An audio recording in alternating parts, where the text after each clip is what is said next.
Thank you, members. Chair, we're now live on YouTube. When you're ready, would you like to start the meeting? Thank you, Wendy. Good morning, everybody, and welcome to East Devon District Council's virtual Strategic Planning Committee meeting for Tuesday, the 6th of September 2022. I'm the chair of this meeting, Councillor Paul Arnott. Based on the decision of to continue virtual meetings until the 31st of October this year, may I remind both members and public attending and watching that the Council has delegated much of its decision-taking power to our senior officers.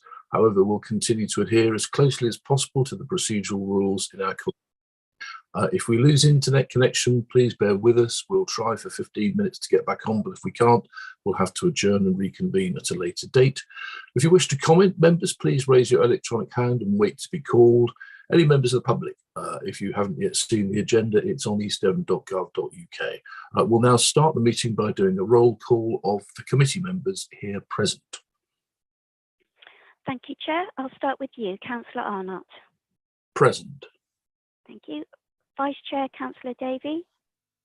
Present. Thank you, Councillor. Councillor Allen will be joining us later. Councillor Bailey.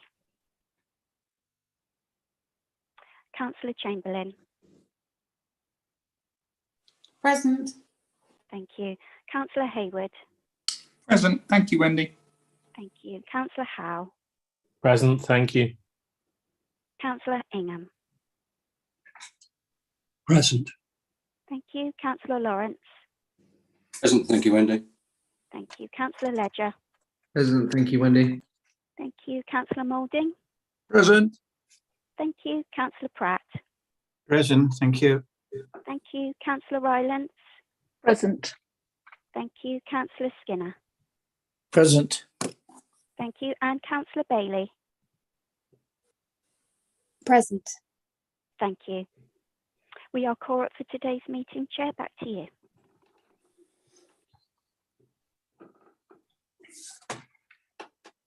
Are you on mute, Chair? I am. First agenda item today is public speaking, off mute, and we have got 3 speakers registered at the moment and a couple to be read out later. And in order, they will be Councillor Kelvin Dent from Sidmouth Town Council, and then Mr. Phil Morgan, and then Mr. Martin Cross. So members of the public, as I'm sure you know, you have 3 minutes, please, to make your contribution. And in about 2 minutes 30, you'll get an extraordinary impertinent interruption. I'm telling you, you've got 30 seconds left to go. You're just flagging that so it doesn't put you into a state of shock. And so coming over, please, to Councillor Kelvin Dent, please, Chair of Planning at Sidmouth Town Council. Thank you, Chair. Morning, members, officers, and thank you for the invitation to speak. My name is Kelvin Dent. I'm Chair of Planning of Sidmouth Town Council. This item relates to item 7, Appendix 2, Sidmouth.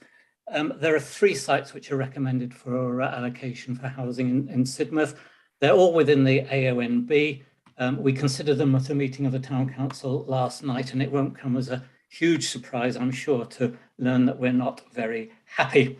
The site we're most unhappy about is Sidmouth 06 on the western side of 2 bridges in Sidford, opposite the infamous new industrial estate. The proposal here is for 268 new houses with a maximum of 30 at present. That proposal, Chair, with respect, just doesn't make sense, because if you allocate 30, and these are the minimum numbers, remember, the other 230 will follow as sure as night follows day. What I'd like to do is ask for a reassessment of this site, please, because I think the assessment which has been carried out is flawed with respect to the officers. The report makes no mention of the fact that the land is protected under Policy 3 of the Sid Valley Neighbourhood Plan. We spent a lot of time and money and public involvement preparing the neighbourhood plan, and we got the message very clearly about the desire to prevent the coalescence of Sidford and Sidbury. And that was one of the key messages which came through from the public. If the coalescence of Sidbury and Sidford was considered during the assessment, then it wasn't reported, and I would ask for a further assessment to be carried out, please. As well as objecting to those 3 proposed allocation Our argument really is not just with EDDC, because I know you're doing your best with a very difficult job. It's with central government and the ridiculous housing targets which have been imposed. And we feel that East Devon has already done its share, more than its share in the past. You can see that from the census figures, and we just don't have the infrastructure to support further growth, be it roads, schools, hospitals, dentists, or in Sidmouth's case, the sewerage system, which can't cope even with the existing population, let alone any increase. And we resolved last night to invite representatives of the 6 towns, Devon County Council, EDDC, and our local MPs to tell the government that enough is already more than enough. And I hope that the Strategic Planning Committee will support us in that initiative. Thank you, members. Thank you very much indeed, Councillor Dent. Well, I was going to say what I'm about to say a bit later on, but you've teed me up, so I had better say this. I doubt there are many members of this council who do not agree that the housing need numbers are erroneous. The method for calculation is doubtful. We've heard during the campaign for the soon-to-be new Prime Minister that she will be looking at those numbers.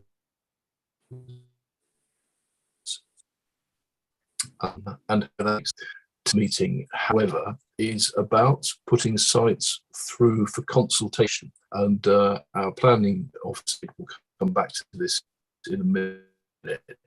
The die is not cast after today. It could be argued that if these sites go forward for consultation today for a 6-week period, out of which we reassess in the new year, and we bring in all the other factors, the infrastructure factors, just like in systems, cope and so forth, we create a problem for ourselves by at this stage saying no. Now, I know that sounds a bit fork-tongued, but I promise you from where I am sitting, it isn't. But Kelvin, who said has been heard, we was earlier in this process of saying to government, we reject your housing need numbers. That was an option open to us because it risks invalidating the entire local plan making process. So I hope that helps a bit. Second speaker, please, Mr. Phil Morgan, when you're ready, please. Chair, could I ask if we move to Mr. Cross, because Mr. Morgan hasn't arrived yet, so it will give me an opportunity to give him a call while Mr. Cross is speaking. Thanks, Wendy. If you're ready, Mr. Cross, in your own time, please. Certainly. Thank you, Mr. Chairman and the committee for letting me speak. I'll be brief. Your committee has obviously been given the enormous task of meeting a central government imposed target for housing in the area. And your task is made so much more difficult by the fact that many of the proposed developments are sited in areas of outstanding natural beauty, with the additional complexity of environmental and cultural heritage issues. It would appear that the committee has been given little detail of the proposed developments, yet are being pressured to recommend their addition to the strategic plan. Once the site is included within the strategic plan, landowners and developments will use this as an irrevocable decision that the development will proceed regardless of the opinion of local residents and the electorate. Given the invidious position that the committee has been put in and the enormity of the task, would it not be a sensible approach to focus the committee's time and resources on the developments where net big wins are possible, and let smaller developments proceed through normal planning permission channels? I use as an example SIDM 17. The committee is being told a maximum of 11 dwellings could be sited here. The reality is, however, this could only be achieved by demolishing 7 existing dwellings, most of which are currently used as social housing, a net maximum gain of just 4 dwellings. Dependent on the detail of this development, this may or may not be beneficial to the town. Clearly, however, there are significant concerns about any development taking place in a next to a World Heritage Site in an area of outstanding natural beauty, and also with the potential loss of cultural heritage. By recommending this small development is added to the plan, with little detail of what is proposed, is allowing the committee to be used as a vehicle to circumnavigate normal planning channels. I urge the committee not to allow itself to be manipulated in this manner, and instead focus on the larger developments in more detail. Small developments where net gains are in low single figures should be directed to apply through normal planning permission channels. 30 seconds remaining, Mr. Cross. Thank you for letting me speak. Thank you. Thank you very much, Mr. Cross. And I'll a little bit later on, I'll ask our service lead for planning, Mr. Freeman, to come back and address the difference between the technique you're suggesting and the one we're following at the moment. But we've heard what you've said, and we'll get you an answer to that in a minute, if that's okay. Thank you. Wendy, have we managed to find Mr. Morgan? I have spoken to him, and he is on his way. I've just let somebody in, and I'm hoping it is Mr. Morgan. It's under another name, so perhaps for him to settle in first of all, maybe I could read Jenny Thompson's statement out. Yes, please. Thanks, Wendy. Thank you. Thank you. So this is a statement from Jenny Thompson, and she's a resident of Ottery St Mary. I wish to formally request that the East Devon District Council Strategic Planning Committee takes into account this submission in its consideration of the list of applications it has received from landowners and developers to be put forward for consultation for the next local plan to run to 2040. I am a resident of Ottery St Mary and unable to attend the meeting in person.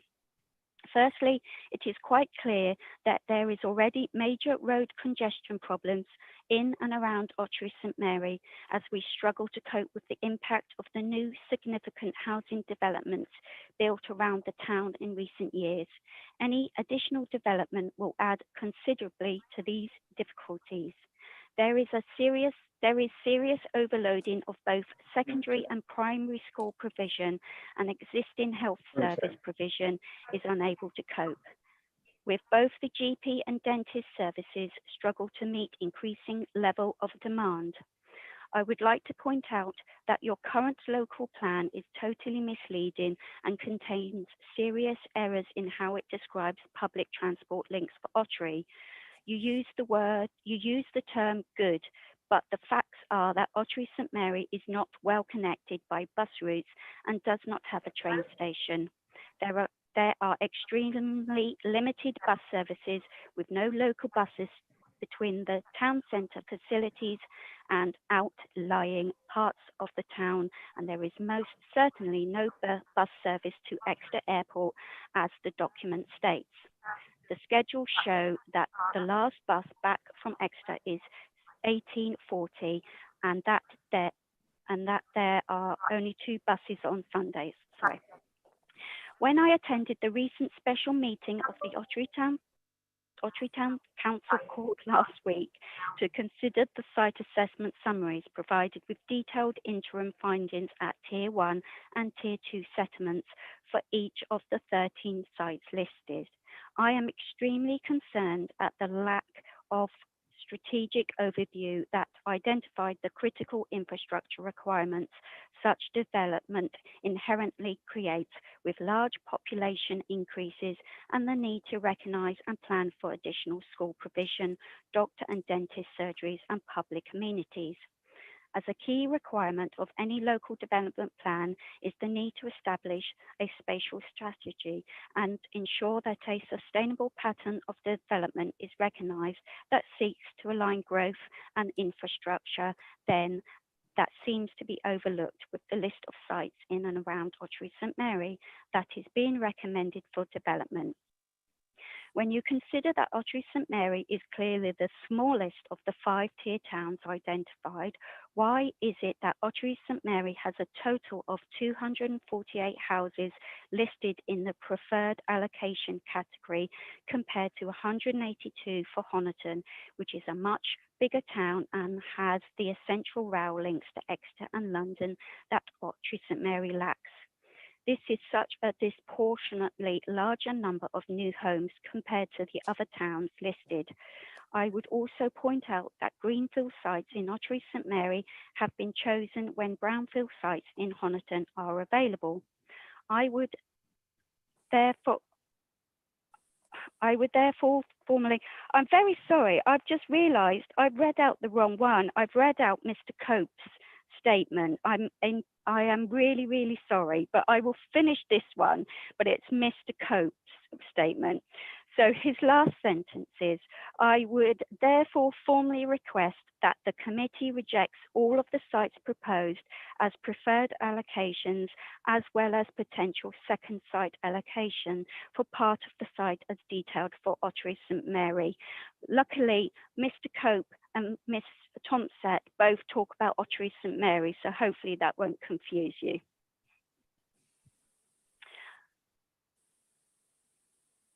Sorry, Chair, you're on mute.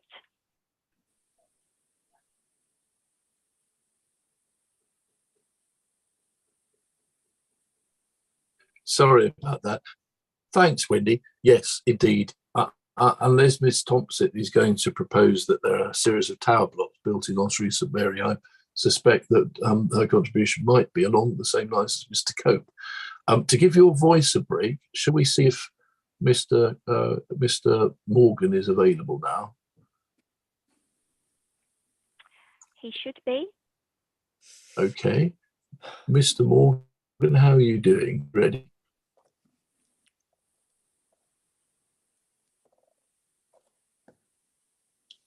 Let me, so I'm just scanning through the,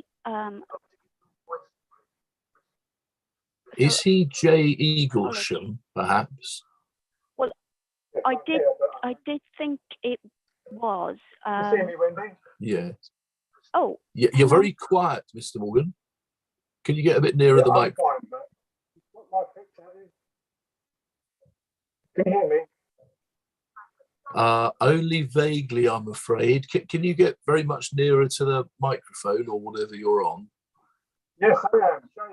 That's my daughter. Yeah, that we can live with that. If you can keep as close as possible, we can. So if you 3 minutes when you're ready, please. Okay.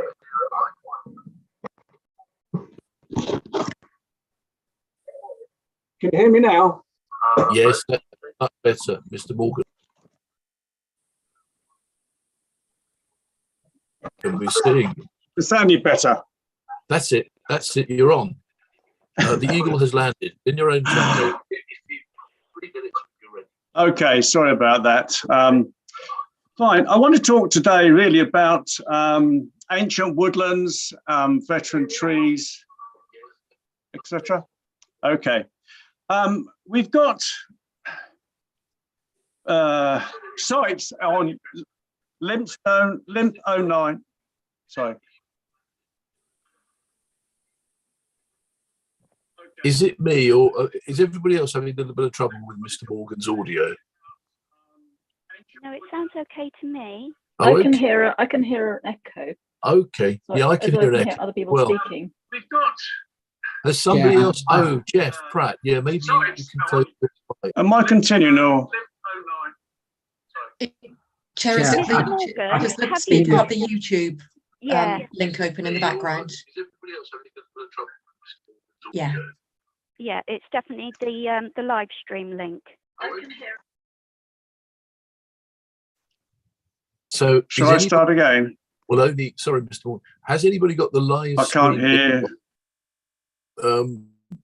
Does anybody have the live screen link on in the background with their mic open? So, Mr. Morgan, do you have another screen? I can't hear the chairman. Okay. Can anybody else hear me? Yes, yes. I can hear you. Yeah. Well, let's let Mr. Morgan sort himself out then, Wendy, and if you can go to the next letter then. Yes, okay, I will do, Chair. So this statement is from Miss Thompson. So it reads as follows. Thank you for the opportunity to contribute to this meeting. I am an Ottery St Mary resident. Please would the committee take into account the following factors when approving sites for future housing development in East Devon. Ottery's infrastructure has not been improved to cope with the existing expansion of the town. There is a lack of secondary and primary education provision as acknowledged in Appendix 2. Health service provision is also inadequate. The minor injuries unit has been moved to Honiton, and it is very difficult to see a GP within an acceptable timescale at Ottery's one medical centre. It actually feels quite precarious from a healthcare perspective. There are factual inaccuracies in the emerging local plan. And Appendix 2, page 20, concerning public transport links for Ottery. These are not good. Ottery has no train station and is not well connected by bus. The last bus back from Exeter is 1840. There are only 2 buses on Sunday and there is no bus service to Exeter Airport, as is asserted in Appendix 2, page 20. There is only very limited and infrequent local bus services between the town centre facilities and outlying parts of the town. All the above inevitably forces people onto the roads, including the single narrow route through Ottery Town Centre and narrow approach roads to the north, south and east, which are highlighted in the emerging local plan. This means road congestion is already a problem. From a strategic point of view, given these infrastructure problems and the fact that Ottery is the smallest of the 5 tiered towns, it does not seem balanced for Ottery St Mary to have 248 dwellings in the preferred allocation category compared to Honiton's 182. In view of the aforementioned, I urge the committee to reject recommendation 1 of the report and not endorse all of the sites proposed as preferred allocation. Please would you instead instruct officers to return with a more strategic district-wide approach which takes into account of infrastructure variations between the 5 towns and considers the elevation of Honiton and Seaton's second best sites over Ottery's preferred allocation sites. Such strategic considerations should also be given to recommendations 3 and 4. At a local Ottery level of the sites identified in Appendix 2, those to the west of the town are preferable to the others, since there is a road access to the west, in brackets Exeter and the M5, close brackets, and to the east, open brackets Honiton and the A30, close brackets, without the need to snake through the town. End of statement. Thank you very much, Wendy, and thank you very much, Ms. Thompson, for that contribution. Do we have Mr. Morgan back yet? Do we know? I'm here. Ah, Mr. Morgan, can I make a suggestion? If you, well, we could have a go. You could just kill the picture on your Zoom, but actually you sound okay. Can we just do a sort of Peter Piper picked a peck of pickled pepper or something? What did you have for breakfast today, Mr. Morgan? That's the usual question. Yeah, I'm getting a bit of feedback here. Shall I just talk? Yes, go on. We're not getting feedback here now, so if you're okay, go for it. Sorry, I'll just talk and don't worry about me. You hear me, that's okay. Let's try it for a minute. Okay. All right. What I wanted to talk about was the potential damage to ancient woods and veteran trees. Xview. That doesn't worry me, so I'll just talk if you can hear me okay.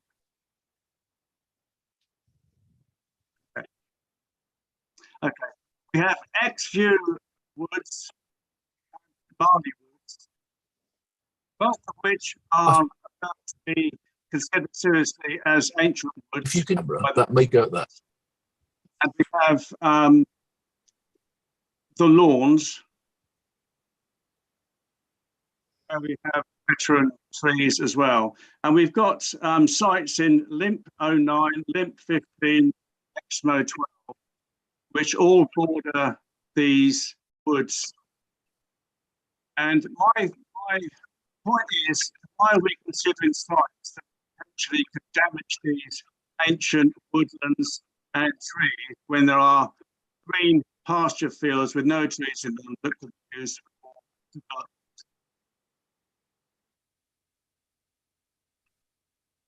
Take Cullen Road, for example, to develop Limp 09 and Limp 15, you have to destroy a large number of trees that are protected currently to the road.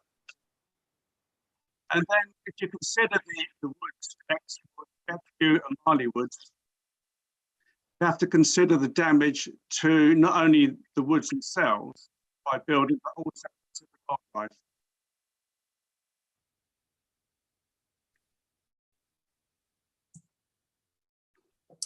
Okay, I think we ought to leave it. Let's leave it there, please, Mr. Morgan. Sorry, you've had a tough time there. I now feel very. Wendy, can you hear me now? Yes, I can hear you clearly. Good. All right, that's a blessed. Mr. Morgan, if you can go back on mute, then please. Okay. Or Wendy, you might have to do that. Yep. Okay.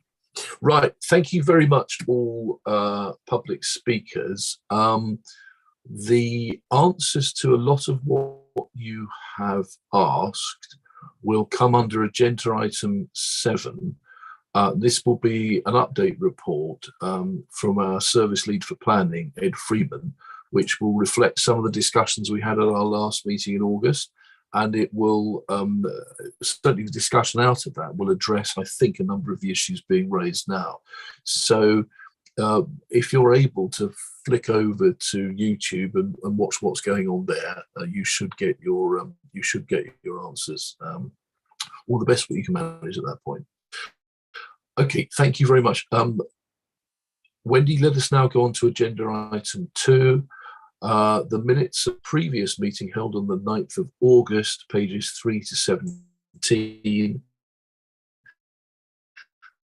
If anybody has a comment on this, please raise your electronic hand. I'll take it. So nothing at this stage, so those are duly noted. Thank you very much, members. We now go to agenda item 3. Wendy, to confirm apologies, please. Thank you. So it's just one apologies from Councillor Blakey, and as previously mentioned, Councillor Allen will be joining us late as he has a prior engagement. Thank you, Wendy. Agenda item 4, back to you again, please, for the declarations of interest. Thank you. I'll start with you, Chair. Councillor Arnott. None, thank you. Thank you. Vice Chair, Councillor Davey. Yes, Wendy. In respect of Exmouth 04, I've met with some of the residents of Douglas Avenue. So I've been having chats with them. And respect of 10, I have an effects NRI in that I live just off Hullam Road. That probably affects most of the ones on Hullam Road. It doesn't affect my view of the development of those sites, but it's just to say that I might be affected by increasing traffic, etc. Okay. Okay, thank you. So, sorry, Wendy. Can I just confirm that? So, Councillor Davey is saying an affects ORI. NRI, I was saying. Sorry, NRI. But following the flow chart, you don't consider you're more greatly affected than other people, and your judgment isn't clouded. So we're staying with affects and not affects and prejudicial. Yeah, thank Okay, you thank you. for Thanks. that clarification. Thank you. And the first one, Exmouth 04, met with residents. So what would that come under? What category would that come under? Yeah, I'd have to ask Anita about that one. I think it's unless you feel that it pushes your interest into the prejudicial category. If you've met with an open mind and you are coming to the debate with an open mind, I think it probably leaves you as an effects NRI, and not it becomes more problematic if you move into the prejudicial category. But if you consider that it was a meeting to explore, that you're not tied to a view, it sounds to me like you're staying in the effects box, and then as ever it's your decision, and you know how you feel about it and how perhaps, but it sounds a little bit more like lobbying. Yes, yes, I would say I've been lobbied. That would be true, but it's in effect that does not affect my view. I've just gained some extra information about those sites. I think that's fine, Wendy. Lovely, thank you. Councillor Bailey. None, thanks. Thank you. Councillor Chamberlain. None that I'm aware of at the moment, Wendy, thank you. Thank you. Councillor Hayward. Thank you. Agenda item 7, I will declare an effects NRI in respect of my employment with Axminster Town Council, but I enter the discussion and consideration with an open mind. Thank you. Thank you. Councillor Howe.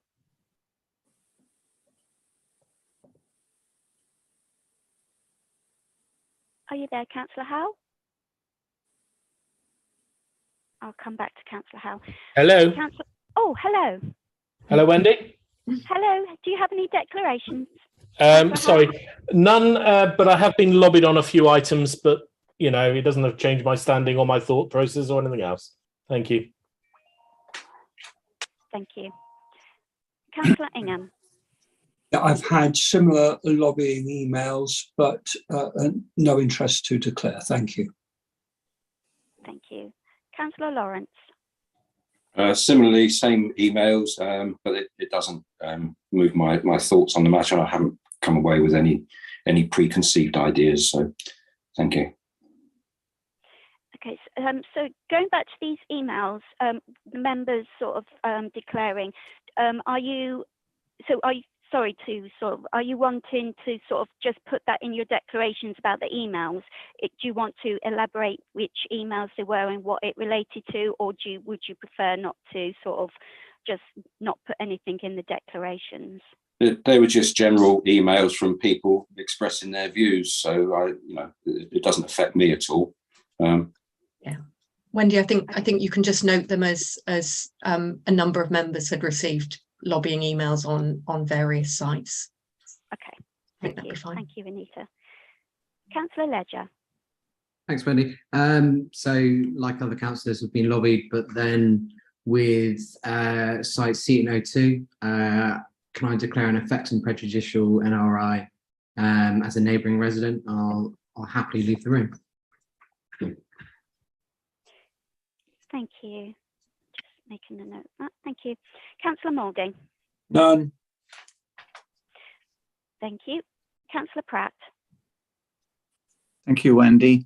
I'd just like to make one thing clear, that in view of the publicity in regarding the meeting held at Ottery St Mary on Tuesday, the 30th of August, when they discussed the matters relating to the sites at Ottery St Mary, I just like to make it clear that I had no relationship with that meeting, and I didn't attend. So I'm coming to this meeting today with an open mind. Accordingly, I have no interest to declare. Thank you, Councillor Pratt. Councillor Rylance. None, thank you, Wendy. Thank you. And finally, Councillor Skinner. Thank you, Wendy. And I followed my flow chart, and I think I've got this a bit right. I'd like to look at declare my interest at Appendix 2, which is site reference number XMO07. Its address is Bystock Court or Bystock Drive, Exmouth. I think I'm going to declare an NRI as an effects and prejudicial NRI.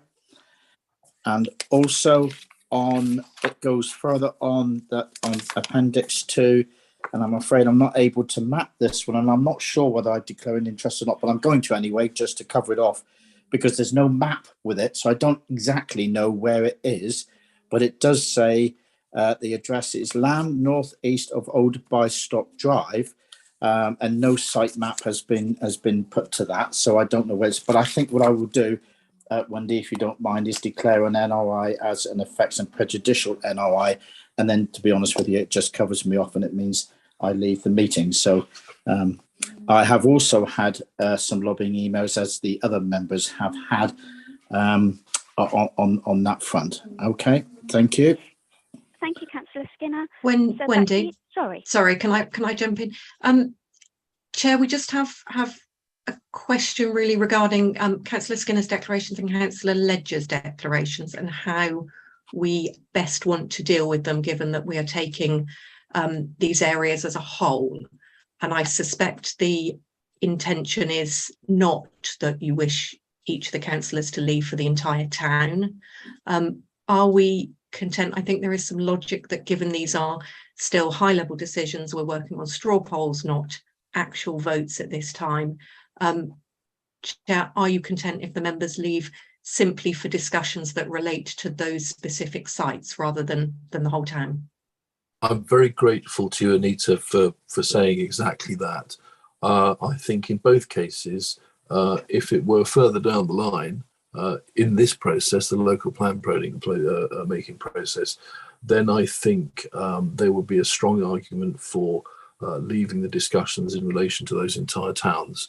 But I'm happy to take your advice today, and that Philip and Dan leave for those particular items relevant to them. Thank you. Yeah, thank you, Chair. Right, is that everybody? Wendy, it is, isn't it? Very good. Yes, it is. Yeah. Thank you. Well, we're learning, aren't we? That took about 3.5 hours a couple of weeks ago. So well done, everybody. Agenda item 5, matters of urgency, and there are no matters of urgency to discuss. And the same with agenda item 6, confidential or exempt items. So for agenda item 7, we now go for an update report on site selection for the emerging East Devon Local Plan 2020 to 2040, looking at interim findings at Tier 1 and Tier 2 settlements, and a report from Ed Freeman, please. Over to you, Ed. Thank you, Chair, and good morning, members. Hopefully you can all hear me. So this report is an update of the report you received at your meeting of the 9th of August with regard to site assessment work at the Tier 1 and Tier 2 settlements. So essentially what you've got is a covering report that seeks to cover off 2 issues that came out of that discussion that members sought further information on, which we've sought to respond to. And then an updated version of the report and the site assessment work that you saw on the 9th of August. So if I just go through briefly in that order, the sort of covering update report seeks to cover off queries that members had at your previous meeting with regard to the contribution that a new community or indeed redevelopment of sites within town centres, notably Exmouth Town Centre, could make to the housing numbers and indeed making up the shortfall that was noted in the main report that you considered on the 9th of August. So in terms of a new community proposal, members will be aware that we have consultants currently considering options for a new community, and we'll be reporting back at a future meeting on their findings and making a recommendation with regard to which of those options should be taken forward in a new local plan, and indeed seeking members' views on whether one of those options should be promoted through that consultation. We've always factored in terms of the numbers, any new community generating a total delivery of 2,500 new homes within the planned period. And what we sought to do in the report is just to explain why that isn't and why we don't think that number could be increased. Fundamentally, there are a number of lead-in challenges in terms of a new community. I think it's quite realistic to assume, and from our experience with Cranbrook, that allocating in a local plan does not mean that work is going to start immediately on a project of that scale. There needs to be a significant lead-in time, often in the region of 10 years, before something of that scale is likely to break ground and actually start delivering new homes. That's a combination of securing planning permission, securing funding, unlocking infrastructure and other constraints, and actually getting into the site and breaking ground. And then once ground is broken, the delivery rates are often quite slow to start with, because obviously there's lots of work involved in opening up the site in terms of delivering main infrastructure to the first dwellings, delivering access routes, etc.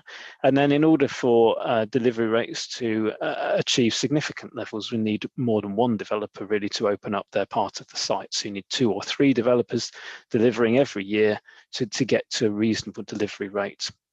So our projections are that really, you know, in the first year that we're projecting numbers coming forward, which is not till 2030, 2031, we're looking at only about 100 new homes coming forward in that first year, and then that ramping up to perhaps 300 a year for the following 8 years, which gives us the total delivery of 2,500. I think that figure sort of tries to balance being realistic but also ambitious. We don't want to overestimate and get to a position where that can't be achieved, because that will cause us problems in terms of maintaining our housing delivery in the future. So I would strongly recommend against trying to increase that figure beyond 2,500. And I think working on the basis of 2,500 is the best route forward in terms of numbers there. In terms of Exmouth Town Centre, I mean, hopefully it's clear from the report that fundamentally there are significant constraints to delivering new homes within Exmouth Town Centre, most notably the flood zone issues, and we've included a flood map on well, just before paragraph 3.4 in the agenda, showing the substantial flood zone areas that cover much of the docks area, the colony, the town centre, including the Magnolia Centre, and along the seafronts, which takes in a number of the additional sites that came forward in the call for sites we did earlier this year, which you'll see noted on that plan in a sort of red colour. And members will be aware, in terms of development in flood zones, that is of course extremely difficult, given that government policy would suggest that we should be locating development in areas at lowest risk of flooding, and only locating development in those high risk flood areas having been through sequential tests to ascertain that there are no areas, no sites at lower risk of flooding that can be brought forward. And fundamentally, we feel through the work that we've done that there are other sites in less vulnerable locations that can come forward. They have their own constraints, as we'll no doubt come on to, but flooding is quite a definitive, absolute constraint in our minds as officers, and putting homes in a location where we're putting lives and property at risk, we do not really see as a viable option moving forward. I would also say that in terms of the numbers of homes that are likely to be unlocked within somewhere like Exmouth Town Centre, I think at best would be low hundreds, potentially, and even then would require a very proactive approach by the council in terms of potentially having to compulsory purchase land and buildings to deliver those homes, whether through conversion or new build. And realistically, that's relatively small numbers in the scheme of things. So a question whether or not that's a realistic approach to take fundamentally. So just moving to the updates to the report, you see at section 4, there's a number of updates that have been added to the 9th of August report to correct issues that have been highlighted to us or through additional information that has come forward. There is one additional update to that which hasn't actually been made to the report, but relates to a site in Seaton, Seat_03. where we've noticed that the numbers cited within the committee report in terms of the yield for that site are different to those in the detailed site assessment in the appendices. So we'd recommend that we use the number within the covering report for that particular site and ignore the erroneous number in the appendix in that instance. So the remainder of the report is, as I say, an updated version of that which was brought to you at the 9th of August meeting. I would just flag a few issues and try and pick up on some of the things that public speakers have raised in terms of that. I think it's worth noting that our assessments of those sites have been fundamentally based on sort of absolute constraints, so things like flood zones, AOMBs, landscape impact, ecological impact, impact on heritage assets, those sorts of issues. We haven't really had regard to policy issues, so issues in relation to conflicts with the existing local plan or necessarily neighbourhood plans. This is because this work is fundamentally about trying to establish a new policy framework, and so having regard to the existing policy framework doesn't seem to make sense at this stage. Clearly through consultation we will be seeking the views of communities which are obviously reflected in the respective neighbourhood plans, and there'll be an opportunity to have regard to those concerns and issues through that consultation process. I would also flag that obviously the local plan takes precedent over neighbourhood plans. It's neighbourhood plans that have to be in general accordance with the local plan, not the other way around. So that has obviously also factored into that. So essentially the assessments are of absolute constraints with a sort of policy off position there. I think one of the other issues that public speakers raised was this apparent imbalance in terms of the number of sites being recommended within Ottery St Mary compared to some of the other settlements. Fundamentally, that's the nature of the assessment of the individual sites and the constraints that exist in that location. Ottery St Mary does not have the constraints that some of the other settlements do in terms of flood zone issues, as mentioned in Exmouth, in terms of areas of outstanding natural beauty, as Sidmouth and Seaton, for example, have. And so that has meant that there are a larger number of sites and a greater level of capacity in Ottery St Mary to accommodate growth than some of the other settlements. And really that is the reason why sites around Ottery St Mary, I guess, have scored higher in terms of our assessment, and there's a recommendation potentially for a higher level of growth there than in other settlements that may be of a similar size or indeed larger. I would say in terms of the issue of infrastructure that was raised, that yes, we are obviously aware that not just Ottery St Mary, but I think all of our towns have a number of infrastructure constraints that need to be factored into this work in future assessment work that we're doing. Fundamentally, as the chair said earlier in the meeting, this work is about determining which sites are going out to consultation and the status that they are given in that consultation. Are we saying as a council that these are our preferred approach sites or our second choice sites, and giving that steer to the consultation in terms of which are our preferences as a council and the strategy for growth that we're looking to promote.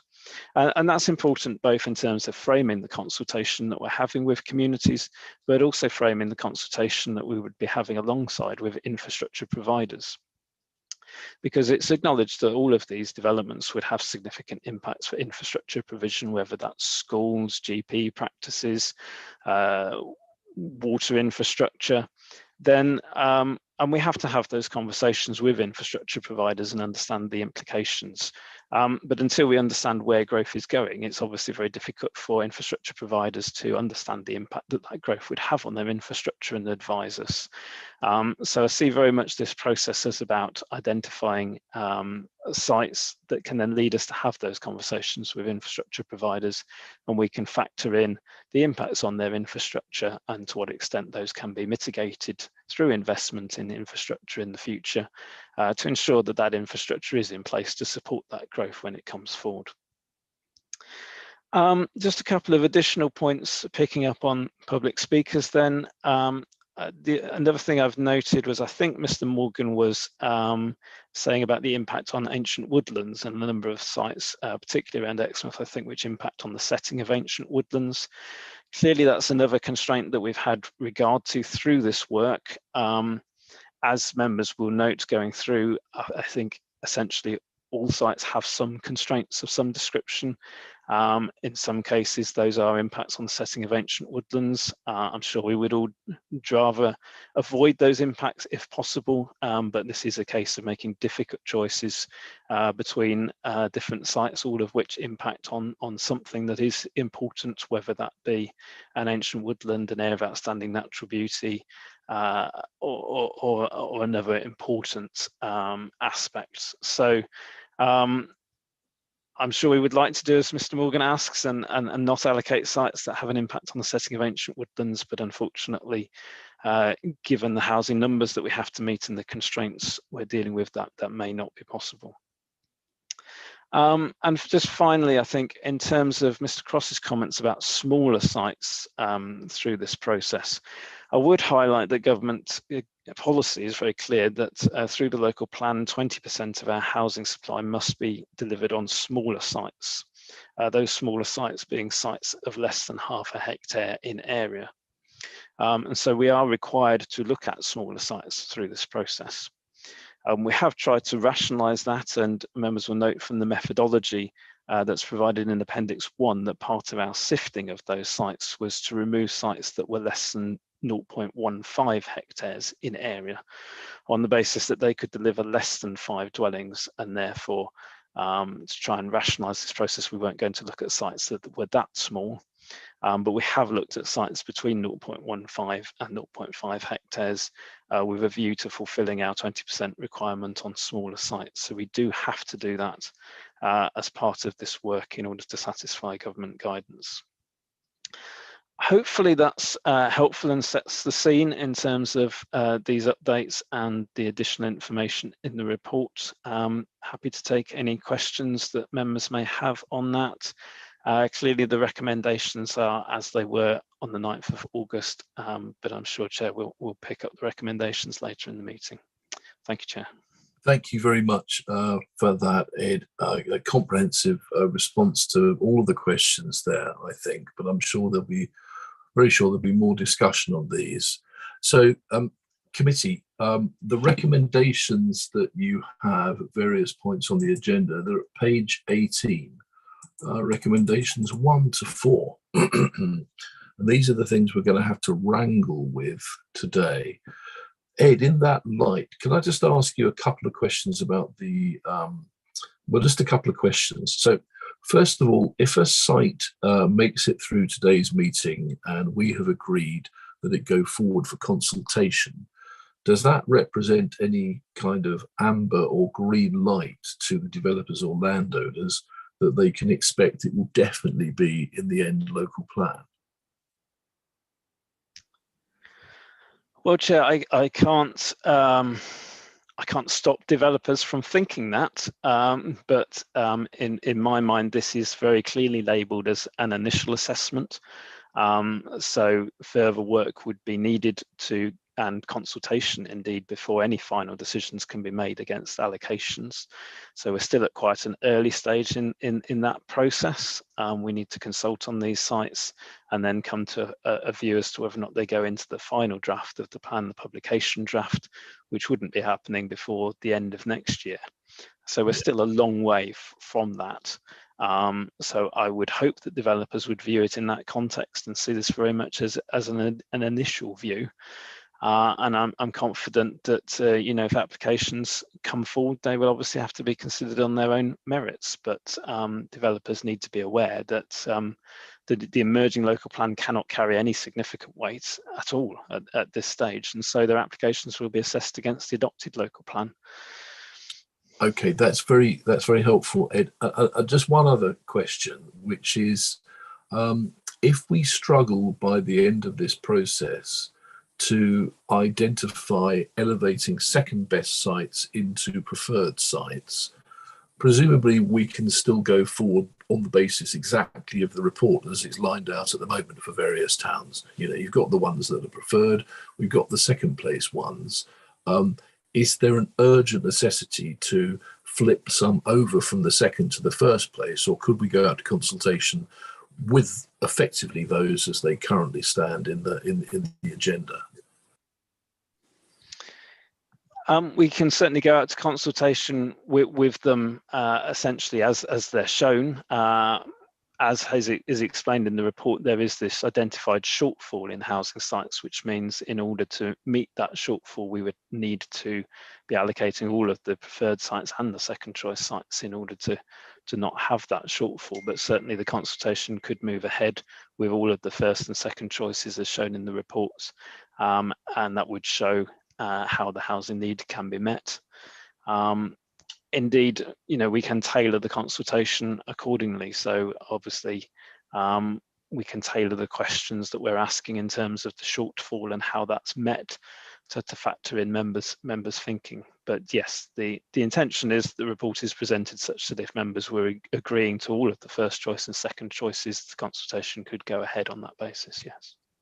Thank you, Ed, very much. Right, now to members, and I'll go outside the committee first, if that's okay, please, members. And I can see Councillor Jeff Young to go first, please, Jeff. Thank you, Chair. Thank you, Ed, for explaining all of the issues.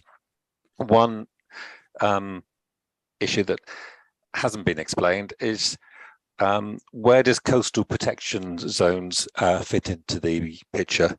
At one time, they're very protected, but we haven't mentioned them, and I don't think all members understand what a coastal protection area actually is there for. Thank you. Oh, that was short but sweet, Councillor Young. You're coming back, I imagine, later on various settlements. Okay, let's hold that question then for Ed to give that some thought. And let's have a look. Anybody else? No. So coming back into committee, Councillor Jess Bailey, please.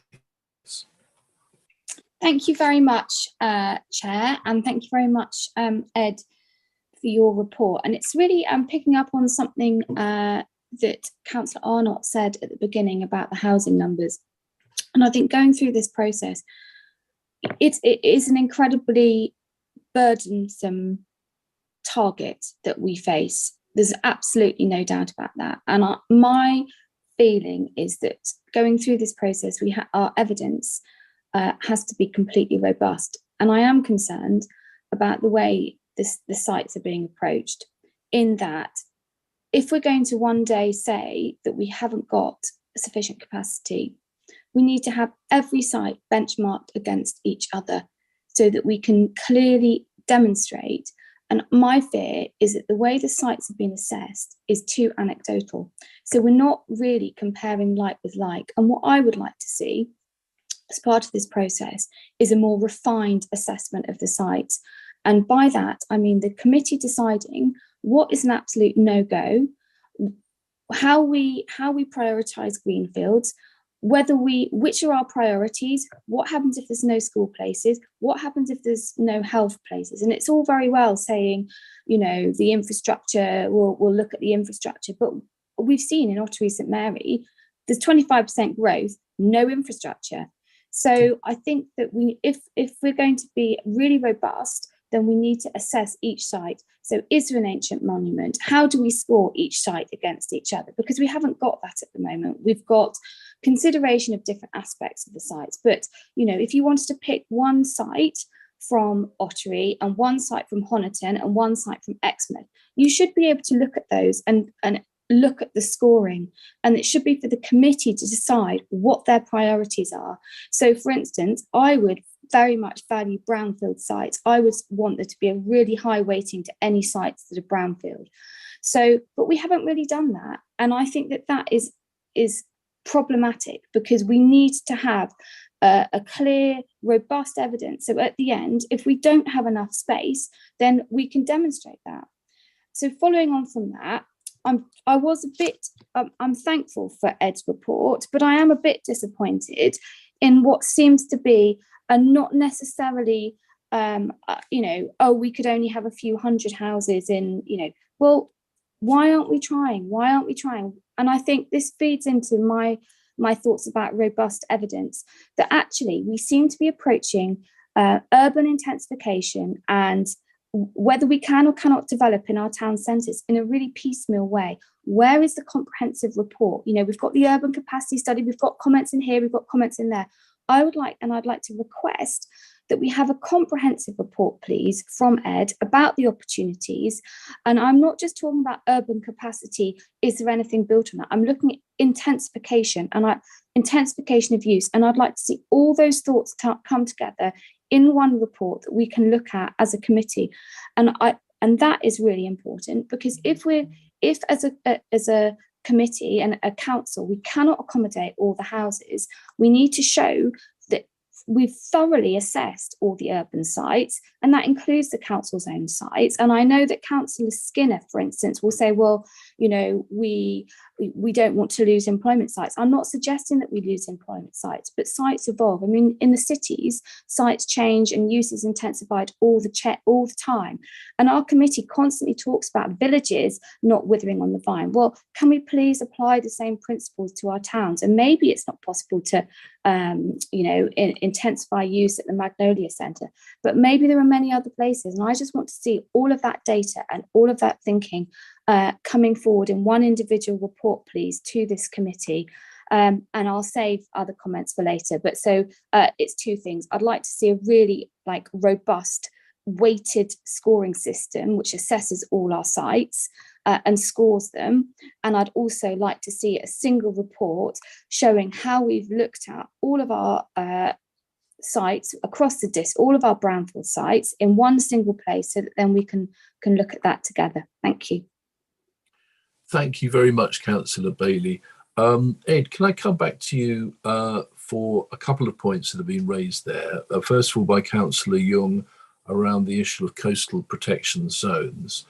And secondly, from Councillor Bailey around the issue, if moving forward, as they say, we have the possibility within the consultation or immediately afterwards, it would have to be afterwards, I think now, but as we continue to assess the local plan, can we do that kind of intense work where we're looking to compare sites in perhaps more sophisticated ways? I haven't put that very well, but I think you know what I mean, Ed, perhaps. Yes, thank you, Chair. Well, in terms of the coastal preservation areas, I mean, they're part of the policy framework within the current local plan. So obviously, we need to review them and make recommendations to you in terms of what happens to the coastal preservation areas in the new local plan. So it comes into part of my comment about sort of dealing with absolute constraints at this point in time, rather than the policies that we may or may not choose to apply through the new local plan. So we need to do that assessment work, identify where it's appropriate to have coastal preservation areas, and make a recommendation on that. I don't think many of the sites, if any, are likely to conflict with those coastal preservation areas, but I would be presuming as to where they're going to be and assuming that members wish to maintain them in a new local plan, which is a decision that hasn't been made yet. So as I say, it comes back to my core point about absolute constraints at this point, as we gradually sort of assess and sift through the sites. In terms of Councillor Bailey's comments, I mean, first of all, I suppose in terms of the brownfield sites, I mean, I kind of feel we have brought a lot of information to you in the past. So there was an urban capacity study that came, I think, last year through the committee. We've brought reports in the past about the brownfield land register and the sites that are registered on there. We simply don't have that many brownfield sites fundamentally. There are other sites that you may think could come forward that haven't been put forward by landowners. Certainly, you know, references to Exmouth Town Centre would include sites that haven't been put forward. The plan within the update report shows you that the sites have come forward. If other sites are in members' minds, then they haven't been put forward by developers. And so in order to bring them forward, the council would have to take a proactive approach through compulsory purchase powers or other routes. And I haven't seen anything to indicate that that's the council's intention. And even if that were the case, I would suggest that, as I said earlier, that the numbers that would yield would be relatively low. Members will note from the housing numbers that are detailed at table 1 in the original report that we've already factored in a windfall allowance of 2,495 homes coming forward within the planned period. Now, inevitably, those windfalls are within the built-up area boundaries, and many of them are on brownfield sites, sites that we perhaps aren't aware of, can't identify and allocate at this point in time, but will come forward as sites become vacant or landowners see an opportunity through the planned period. So that is already factored into our numbers, and that windfall allowance makes up just over 13% of the overall supply at this point in time. So I think we are factoring that in. I'm not sure what more we could realistically do, because we are assessing the brownfield sites, the urban intensification sites that have been put forward to us through, what is it now, 3 call for sites exercises. Those are assessed, and in the paperwork that you have, a more proactive approach than that would involve say a commitment from the council to set up some kind of delivery vehicle, the use of CPO powers, and there simply isn't the opportunity to do that at this point in time. That would be a much longer term project, I would suggest. In terms of the point about consideration and sort of balancing of sites, I would accept that that is an opportunity for members to say how they wish us to prioritise particular aspects of the site assessment work. So if members wish to perhaps rule out development in AONBs or prioritise AONBs over other factors, and provide sort of some weighting, I suppose, to the scoring that's been done, then we obviously as officers need to be given that steer by members. We haven't been given that steer up till now. If members wanted to do that now, then obviously we would have to significantly review the work that we've been doing and the timetable, because there just wouldn't be time now to do that in the time available. What I would say is that if members were minded to proceed with sort of the consultation based on the assessment work that's been done up till now, then there would be an opportunity between the end of that consultation and us doing further assessment work on the sites towards the publication draft of the local plan. If members then wanted to give us a steer about priorities and weighting of those issues, then that could certainly feed into the final assessment work that would stem following the consultation exercise and lead to final allocations going to the publication draft of the plan. So that may be a way forward if members wanted to give us that steer to inform that final assessment work post consultation to feed into publication draft. Hopefully that helps, Chair. Yes, it does, usually, particularly if you can remember what you just said, because I don't know about Councillor Bailey. I would very much favour that becoming a 5th recommendation today. I think it would be very helpful. If you can remember it, can I come back to Councillor Bailey very quickly? Given that we do have to make some progress on this, would that be helpful if we put what Ed has just said in as a recommendation? Yes, please. And I think actually, sorry, just the first point, I think members, I mean, this is what I would want officers to go out and proactively seek opportunities within brownfield sites to redevelop, to try and get away from sprawling estates on the edge of our towns. And I think that's what our communities do want. And I think that that's really important. And if we need to commission a piece of work around that, then that's what I think we should be doing. But yes, please, I'm not suggesting that we hold up our are, you know, going out to consultation. But I think it really is important that before we get too far down this process, that actually this committee decides what its absolute key priorities are and then benchmark, so that we've got a comprehensive package of all the sites with benchmarked against all our assessment priorities. Thank you. Thanks, Councillor Bowley, and thanks, Ed. I think let's put the brownfield sites in reserve, and we can come back to that as part of the process. I think definitely as well. Eddie is right, and I do remember we have sat through quite a lot of evidence on that already, but it may become more important when it is already important. So let's revisit that at a later meeting. I mean, committee, I don't know if this helps, but I think the direction of travel that may help us in this meeting altogether, my view of it, and I may have misread what you all want, is that what we need to hear today are the sincere concerns about the sites per town. And that's what we're going to do in a minute. That's what the rest of today will be. And that needs to be captured and that needs to be minuted. And in a way, that is in itself a consultation with us as members. You must then, with your parish town councils, restate that as we go through. If I look at the first recommendation, again, it's on page 18. At the moment, it reads that Strategic Planning Committee recommend endorsement of the sites proposed as preferred allocations for development in this committee report. I'm a little bit concerned about the wording of that.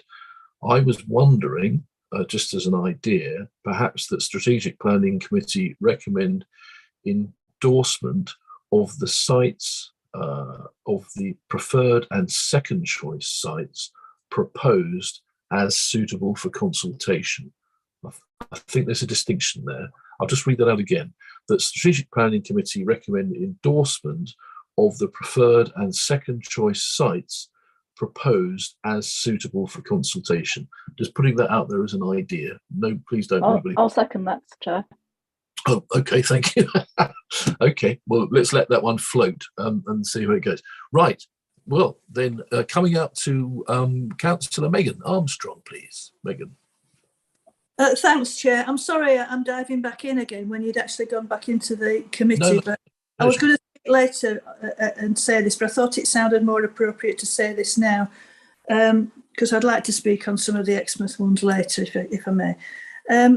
I was just going to say, just referring back to the last meeting, and I understand the comments that were made then, particularly by Councillor Howe, about the risk of, you know, if we don't have enough numbers, the risk of the plan failing and all of that. And I'm fully aware of that.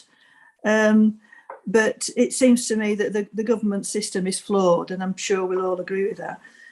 But I just want to refer to the speakers we've had today, which I thought that were all excellent.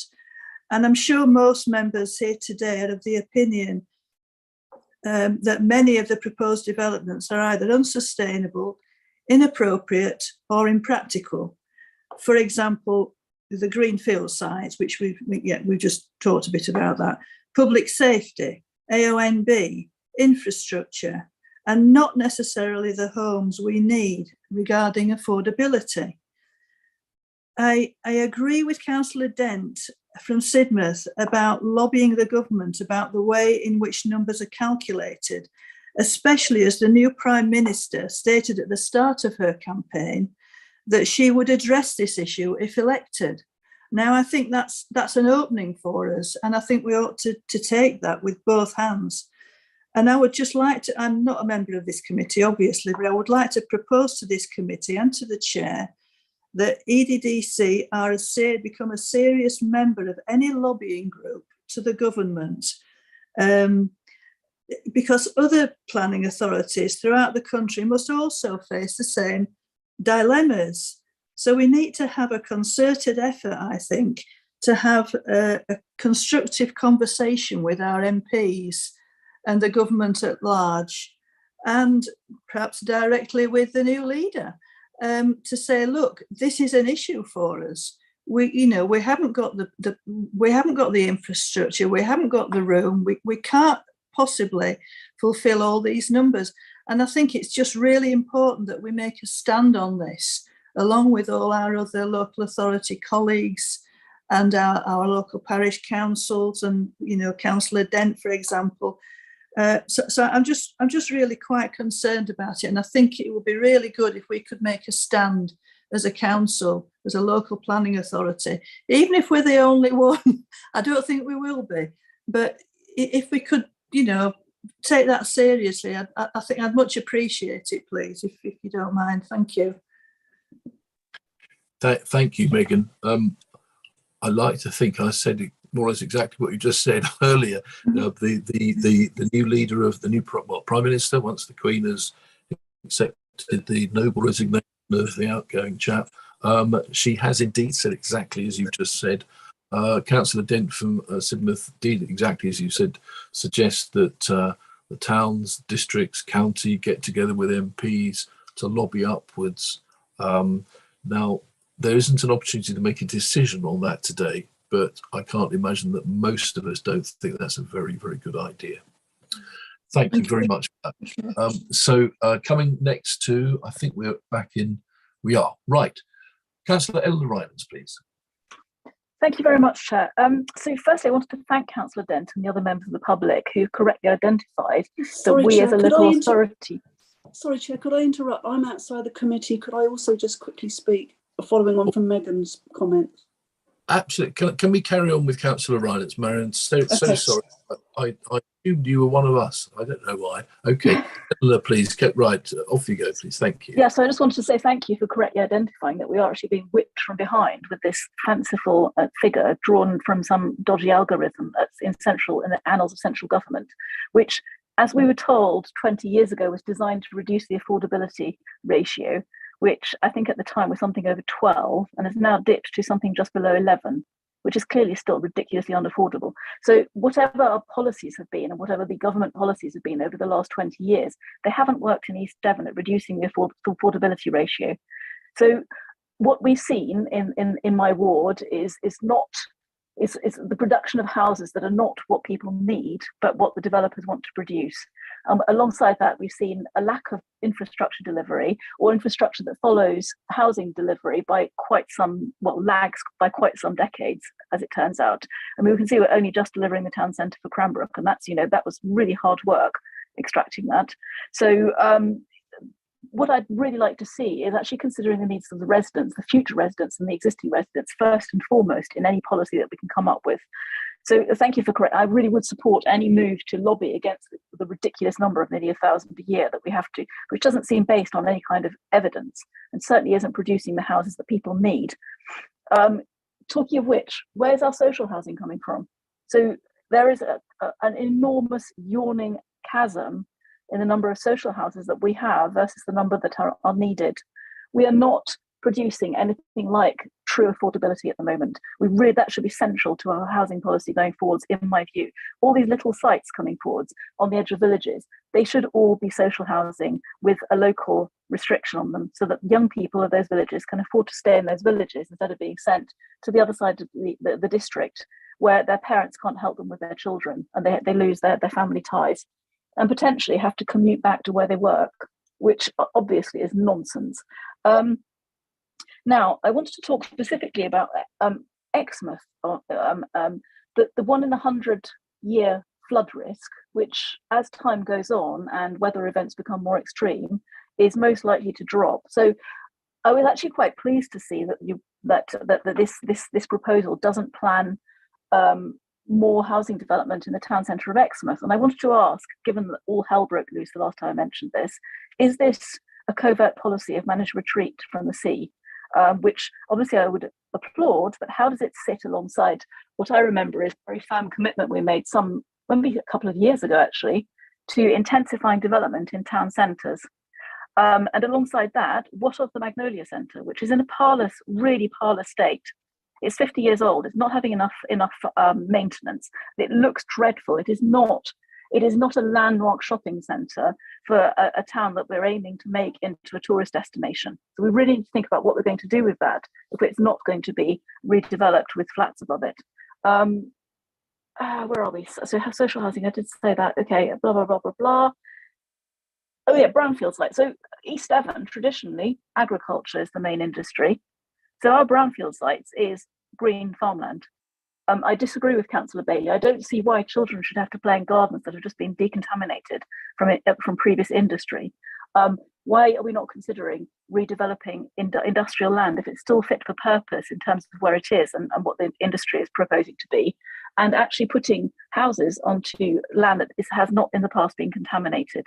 Why would we be using contaminated land, such as in Broadcliffe, for example? There was an almighty fight to redevelop the site of the garage, and part of the fight was the land underneath was full of fuel that had been spilled over the years. Now, why is this deemed to be a good thing? Why are we trying to put land that children are going to be playing on in the future into use as gardens? It's just insane. I just slightly despair of this country, and it's right. So infrastructure needs to proceed or be parallel with, sorry, I'm summing up here, needs to proceed or be parallel with any development that we put forwards, because otherwise we are sentencing the future residents and the existing residents to years of misery. And I speak very advisedly on that. We should be building more social housing in villages so that young people don't lose their social ties as they need to found a family and get a family house. Are we talking about managed retreat in Exmouth versus the sea? And the 1 in 100 year flood risk is that at the moment, but is likely to change as the floods become more frequent. And what on earth are we going to do with the Magnolia Centre if we're not proposing redeveloping it and putting flats above it? Thank you. Thank you, Councillor Ryan. So I'm sure all of those will be noted. Probably the only question that Ed actually can't even really answer this one, can he, about managed retreat? But we could come back to him in a minute for something on that, perhaps. Everything else, I don't think, again, anybody would disagree with, and it should be the work of this committee going forward as soon as we got this consultation out to start making a few pips squeak on those subjects. So coming next, I see another one from outside committee. Just welcome arrival from Councillor Paul Miller. Thank you, Chair. Thanks for that. I just want to go back a bit to something that Ed Freeman mentioned earlier. It sort of came up from Councillor Bailey's comments about compulsory purchase. And then Councillor Rylance was talking about Exmouth Town Centre. And those empty shop fronts have been there for quite a while. And I don't see how we're going to get the same retail offer in Exmouth, for example, as we did before. Royal College has gone, the town centre has changed, and we need a realignment. You know, we need a realignment towards residential from retail in that town centre. And Ed was referring to compulsory purchase powers in his answer to the questions, and said it would be something that would have to be long term. And I just want to sort of question that or dive into that a little bit, because I've seen other councils do this fairly speedily, at least from my sort of research. And I just think, can't we pump some resources into this? Because if the council can take over empty shop buildings that are doing nothing and turn them into housing in our town centres, surely that is the ideal solution to be producing housing, a lot of affordable housing for young people in the right areas, rather than building on the outskirts of towns. And I mean, obviously using the example of Exmouth that I know, but I know this applies to other towns as well. So surely this has to be, you know, a big priority for us. And I just feel like this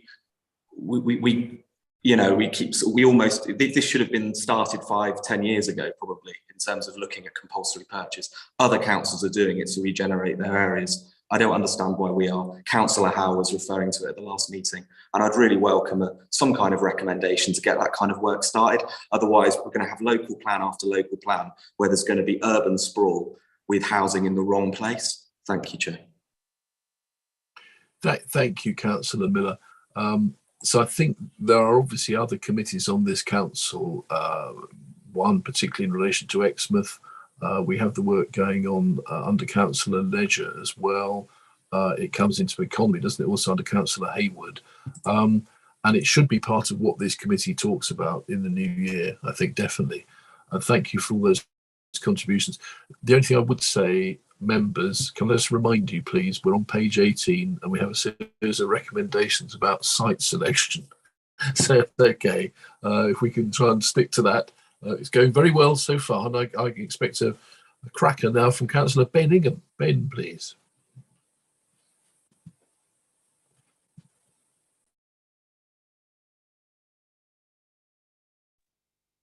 Just when you want it to work, Chair, it won't let you Sorry, unmute. Chair, you did say you would let me in, and I'm still right. waiting. Oh, Ben, I'm so sorry. You're a gentleman. Thank you. I'm with you. Councillor Rickson. Yes, Marianne, please. Sorry. Sorry about this, but I was following on really from the comments that Megan made and also Eleanor.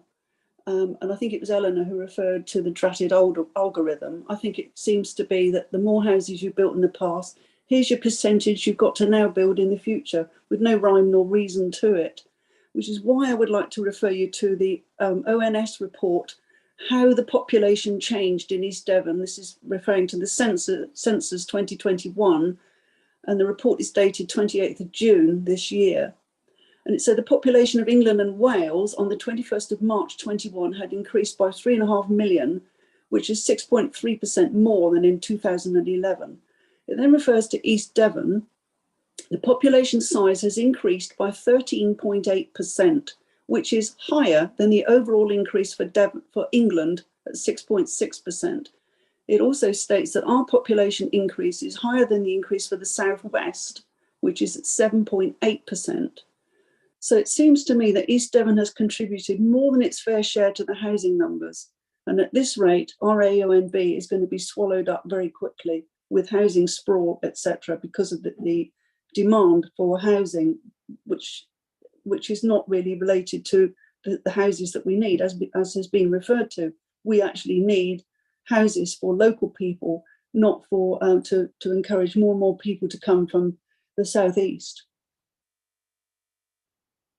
Thank you, Councillor Rickson. So again, I think the sentiment is coming through that the committee would like, in due course, pretty soon, to discuss these housing need numbers and perhaps formulate some thought, policy and action around those. Thank you very much.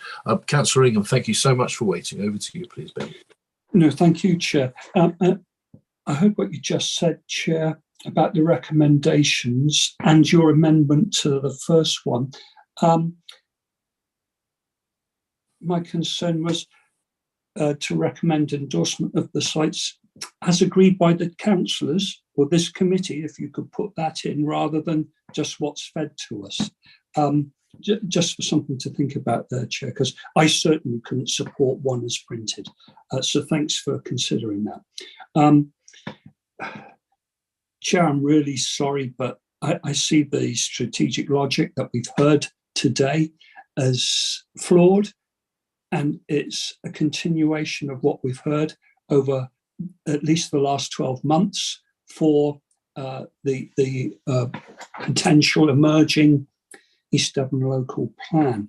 I believe at best what we've got is a tunnel vision, and we're being forced down a one-way street, which I don't approve of.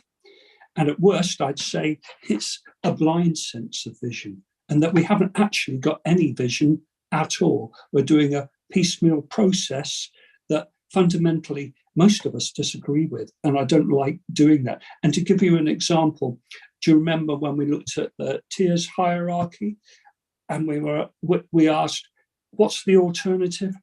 We were told basically there is not one. We should have started off by listening to, here are all your options, councillors. You tell us what you believe to be appropriate. And we could have by now fed that back in from our communities. Instead, we've locked them out. I don't believe that we're going in the right direction. We're being told what we cannot do, rather than if we change our attitude and change our strategy, we could do this. But as long as you go to you seek consultation, yes, from professionals, and you say, oh, by the way, we think we can only do 2,500. That's what we think will happen. Guess what their answer will be? It will be as flawed as the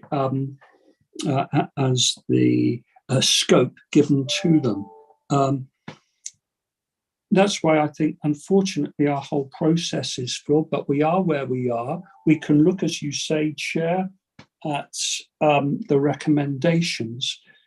But if we feel that we should be following sustainable growth within East Devon, as outlined in 2012 in the National Planning Policy Framework, and the 3 strands of that, and the golden thread, as they described it, going all the way through the MPPF.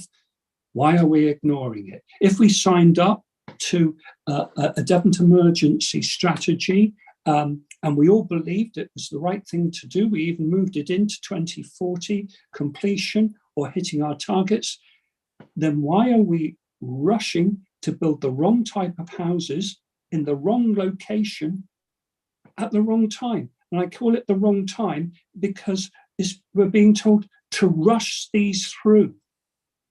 It's totally inappropriate.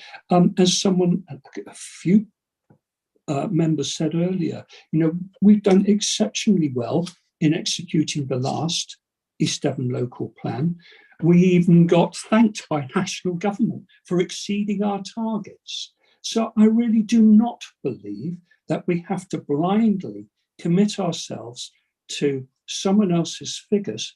If we went back and said, but actually, we reckon we can build another small new town right by the jobs, therefore meeting the right sustainability requisites and meeting the climate emergency strategy, I think not only would we be allowed to do it, we'd be seen as groundbreaking for executing the responsible way forward, building houses in the right place. Chair, sorry to interrupt, I'll stop there. I'm quite happy and will, join the committee in reviewing all of the sites we've got today. But with that, what I've just explained to you in mind, I'm not prepared to countenance proposing sites that don't meet the MPPF requirements as we were taught to follow, or fail to consider at all the requirements of sustainability within the climate change. Thank you very much for your time, Chair. Thank you, Councillor Ingham. And I'm sure most of us would agree with what you say. The problem is we're in chicken and egg, aren't we, situation. You're quite right about sustainable growth, golden threads in the MPPF. Equally, I'm not being party political here, but the same government who's theoretically backing those ideas is also insisting on housing need numbers. So unless, and it'd be interesting to hear from somebody if somebody wants to do it, they put forward a proposal today that we don't accept any of these and we go to instant anarchy and our housing need numbers fail and we get random developers coming in and saying, right, you're in trouble, so we're going to build that now. What do we do immediately other than go to consultation? But I think the committee's definitely heard and has a consensus around what we need to do moving forward, which is to argue these points up to government. And I think Ed has given us the reassurance, and I specifically asked him this, these sites, do they through today's meeting acquire an amber or a green light? The answer is, it is no. But thank you, Councillor, very much for that. Points well made. Councillor Richard Lawrence, please. Richard. Thank you, Chair. I can understand this chicken and egg situation, and I know Ed is trying to do the best with what he has, but I do question this idea that we have to have all these houses allocated before we even start to look at the infrastructure. I mean, the problem is that the infrastructure, particularly schools, doctors, hospitals, jobs, and sewage, they can't cope at the moment. So it's understandable that we get these people coming on representing their towns and villages, and they're frightened of the future because we already have failings in these areas. We have, as a council, we have a bad track record in forcing people like South West Water to do their job properly. I mean, I got up this morning at 6:30 and I looked out the window and it's raining. And in the centre of Wimpole, there was a 2-foot high fountain of raw sewage coming out of the ground. And the little road that runs through the centre of Wimpole was was more akin to Elizabethan England the first time round, where people used to dump their sewage down the middle of the street. I mean, it's disgusting. And we seem powerless to do anything about it. And we've got this idea that we must have this new local plan. It rides roughshod over all the neighbourhood plans. And we're just rushing into it. And I don't think we're spending enough time to look at the consequences and what's going to happen. I mean, I just don't know where we're going with it, really. But I'll leave that up to everybody else to decide. Thank you. Thank you, Councillor Lawrence.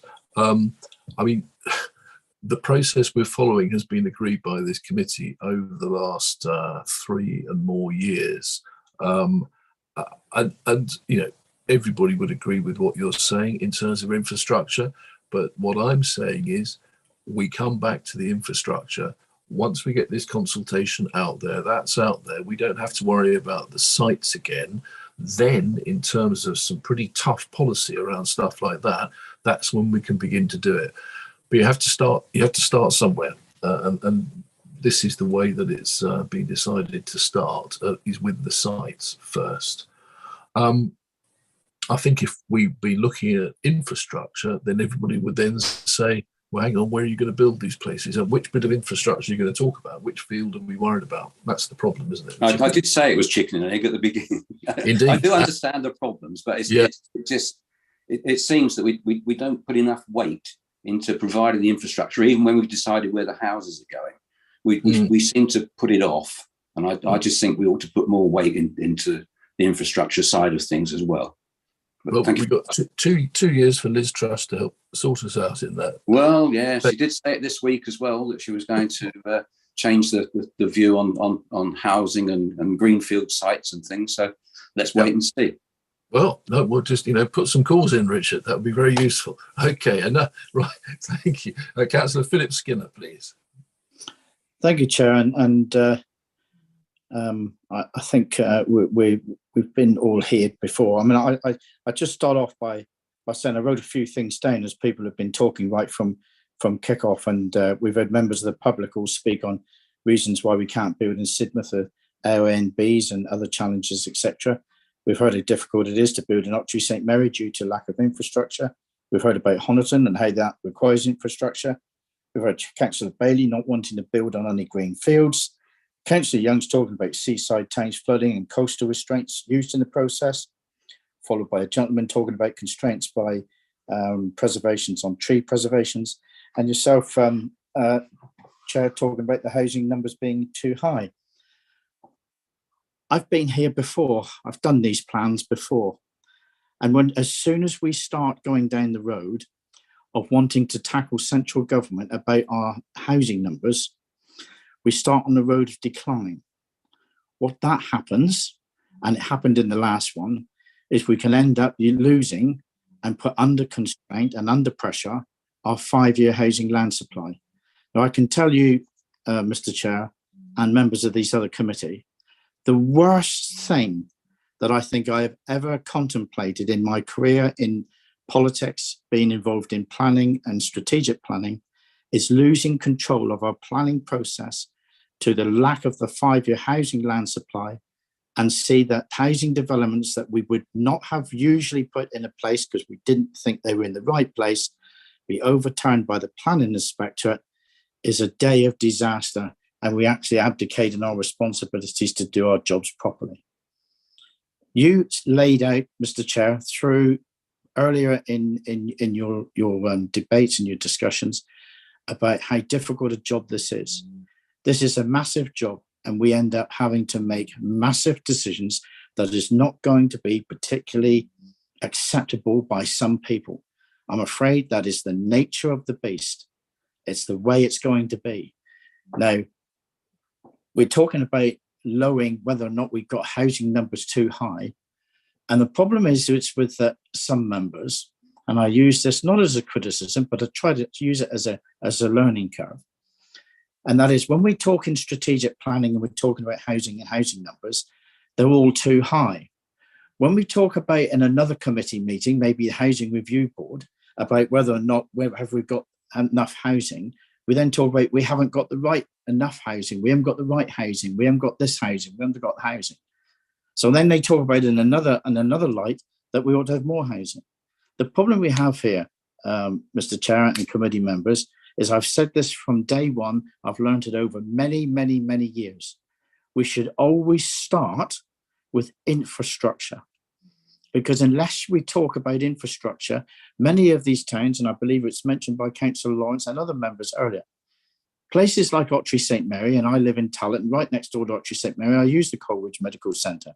And if it wasn't many years ago, you ring up, you get an appointment, if not that day or two later. Now you ring up, you've got to book an appointment and all the rest. It's not just in Otley St Mary, it's all over the country, up and down the country.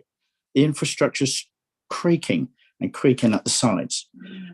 The issue we have here is, how do we best address both the housing numbers in working with the economic land process and working with the infrastructure and building it all into a place to make it all work?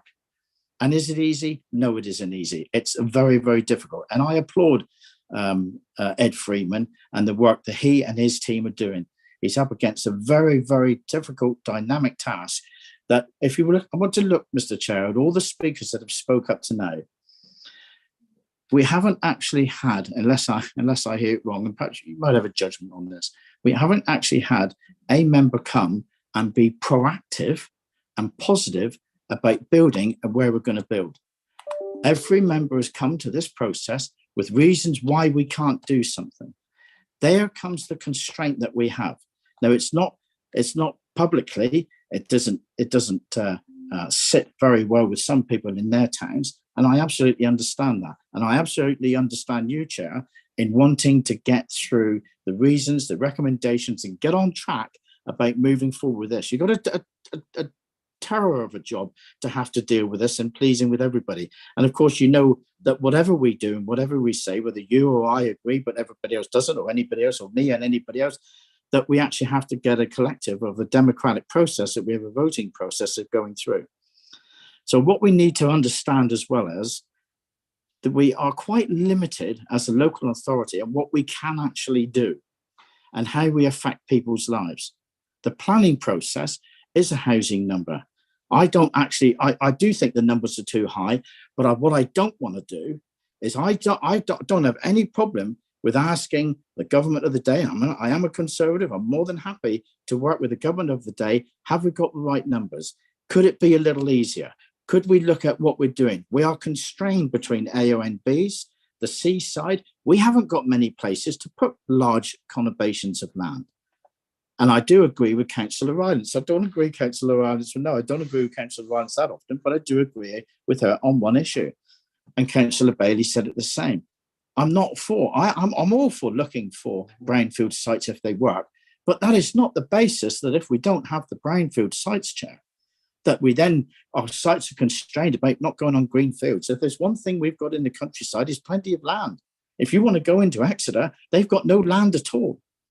Now, I'm not advocating building all over the countryside, and I know that's an easy shot for somebody to take at me, but we need to be realistic and wake up to the facts that are sat in front of us.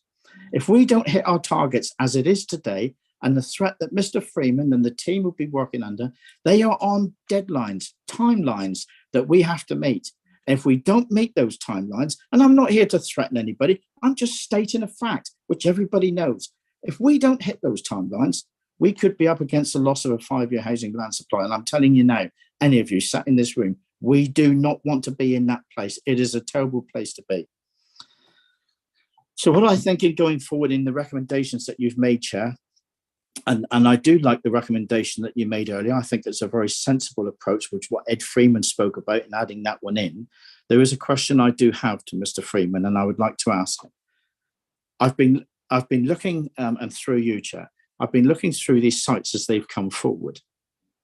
And some of these sites, I just want to know whether or not they've actually been applied through by the landowners, or whether some of these sites has just been picked up and studied.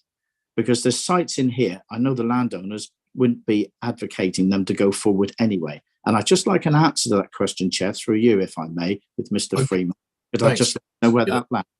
Okay, and then I'll come to Councillor Ledger in a minute. Ed, are you able to answer that one? Are these ones that have all come through the HELAR process as people putting them forward, or are these ones that, you know, we've had a look at and thought, oh, well, that could be an interesting answer instead? So, I mean, primarily the sites have come forward through the HELAR process that have been put forward in the call for sites by applicants and assessed through the HELAR process. We are required to look at other supply options. So we have picked up some sites from the urban capacity study and other work we've done like that. But predominantly, they are sites that have come through the HELAR process that have been put forward by landowners. Okay, thank you very much. So next we come to, I'm happy to take 30 seconds, Councillor Miller. The only thing is, please, again, we are looking at the site selection for the emerging East Devon local plan and some decisions about bringing these consultation. But yeah. Thank you. I just wanted to know what you wanted from us, from ward members, because I followed the previous meeting and Councillor Moulding, for example, went through all of the Axminster sites saying yes, no, whatever. Do you want us as ward members, if we're to contribute to the rest of the meeting, and I apologise if I've missed this from earlier, to be commenting specifically on sites that we believe should be definitely going to consultation or ones we shouldn't? Or do you want it to be broader, Chair? It's just I'm confused about my... Sorry, thanks, Councillor. The intention is, if the committee is so minded, that we agree to some recommendations now and get that out of the way, get that done. We can then see what we're doing with the rest of the meeting. The rest of the meeting, well, no, not at all, because it's not easy, this.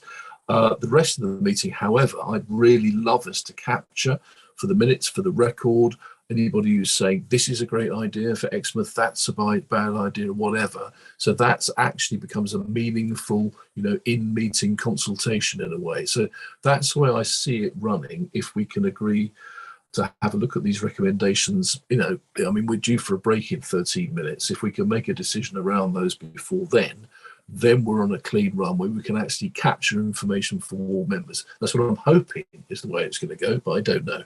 Councillor Ledger, please. Thanks, Chair. Ed, from previous reports that have come out, there have been some amendments to site assessments. Is there any way that you can come back to us and say, for instance, with Seaton, there's been another site assessment, and Seaton 07 and 12, which is roughly the same site, were previously recommended for approval. Now they're recommended to be taken out of the plan completely. I don't know how many other sites across the district that's happened to. And as we're looking at second preferred allocations and we're looking at the shortfall, reasons why officers have come to that conclusion where you've asked them to go forward in one sense and then you've taken it away in the next would be really helpful, I think, to committee. So when we're looking, I know we've got a couple more meetings next week and so, is that something that you can throw together quite quickly? Yeah, Ed, is that, if you'd like to answer that now, if you haven't answered at this point. Yeah, through your chair. Councillor Ledger, we're talking about sites that have changed in terms of their status from the working draft local plan that we published at the end of last year to the site assessment now. We are right. We haven't kept track of sort of those that have changed and why. As I say, it's further assessment work that has sort of identified that perhaps constraints that we'd identified previously through further assessment work, having gone through a formal landscape assessment, for example, or engaged with our ecologist in terms of biodiversity issues, we've then concluded that those issues are more significant than we first thought, which has then led to the changes in the assessment. We haven't kept track and logged where that has changed and the reasons why.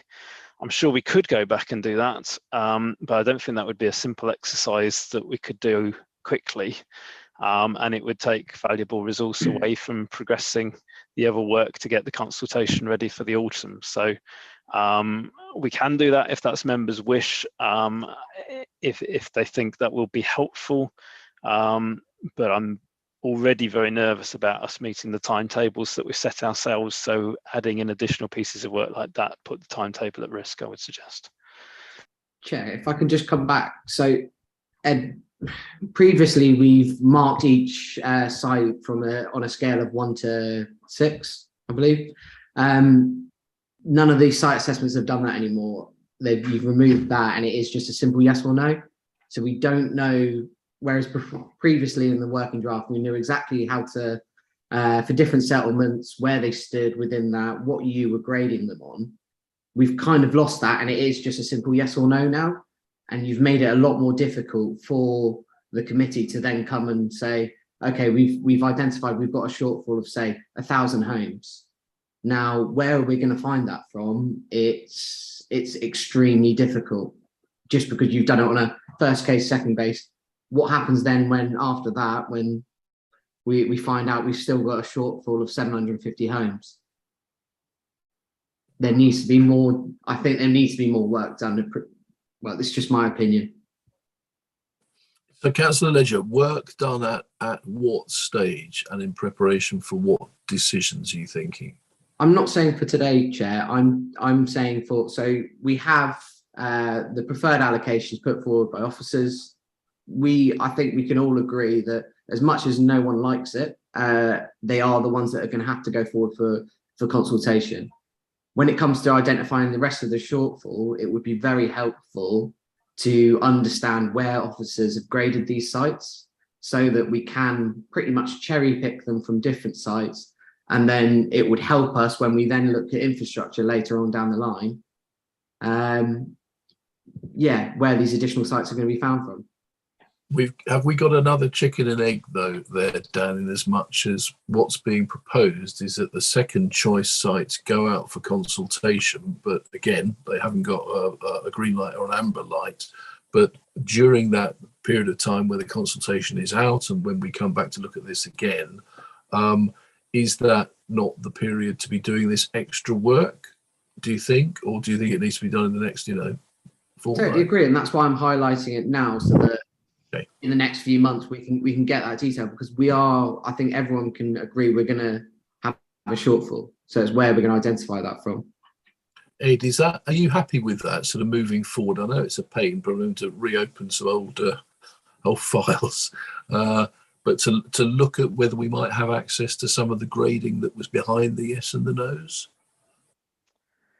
As I say, I'm sure we can do some further work to explain sort of how the assessment work has evolved from what was done from the working draft plan to this plan. What I would say though is, if the thinking is that perhaps some of the sites we said no to in this site assessment work could be revisited to look to bring them in to try and meet the shortfall, I would say the sites that we've scored as no's, to my mind, are quite definitive no's. Fundamentally, they are sites that we just cannot see a way of making them acceptable.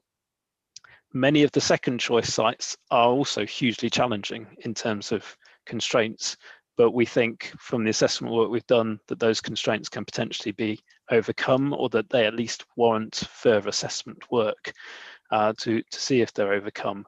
So I really think in terms of the no's, our recommendation as officers would be that we kind of drop those sites. We just can't see how we can make them acceptable. So really the choices are the first and second choices, and we're basically just putting everything forward that we think can be delivered in a way that's potentially acceptable. We could make that scoring slightly more nuanced if it helps in terms of grading them on the 1 to 6 scale or something, if that would help. But the options are really just the first and second choices, and as things stand, you basically need all of them to meet the housing need. So I'm not sure where that gets us fundamentally. I think the choices are about, with the second choice sites, is about where you put them, because you have some options that we set out, for example, for larger scale growth in some of the more sustainable villages. There's issues around how much growth you put in particular locations. But the options are really all of the first and second choices. I don't really see any of the no's being potential options. Okay, thanks. I was trying to work out, Dan, an analogy about you training for a new rugby season where your coach is there, timing your runs, keeping assessments, or look at the speed with which he did that. And that governs your first week of training, and then blah, blah, blah. And then it comes down, doesn't it, to is he going to pick you? Is she perhaps going to pick you for the match or not? And then does that coach still look back at the data that was taken, you know, a month earlier when you were trying to make a comeback from a long summer? I don't know. You don't look persuaded by that image, Dan. What do you think? What do you feel we should try and do then moving forward? I don't understand why a lot of these have been removed. For instance, with we look at Fennerton, there was a lot of sites there that were originally graded, very good sites that aren't in the preferred allocations now. And I don't understand how from an initial assessment they were 1 or 2s and now they've moved to completely unacceptable. And is that the same? I understand from a point of view of we wouldn't want to do that to our small rural villages and add that much growth to it. But from a point of view of would the site be acceptable, yes or no? And could we should we be looking to at least consult on it? That's the bit that I can't understand, and where it is slightly confusing with this first and second allocations, because it has taken out a lot of the previous work and we just can't see what the assessment says about it now. Okay, all right. Thanks, Councillor Legend. Let's note that for the moment and maybe come back to that in a minute. Councillor Howell, please. Mike Howell. Thank you, Chair. I'll start by saying I agree with everything that's been said before. Pretty well everything, including Councillor Skinner. Particularly Councillor Rylance and Councillor Miller earlier. And I want to concentrate on that because I want to make a recommendation. I want to make a recommendation 5. So I wish to say recommendation 6, Mike, because okay, it's already dropped a recommendation 5. Okay, although I am deleting one of the previous recommendations. So go on, Nick. Well, whatever. I want to add another recommendation. I wish this recommendation to be: this committee asks that the redevelopment of the Magnolia Centre Exmouth is brought to this committee at the next available meeting for agreement on the way forward to get this started. I've left it very open as I can, but we need to physically start this. It is ridiculous. We keep talking about it. It probably won't help this local plan, but by heck, it will help the next local plan, and it needs to be done. You yourself, Chair, mentioned the various overlapping committees that need to be involved in that, hence why I want it to come to this committee to start with. We have to have overall command and push it, if you get my meaning, but we don't have to be day-to-day running of what it is or anything else. But we physically have to go, you guys need to get your heads together. You need to start working with the Exmouth councillors in particular. How are we going to do this? What are we going to do? And how many... no disrespect to Mr. Freeman, but every time I look at the Magnolia Centre, the minimum we could get out of that site is 500 homes. Now, that is a massive amount. That is more than half of our current allocation, you know, and it adds vitality back into the town. So we need to do it. I hope I get full endorsement from this committee to push it. I'm not asking anything else, but I put that forward. Going on from there, and just to pick up what everyone else has been saying, particularly the residents of Ottery and Sidmouth and other locations, it's going to get worse because as you move down what they've been saying about Ottery in particular, let's say, and I agree with everything they've said, when you come down to the next tiers, the tiers 3s and 4s, they haven't got any of the facilities the tiers 2s and 1s have. So we're going to put more development further down the tree because they haven't got the ability to take it up the tree. But guess what? Nor of the lower levels either. So we have to hold our peace. It is unpalatable. It is the worst committee to be on when you're doing a local plan, this one, because you always make choices that have no other option in reality. But we've got to move forward. And other than that, including Mr. Freeman's other recommendation, we need to move forward, and I'm happy to endorse what has been said before. Thank you. Thank you very much for that, Mike. I think democratically, if it's helpful, I'm not sure under this agenda item it's appropriate to take your Magnolia idea, but I think it has the full agreement of the committee. So are you happy if I say to you, or if I and Ollie, if Ollie is mindful to agree, that we will make sure that that comes forward in the next, well, for some consideration before the end of the year? And then that gives time for Jerry, who's looking at Jerry and Tim are looking at Exmouth Town Centre and Exmouth Seafront. It helps, gives time for Dan and Housing Board and all the rest of it to consider it. Are you happy to take that on trust that we will bring it forward? Because it doesn't really, the recommendation doesn't really sit with where you're putting it at the moment. To be honest, although I'm happy to take it on trust, if you get my meaning, I have no problem with what you're saying, because you're saying it in public forum as well and everything else. It does sit very well in this, because we're talking about our current local plan and the future development. This is, or could be, a major part of that development in the future. So it sits very well in what we're doing. It doesn't change our local plan fundamentally, but it also says to people what we're trying to achieve for the future. And we do need to do something. We've been talking about it for too many months. So physically, I would be happier putting it and properly endorsing it, but nevertheless, I disagree with you, Chair, but at the same time, I understand you, if you get my meaning. Does that make sense? Well, it does. We're back to chicken and egg again, aren't we? Okay. Well, I'm happy to take some advice, probably from Democratic Services and from Ed.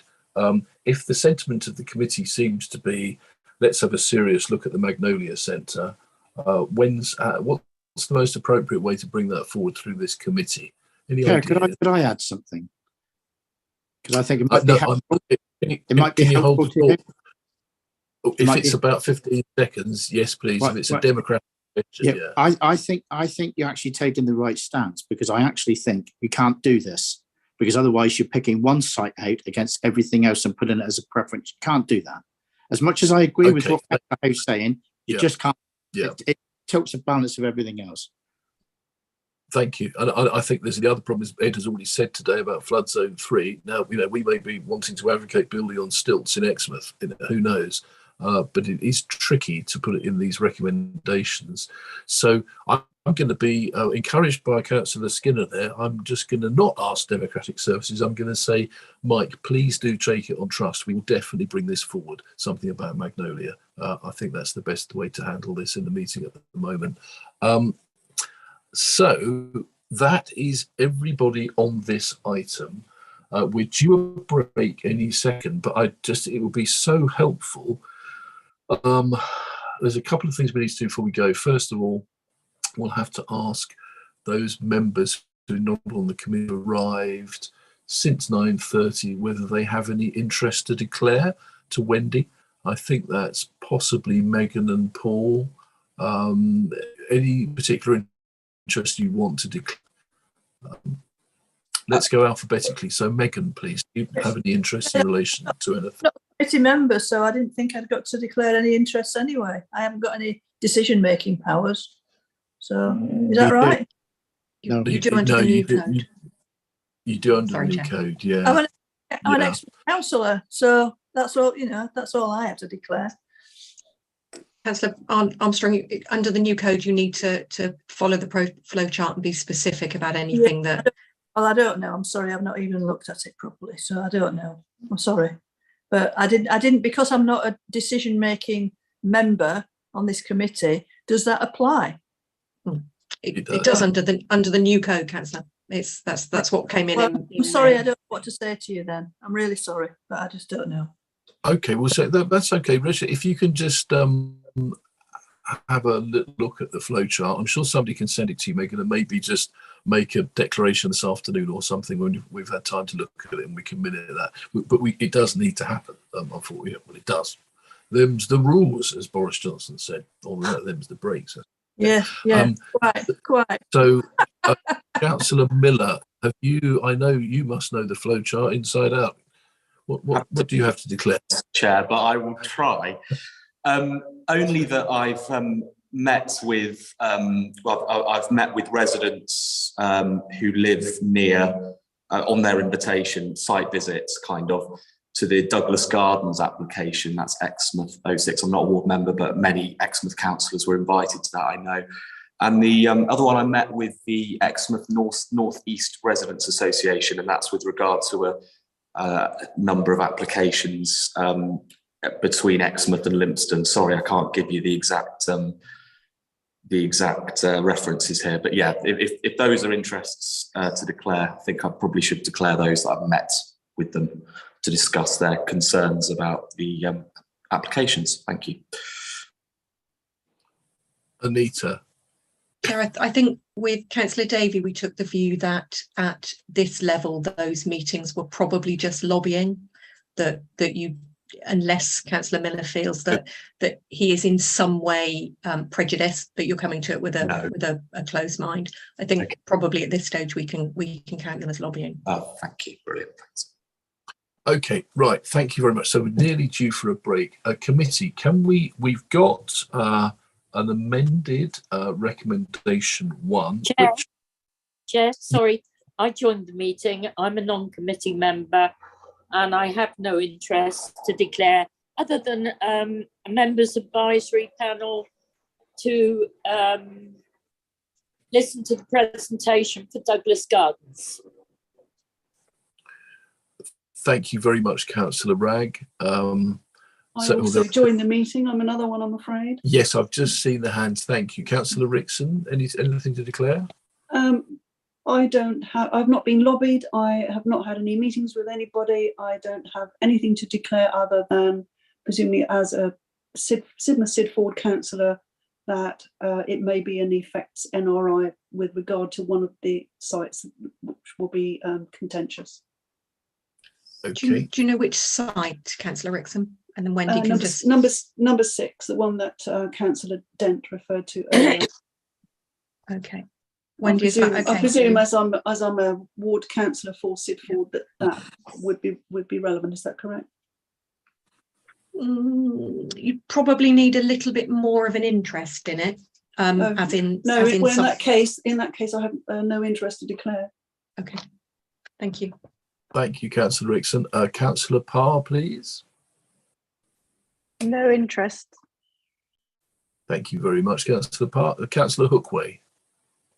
Thank you, Chair. No interest to declare apart from being lobbied by email about Exmouth 06 Douglas Gardens.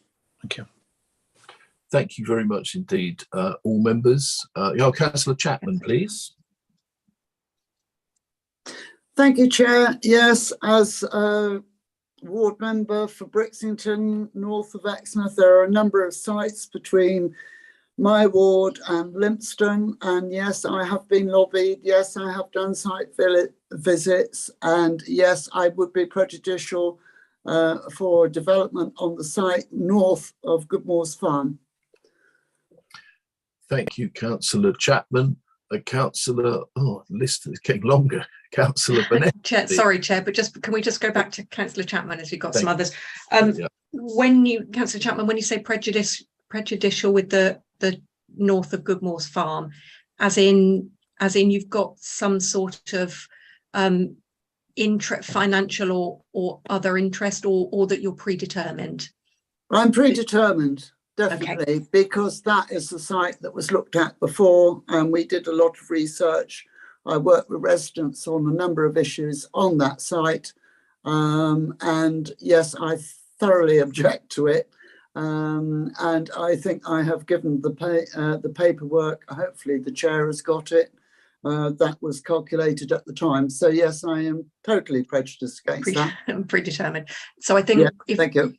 As and when we get to that site, Chair, I think treat that in the same way as we've treated the effects and prejudicial NRIs that Councillor Chapman should leave for that site. Yeah, this is going to be interesting. Absolutely. I expect a dramatic exit. And be difficult to see Very one. difficult Right. on Zoom, Chair. Very difficult to glance on Zoom. If anybody can manage it, I'm sure Maddie can. Councillor Bonetta, please. Thank you, Chair. Sorry if I cut out just now. I'm not sure if I was, but my internet completely collapsed, which is the joys, obviously, of the first world and 21st century. I have an effects NRI over all applications affecting Honiton and the surrounding areas as a Honiton Town Councillor. Thank you very much. Thank you very much, Jake, for that. Finally, Councillor Young. Thank you, Chair. Just to declare that I've had meetings with a number of people regarding sites.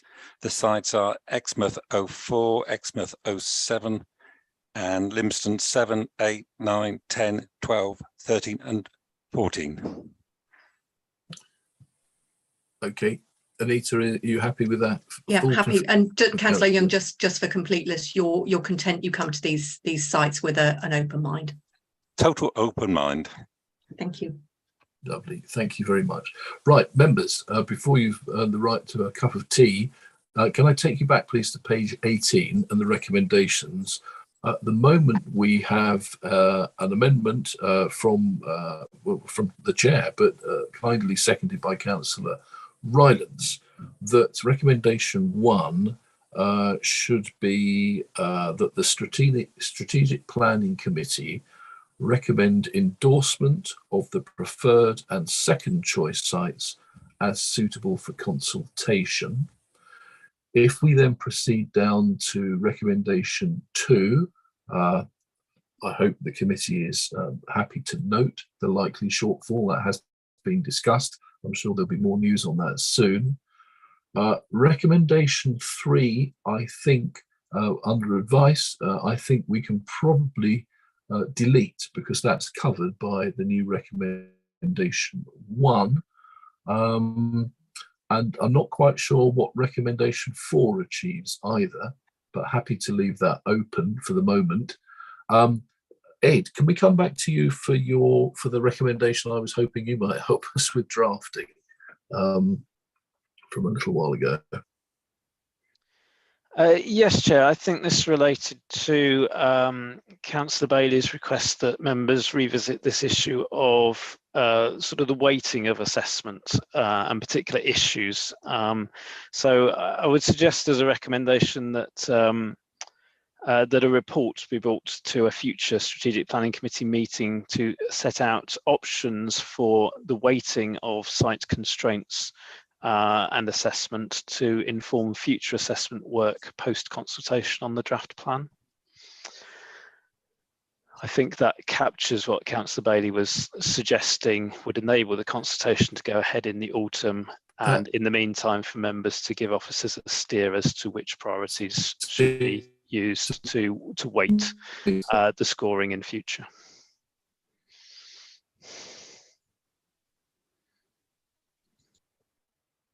Okay, thanks, Ed. That's palatable.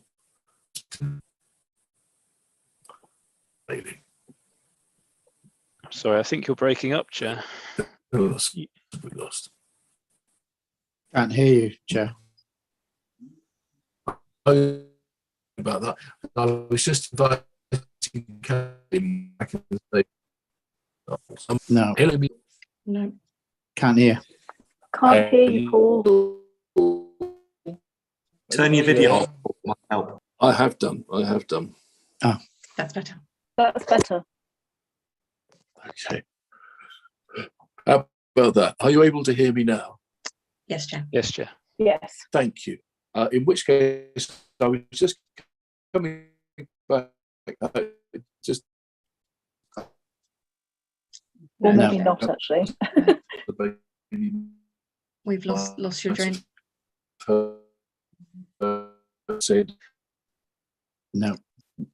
Shall we I'm trying to see Councillor Davey on my screen. Shall we get? I know I'm the here chair in was trying to deal with this before the break. Shall we just go for our short break now and give the chair time to get back into the meeting? Anybody able to hear me at the moment? Yes. Beautifully right now. Yes. Okay, thank you. I was just going to ask, sorry about this, Jess, are you happy with that, with what Ed has just, okay, that's a nod, I think, yes, from thank Jess. you. Thank you. I've got a hand from Eleanor as well. Eleanor? I just wanted to, thank you, Chair. I just wanted to underline that that one of the options that we consider should be developing socially owned housing in village locations on small sites. And I really hope that that will not leave any agenda, because it's crucial that we keep some communities alive by allowing young people to stay and older people to remain. Okay, well, can we note that then, please, for the minutes, and we will definitely come back to that as a priority as we move forward. So, Anita and Wendy, are you happy with what you understand to be the recommendations at the moment? I think so, Chair. I don't have most of it captured. Wendy should be able to pick it up from the recordings. Are members content that they know what they're voting on? I think is probably the question. Are we voting on 3 and 4? Sorry. Well, that's a good point, Councillor Bailey. Anita, I was thinking that that 3 and 4 became void in a sense because of what 1 now reads as, because 1's quite pithy, isn't it? Are you, I hate to ask you when you're standing juggling your laptop, are you able to repeat 1 for us, and we'll just check that against 3 and 4? Sorry. I think I might have put it in a WhatsApp group to officers earlier. I don't know quite some. Can anybody see it there? I can go upstairs, certainly. This could be fun. I'll turn the video off because you don't want to see me going up the stairs. Yes, I have it, Chair. Oh yes, thank you, Ollie. I've got that SPC recommend endorsement of the preferred and second choice sites as suitable for consultation. I'm not. I've got to say, not totally happy myself with deleting recommendation 3, because I think the second choice sites, it might be good to go through some of those. Some of them are quite large, and I don't know how other members feel about that. But I think there's going to be a perception by the public that once they've gone forward for consultation, there's a little bit of a done deal going on. And I know that's, we are going to listen to consultations, but I think there's a feeling that once they're in as a preferred allocation, that they are going to, carry more weight. I mean, I can see the risk in that, Ollie. I think my feeling was, in order to make progress with it, we got a very clear statement from Ed that what you've just said, fortunately, isn't actually the case. It isn't a done deal. I think that's been said on a number of occasions today. We just have to take that, I think, at face value.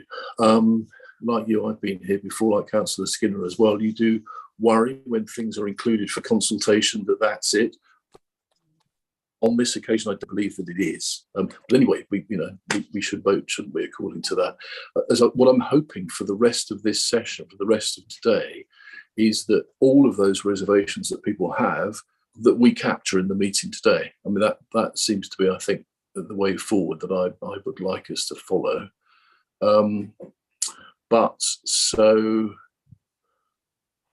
Yeah, is that okay? Chair, if we added the words, just looking at your wording, if we added to recommendation 1 the reference to consultation, so recommendation 1 says that Strategic Planning Committee recommend endorsement of the sites proposed as preferred allocations for the development in this committee report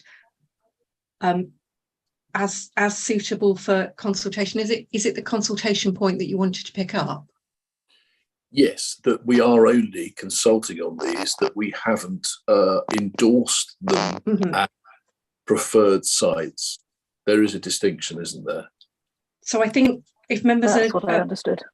if members are clearly, it's for members to decide what they want to recommend, but if as Councillor Davies said, perhaps there's some nervousness about the shorter wording of your proposed recommendation, if we added as suitable for consultation to recommendation 1, that the consultation wording is already in 3, that already says in for consultation. And if you wanted to, oh no, we don't need to add it for 2. So if we just added the inclusion of consultation to make it clear that they're not being adopted as such. Anita, could the word in public consultation be put in there? Put the word public. Yeah. If that works for members. And sorry. Anyway. Yes, Councillor Bailey. I don't understand why we're doing this now rather than waiting and going through, because surely the purpose of the discussion this afternoon is that the committee might decide that some sites aren't going to be included, particularly the second sites. So it seems to me that we need to do that first before we actually finalise our recommendations. And we also need to look at that point 3, which is, how do we address the shortfall? So we need, I think Ed will probably want us to comment on that, and then that will form part of the recommendation. So I'm just not 100% clear why we're doing the recommendations at this stage. I'll say that very politely. Thank you. No, absolutely. Well, I think my rationale for this is that we already know from what we've been told that in order to go forward for consultation in sufficient numbers, we need to include at this stage both the first and the second choices.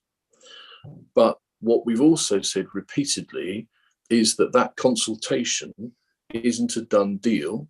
And that this council may well, and one can't put this too explicitly,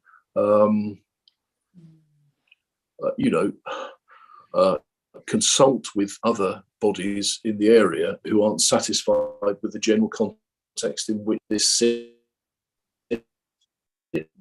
What we have to do is get this out to consultation in order for the wider public. And the thing to remember, this isn't just the public who are consulted on, although Jeff's addition is helpful there.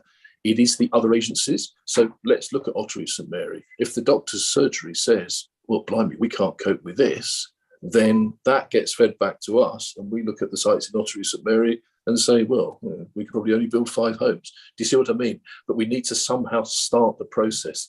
So that's why I'm hoping to, if we just agree this now, and then we capture all the vociferous objections that perhaps come later on the towns, we get those on the record at our end in a way that is, in a sense, part of our own consultation as members. Then we get the input from NHS or Devon County or schools or whatever, or highways, and then that comes back in later. But it's just this, it's the chicken and egg. We've got to make a start on it. On the consultation is the so that's why I've proposed it as that. But if people wish to vote against, that's fine. I do think important, Chair, to keep in 4. Okay, 4, Anita, in that context. Mm-hmm. That seems to be standalone. It's not impacted by any of the changes. So that's fine. Okay. Yes, through you, Chair. I think 4 would need to remain because there are options set out in 4 that members haven't debated yet that you may want to consult on through the consultation and get views on. So I do think that's a standalone. Yeah. Okay. Members, do you understand what we'd be voting on at this stage then? Okay. Chair, you've got hands from Councillor Pratt and Councillor Bailey, I think, to speak. I think they just before your question. Councillor Pratt, please. I put my hand up, Chair, for the amendment to the number 1. It shouldn't be there. Sorry. Okay, thank you. Councillor Bailey, you wish to come back again? Just me again. What we seem to be saying is that members of this committee won't have any ability to, if we agree this recommendation now, then this afternoon the purpose of the discussions is not to have any material say in whether those sites go out to consultation or not, because that's a done deal this morning. It'll simply be to register their dissatisfaction. Is that what we're saying? I think, in essence, to be absolutely honest with you, that is what's being said. And frankly, I think it might be the best use of our time, because what I really want to hear is the major objections or endorsements that are coming from the individual communities, and that, as I said, they get noted, and they will then influence our view as we go forward. Don't forget, this then comes forward as the draft local plan in mid-October, doesn't it, Ed, for a next stage? So there's always the potential to, the whole thing to ignite at that point. But that's the idea of today, if we can do it, just so we can get some work done. Yes. Okay, so members, with that in mind, Anita, do you think we should read all that again, or can we just assume? Shall I have a go at it, at Chair? this stage? I'm seeing some nods. Shall I have a go, and you can tell me if I've. And I'm trying to look at two screens, so excuse me for not looking at the camera. Recommendation 1 would be the Strategic Planning Committee recommend endorsement of the sites proposed as preferred allocation for development in this committee report, and for the purposes of public consultation. So that picks up the consultation point with Councillor Pratt's suggestion of public. 2, I think, then remains as it is. The Strategic Planning Committee note the likely shortfall in housing sites identified within this committee report. 3 remains as it is. The Strategic Planning Committee identify which additional sites that have currently been assessed as second best sites they consider would be appropriate to include as preferred allocations in the draft plan, for perhaps adding that public consultation there again, if there's a wish for public consultation. And 4 remains, as per Ed's comments, Strategic Planning Committee advise of their views on the options for addressing the housing shortfall as set out in paragraph 5.24 of the report. Can I just check, Ed? Ed's got his hand up. Are you content with that, Ed? Sorry, Chair. No, I'm confused now. I don't know if anybody else is. I thought 3 fell away because of the amendment to 1, which I think the chair is saying that basically the first choice and second best sites would all go out to consultation. So therefore recommendation 3 falls away. Recommendation 4, I don't see how members can vote on that, because you haven't considered the options as set out in paragraph 5.24 of the report, and that needs members to advise officers on their views on those options, not to simply vote on the recommendation. There is also recommendation 5 that I read out, that a report be brought to a future strategic planning committee to set out the options for weighting the site constraints as part of site assessment work, to inform further consideration of sites post-consultation on the draft plan. Thanks, Ed. I think that recommendation 4 is part of the ongoing work of the committee. So in other words, today, we've almost been set too much homework. We're being asked to look under this agenda item at sites, but we're also being asked to look at the almost Einstein level question of how we wish to solve the shortage of housing land in East Devon. And it's really hard to do that, I think, on the same thing. And if it does fall away today, we can come back to discuss that at a future meeting, is what I'd be thinking. And recommendation 5, yes, that's, or whatever the number was, Ed. I don't know. Have you managed to get that from Ed, Anita? What he was just saying? Not in full, but I think he's clearly got it written, so Ed can repeat that. Okay, you can tap that out then, Ed. Right, if I can come back briefly, please, to other people, because I think everybody's desperate to go to a vote or go. So, Councillor Moulding, please. Thank you, Chair. Yes, I've been listening carefully and mainly agreeing with comments that have been made. But what concerns me about the recommendations read out by Anita refers to item 1. And I think we were all fairly in agreement that this Strategic Planning Committee is not recommending endorsement, but recommending them as preferred, and that they go forward for a consultation. But I think the word recommend, or the words recommend endorsement was actually removed in the original submission that we had for that recommendation. Yes, I think that's right. Endorsement did go. I can, if you can bear with me, I'll just go and have a look. No, it didn't, Chair. It was still there. Was it in? I think the idea was that it endorsed that we do it. It wasn't endorsed that these things are endorsed. Do you see what I mean? It just endorsed the sites as suitable for consultation. Yes. That was the endorsement. Is that okay, Andrew? Because it's not endorsing the sites, it's endorsing them as for consultation. Still muted, Councillor Moulding. Oh, sorry. Yeah, it's that's correct. It said that they're recommended to go forward, but not recommended for endorsement. That's correct. Okay. We've got 3 more members. Can you sort of 15 seconds each, if that's possible? Councillor Bailey, please.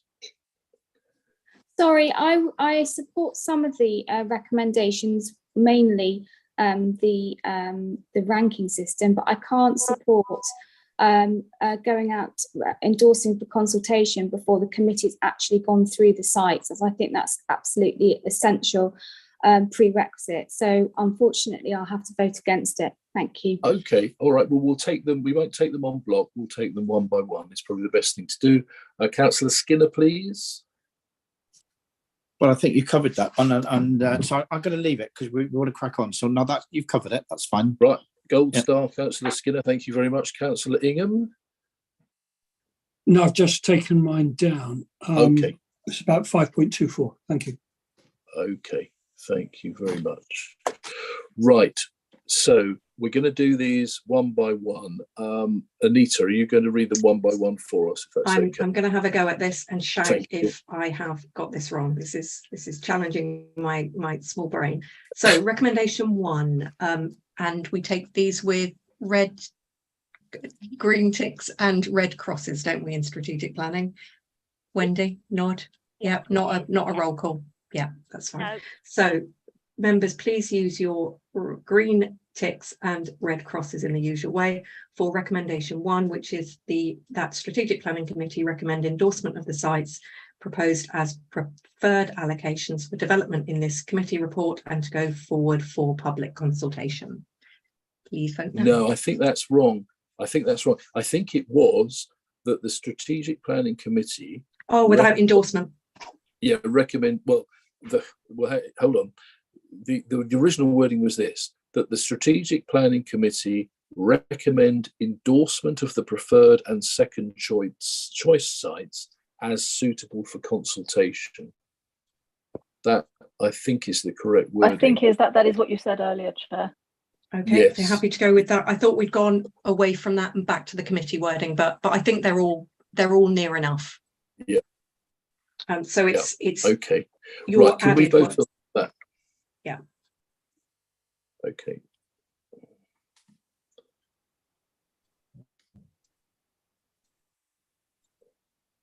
Currently, we have 7 votes, 8 votes in support, 2 votes against, and 10 votes in support, 2 votes against, no abstentions, so that is carried.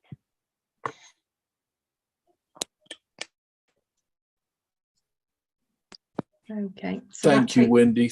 Sorry, Anita. And recommendation 2, as you understand it. Recommendation 2, Strategic Planning Committee note the likely shortfall in housing sites identified within this committee report. I think that probably stays as it is. So green ticks, Ed's nodding, green ticks and red crosses, please.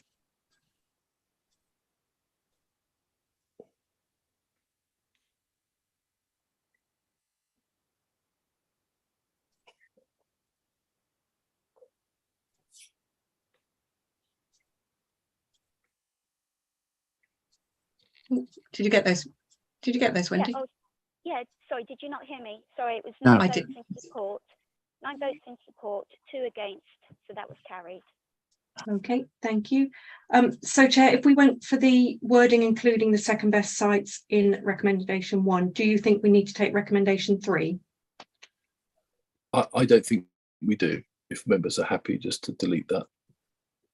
Okay, yeah. Okay, I'm seeing nods from the committee. So just for the avoidance of doubt, we don't include recommendation 3.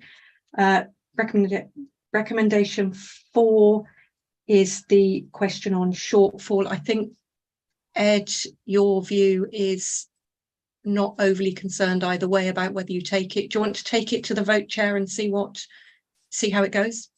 Well, I would say through you, Chair, I don't think it's a straightforward vote. It's seeking members' views on the options set out in the report. So I don't think it's one to vote on. No, let's hold that one point. Yeah. Yes, I think so. Thank you, Chair. Okay. Absolutely. So that takes us to, I've lost track of what number this is now. I think it's recommendation 3 then, is it? New recommendation 3, which is Ed's wording. If you could just reread that, Ed, about the weighting. Yes, certainly. Give me a second. The recommendation was that a report be brought to a future meeting of Strategic Planning Committee to set out options for the weighting of site constraints and assessment issues to inform future assessment work post consultation on the draft plan. Okay, members, green ticks and red crosses, please, and yellow hands if you're abstaining. Councillor Skinner has a hand up. I think it's an abstention, but I'm not sure. No, it's not, but I'll do this vote first and then come back. So thank you. So green ticks, red crosses. Okay, we have 10 votes in support, 1 against, 11 votes in support, 1 against. That is carried.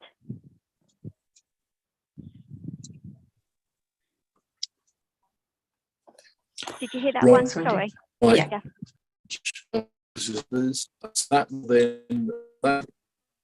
Yes. Thanks, Wendy. Leo, okay? Yeah, I'll get downstairs for this afternoon. Thank you, members. So this afternoon, we then do come to the first item will be Exmouth. Now, officers, I'd be grateful to be guided by you. I'm sorry we sort of shot through the 2-hour break. Do we view this as sort of a lunch break now? How long do you think we should take? Any idea? Entirely up to you, Chair, but maybe 20 minutes, half an hour, so we can sort of have something to eat quickly and have something to drink and then crack on this afternoon. That seems to be sensible. Chair, before you close down, I just wanted to make a comment regarding point 4. Are we going to assume that it was the wrong timing as a recommendation at this particular moment in time, and that once we've looked at that work, I take it through the day, we will come back and add that as a recommendation to the recommendations that we've already made? Absolutely, yes, Councillor Skinner. And it may be that we even finish that one today. That may carry over into the the end of the next meeting or whatever. And I think what we say on what we hear window. Right, so it's now 12:08. Are we happy, please, to regather? Let's go. 12:50. Is that okay? No, that's too long, isn't it? Where's my maths gone? 12:45. Let's say 12:45 to reassemble. And as Wendy will say, bear in mind you're on air until Yeah, I'm going to keep the live stream running. So members, if you could just make sure you're muted, please, because the public will be able to hear your comments. Thank you. Wendy. Yes, Councillor Chamberlain. Sorry, 1:45, I'm going to need to go because I've got Housing Review Board at 1. So just to remind you, that's all. Okay, thank you. Not sure how long that will take, but I'll try and come back this afternoon. Okay, thank you. I'll do a roll call when we come back, so I'll note your apologies. Thank you. Okay, thanks.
Can you hear me, Debbie, all right?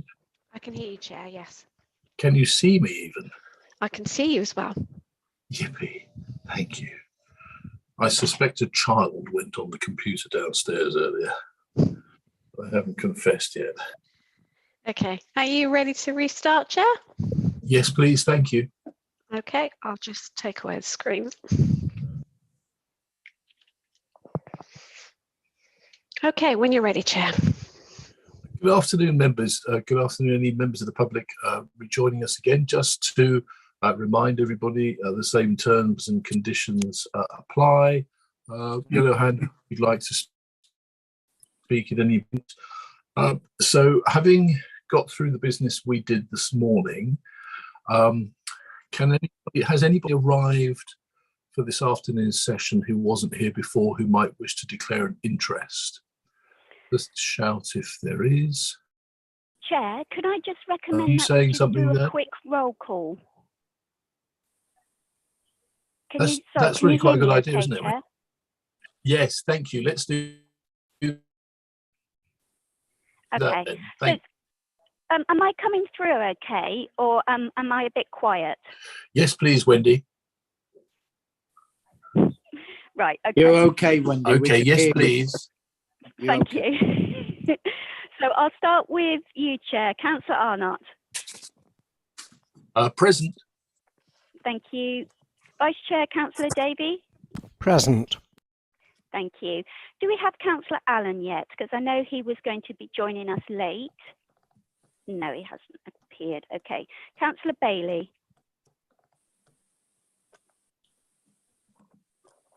Okay. Apologies from Councillor Blakey. We've received apologies from Councillor Chamberlain. Councillor Hayward. Present. Thank you, Wendy. Thank you. Councillor Howe. I'm here, but unfortunately I'm going to have to leave in a bit, so I don't know how long I'm here for. Okay, if you could just sort of message me just before you leave, Councillor Howe, that'd be great. Will do. Thank you. Councillor Ingham. You're present. Thank you. Thank you. Councillor Lawrence. Present. Thank you, Wendy. Thank you. Councillor Ledger. Nope. Councillor Moulding. Yes, I'm present, Wendy, but I'll need to leave at 1:30. Okay, thank you. Councillor Pratt. Present, Wendy. Thank you. Councillor Rylance is just entering the meeting, so I'll give her a chance. I'm here, sorry. Oh, lovely. Thank you, Councillor Rylance. Councillor Skinner. Yes, I'm here. Thank you. Thank you. So do we have Councillor Bailey? Is she back yet? Not so far, Wendy. Okay, lovely. Back to you, Chair. We are quorate for this afternoon's meeting. Thank you, Wendy. Thank you, members. So the idea of this afternoon is to discuss these settlements one by one. Now, at the moment on the agenda, we are skipping straight to Exmouth. I do wonder if, to make things equal, we should have a discussion on Axminster. Essentially, what we did last time with Axminster was it went through without really the benefit of a huge amount of site-by-site discussion. So I'd just like to start with Axminster in case anybody would like to speak on that now. And what we're trying to do here, members, is to capture your comments on any particular sites that you feel very strongly about. That's what we're trying to do this afternoon. So I'm just looking for, okay, so this is about, well, I'll come to Councillor Armstrong. It is about Axminster, and then we're going to come to Exmouth after that. But over to you, Megan. No, Chair, it's not about Axminster. I had my hand up a few minutes ago when you were talking about the declarations of interest. I'm just intrigued because I actually have been at this meeting from 9:30 this morning. So I wasn't a newcomer and I wasn't asked for declaration of interest at the beginning of the meeting. So that's why I was confused. I thought it was only going to be members of the committee who were asked for declarations. But actually I don't have any interest, if that helps. But I was just really confused because I'd been here all the time, nobody'd asked me, and then suddenly out of the blue I'm asked. So yeah, is that all right? Yeah. No, yeah, no worries. I think there was a point where I think Wendy asked for members not on the committee. But I must have not worry, don't worry. All the excitement, it gets to us in the end, doesn't it? Okay, thank you anyway. Okay. All right, thank you. Right, back to Axminster. Two big beasts from the jungle there, Councillor Hayward and Councillor Moulding. Councillor Hayward's hand went up first. So over to you, please, Councillor Hayward.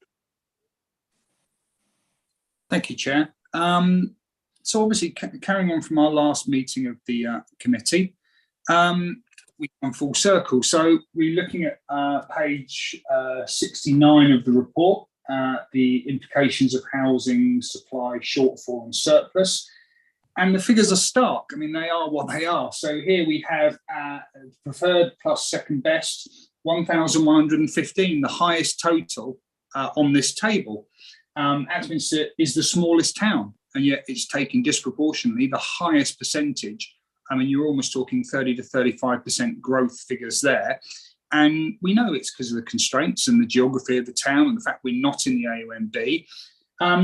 But I'm drawn back to 2 points, and they were made very eloquently by other members of the committee about infrastructure coming first and then housing coming latterly after proof that you can actually sustain these levels of housing growth. And Councillor Armstrong spoke eloquently about the issue of, housing targets that are ridiculous. That's an old argument.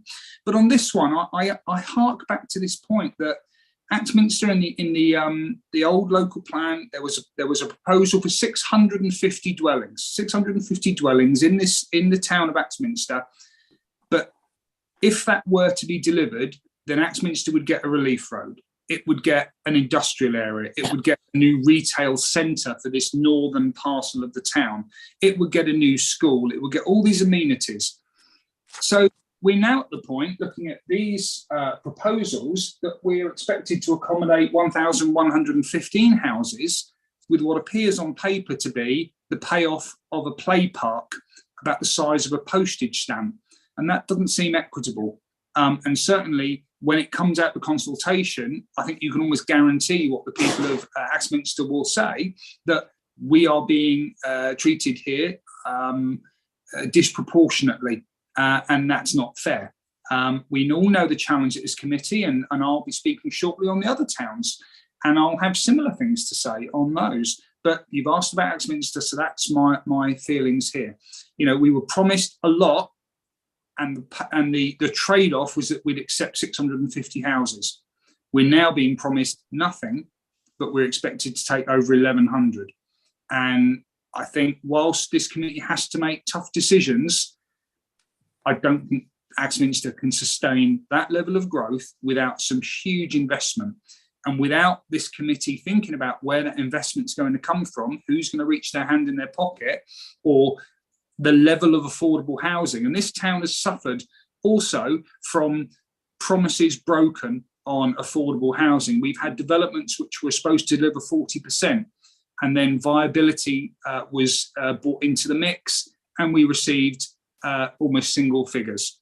Seaton down the road received 0% on one development. And so these promises ring quite hollow with the residents of Axminster. And yes, I work for the town council. The town council will benefit from a slight increase in precept, which means that we can do more here. We will get some SIL. Again, a very small figure that actually doesn't compensate for the profound change. Axminster has been around, for 1,000 years plus, and we've grown organically. Simply to say, you're going to take this much and we're going to give you nothing, no help to support it, just doesn't seem right. Some of these sites are better than others, and I welcome the chance to consult on them myself. And I'm sure the town council and our district councillors, the ward members and the town and the neighbourhood planning group, they will. But it just seems out of kilter. And whilst I empathise with the speakers earlier, talking about their 200 houses, their 300 houses, and Ottery's plight, and we all know that they are suffering, actually it pales in insignificance when you look at figures like this. So that's just my thought, but I am open to persuasion because I come into this open-minded. If anyone can persuade me that actually this level of growth without infrastructure is in Axminster's interest, I am all ears. Thank you. Thank you very much, Councillor Hayward. Councillor Andrew Moulding, please. Andrew. Yes, thank you, Chair. You may not be surprised to hear that I don't necessarily agree with everything that Councillor Hayward has said. Axminster does want a relief road and it is prepared to grow. And if you ask traders in the town, businesses in the town, what they feel about Axminster, they will talk to you about footfall, and that the footfall of numbers of residents living in the area has a great impact on their trading and their viability. So I think as far as footfall is concerned and growth, then that would be an important matter to consider. When we look at the sites individually, and I'm particularly thinking of 79 and 80, the 79 application, it mentions in the report that we must safeguard the route of a potential future relief road, because that's where it would start in Lime Road. The next site, 80, is the extension of the potential for the relief road. But I must say that the small report on Prestola Farm does not mention the provision of the potential for the future relief road. And I would certainly want Ed to ensure that that was included, because it was certainly discussed when we had our last meeting, when we discussed these sites. And if 79 and 80 include the provision of a relief road, then the future requirement for a relief road would be, we would be halfway there as far as getting that relief road is concerned. And with the congestion in Axminster, with traffic, that is badly needed. As far as the other allocations that are mentioned are concerned, yes, they must all go out to consultation. They all have good points and maybe bad points, but in the main, the preferred allocation, first choice, I would agree with. And I would also agree the potential second best allocation should also go forward for consultation.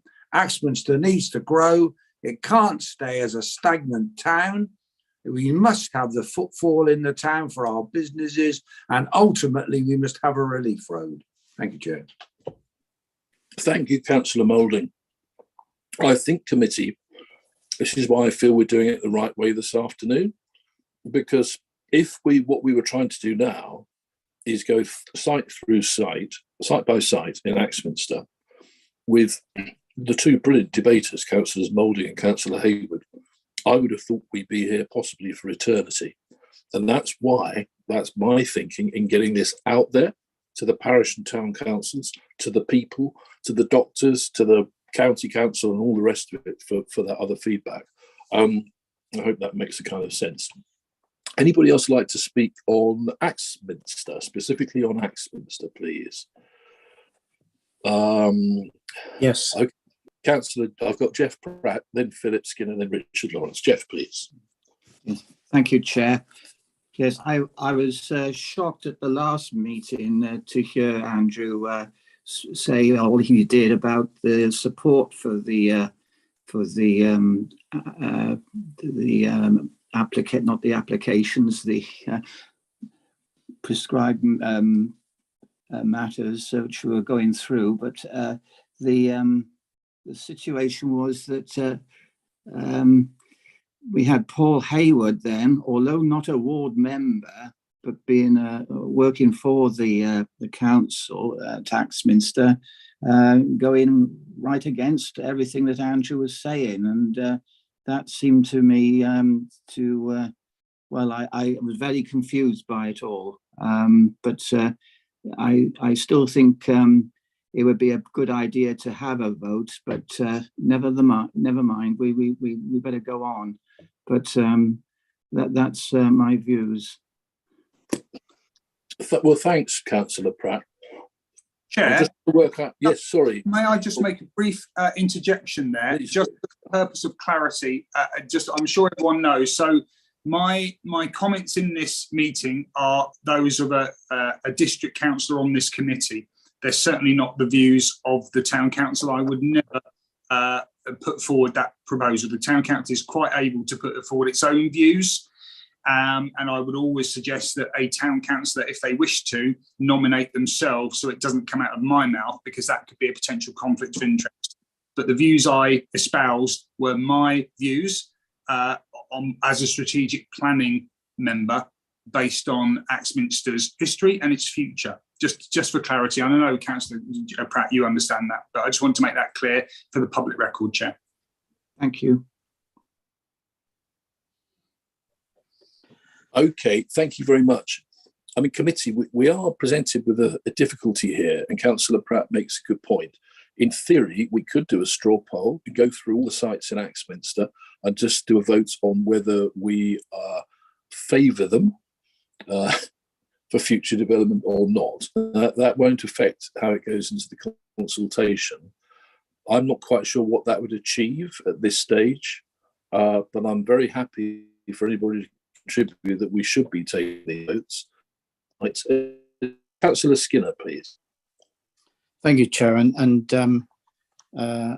quite like the way that it's being set out in actual fact, because the way we've set it up with the recommendations this morning, I'd sort of like to see that, after discussions, to see if other members are happy that they go forward. But listen, I want to cut back to the chase as to start from the beginning.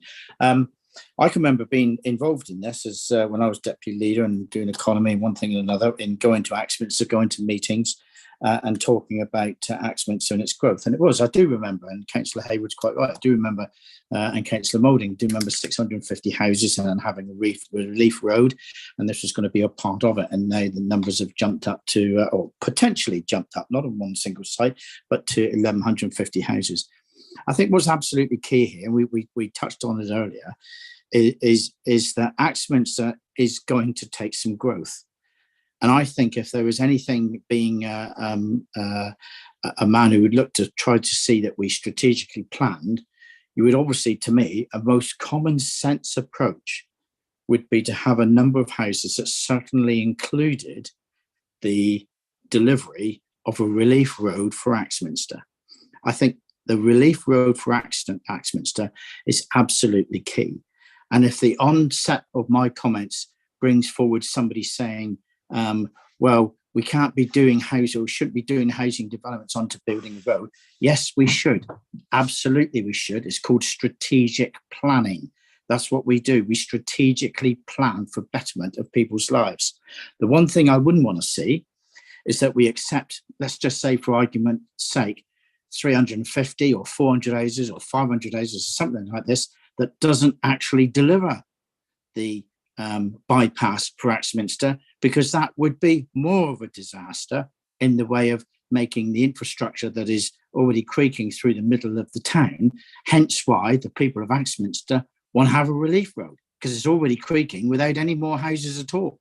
So the relief road is absolutely key in strategically planning, and roads and infrastructure are a key part of strategic planning.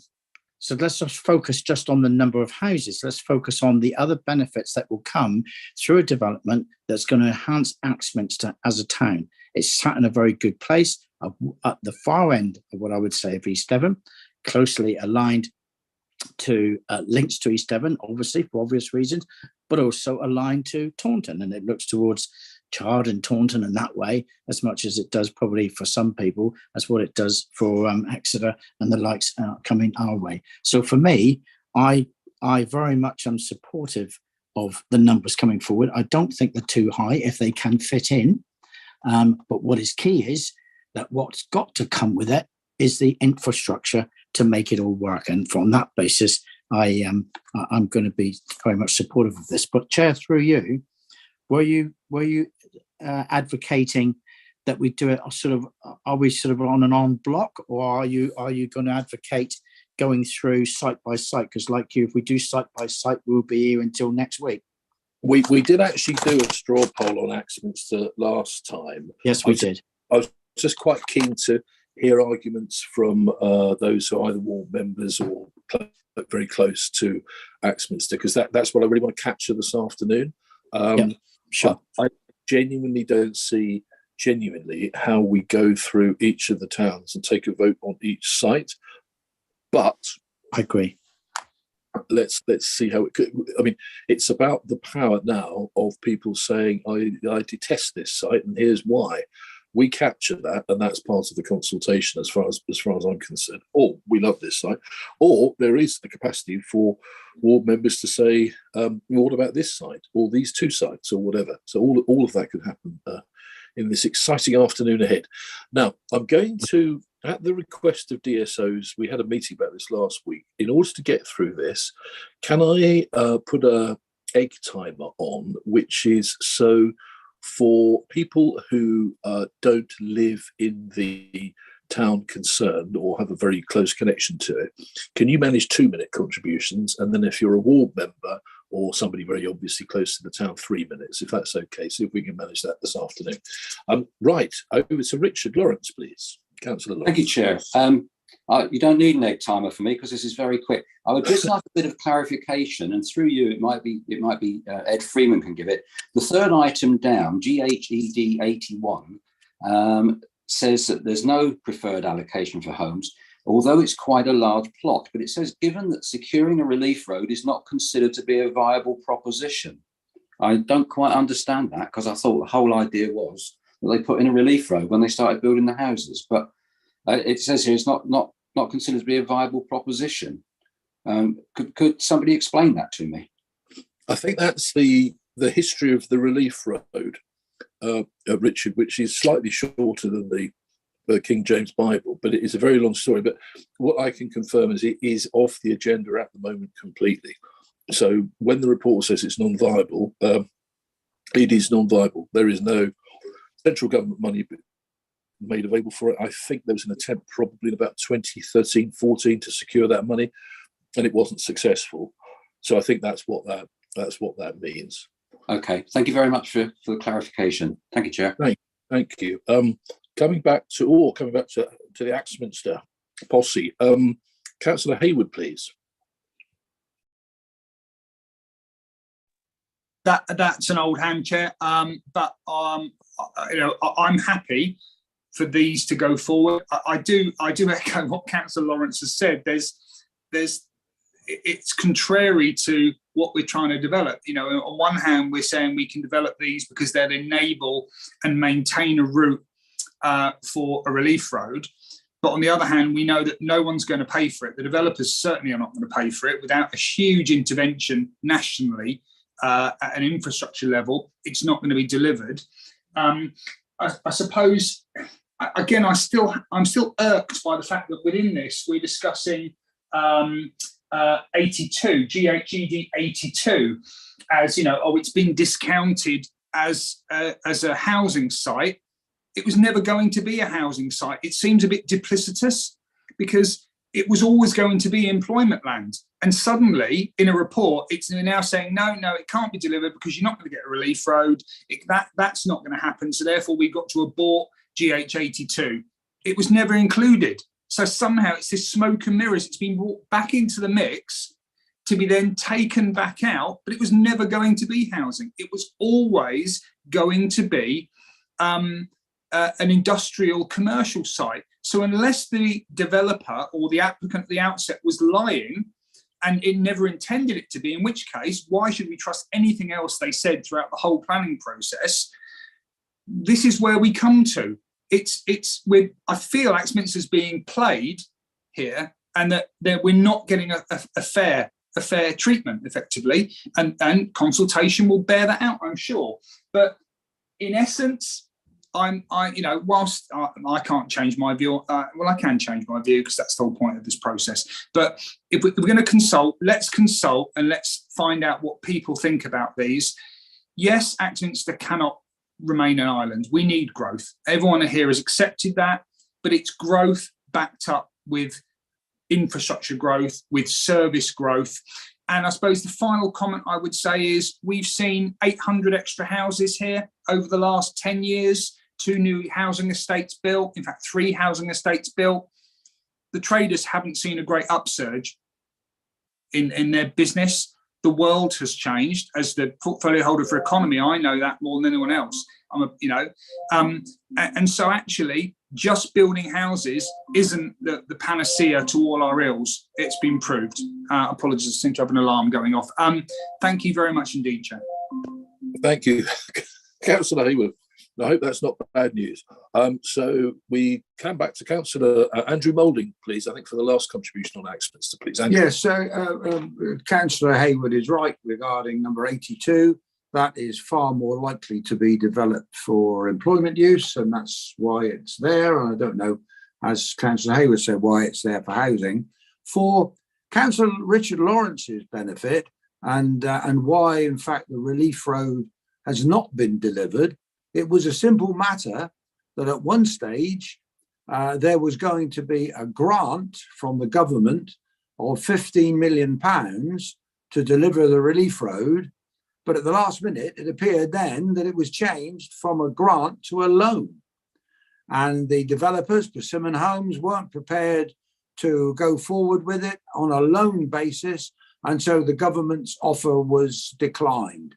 Now, in my view, we should always make every effort to retain what we can to ultimately deliver a relief road. Because I'm sure that as Axminster begins to stagnate even further with traffic going through, that government will come forward and deliver a potential grant so that a road can be built as a relief road for Axminster. And therefore, I would propose that all the allocations suggested in the report go forward for consultation as suggested, and we vote on that in order that this can move forward. Thank you. Thanks, Andrew. We did actually do that at the last meeting, so that's already been achieved. What we wanted to do here today was just hear more from people, because that was quite a, I thought, rather a truncated meeting. So that is already on the record. Okay, so there's nobody else to speak from. So I'm now looking for members to speak on Exmouth. So looking for hands up.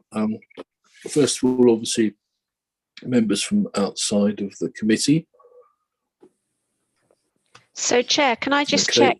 Are you wishing now to speak to your ward members, and you want me to time them for their 3 minutes? Just checking. Yes, please. So I'm looking at all of the names I can see there. So I'm counting Councillor Young as effectively he's an adjoining. So it's sort of adjoining or actual ward members. You know, you can see some people. So I'll give you a shout on that. But at the moment, everybody there, apart, I'm afraid, from Councillor Skinner, qualifies for 3. Councillor Phillips is going to have to do it in 2 this time around. Well, no, because you live in Townsend, don't you? Yeah, so that's fair enough. Right, so let's go. Exmouth debate. Councillor Nick Hookway, please. Before you start, Chair, could I just be clear on one point? And that is what we did at the last one at Axminster, which is good. You know, we put them on block. But I've got a declaration of interest on 2 issues within Exmouth. If you then decide to pull on block, it puts me in a bit of an awkward position. And I just want to know, what I was expecting was you were going to go with them site by site, and then I would leave the ones that I've made a declaration on. But if it goes on block, I just want to be clear, you know, just as long as I get some advice really about, you know, I do want to very much speak on Exmouth on some of these that are coming forward. But having said that, if it goes on, do you understand my position where I'm at? Yeah, I just want to get it right. Absolutely, absolutely. This is a tricky one. I mean, Chair, can I make a suggestion? Yes, please. If you took the site or sites, I think Councillor Skinner was unclear whether the second site, where it was, and perhaps Ed can assist with that.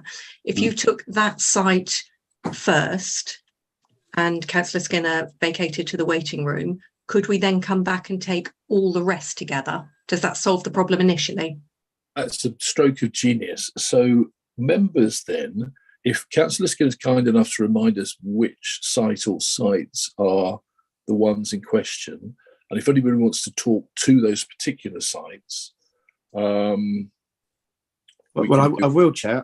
One was Bystock Court for obvious reasons, but one was land east of Old Bystock Drive. And the problem is with that, there's no maps. I don't exactly know where it is.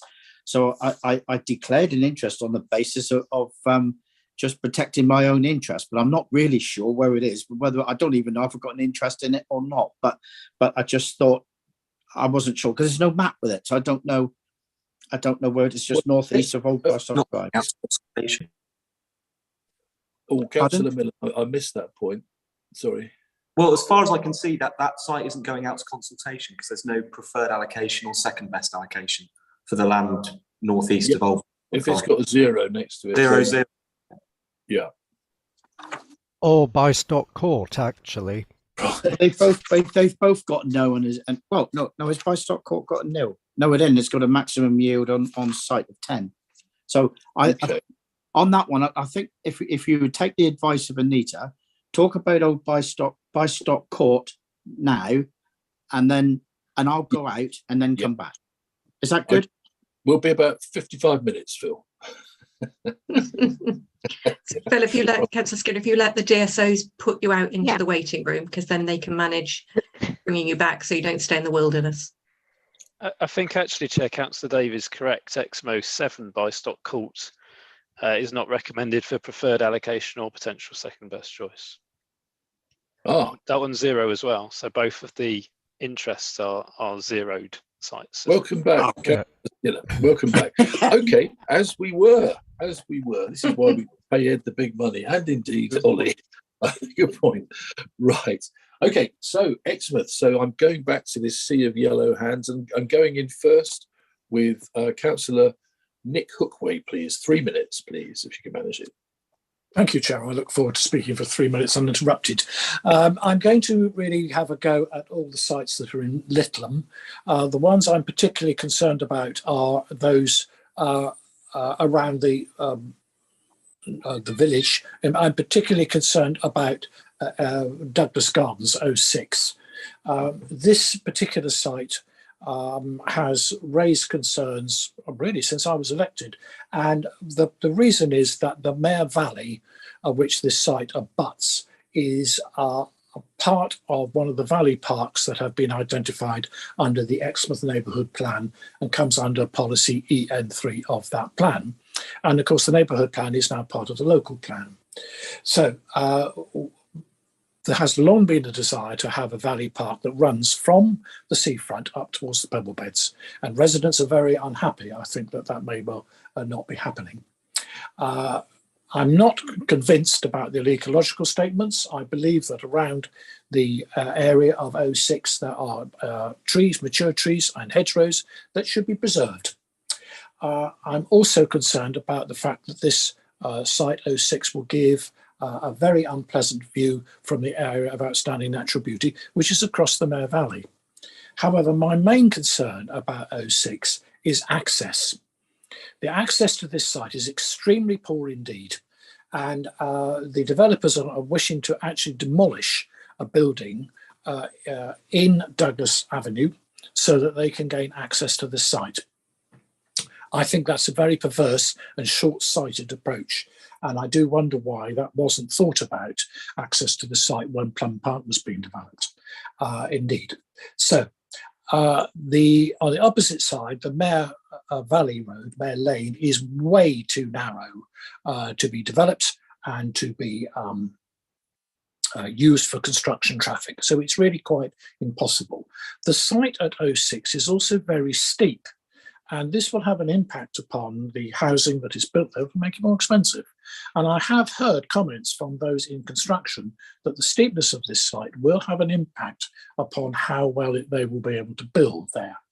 Okay, there are only going to be 11 affordable houses. Quite frankly, that's not really going to have much of an impact upon the lack of housing that we have in Exmouth. Okay, I'm also similarly concerned about sites Exmouth 16 and Exmouth 08. All three of the sites I'm talking about will have to have some access not only to Douglas Avenue, but also to Littleham Cross and Littleham Road. This road can't cope. Littleham Cross can't cope with any more traffic. It is just impossible. So I really do think that if we're going to be very serious about That's your 3 minutes, councillor.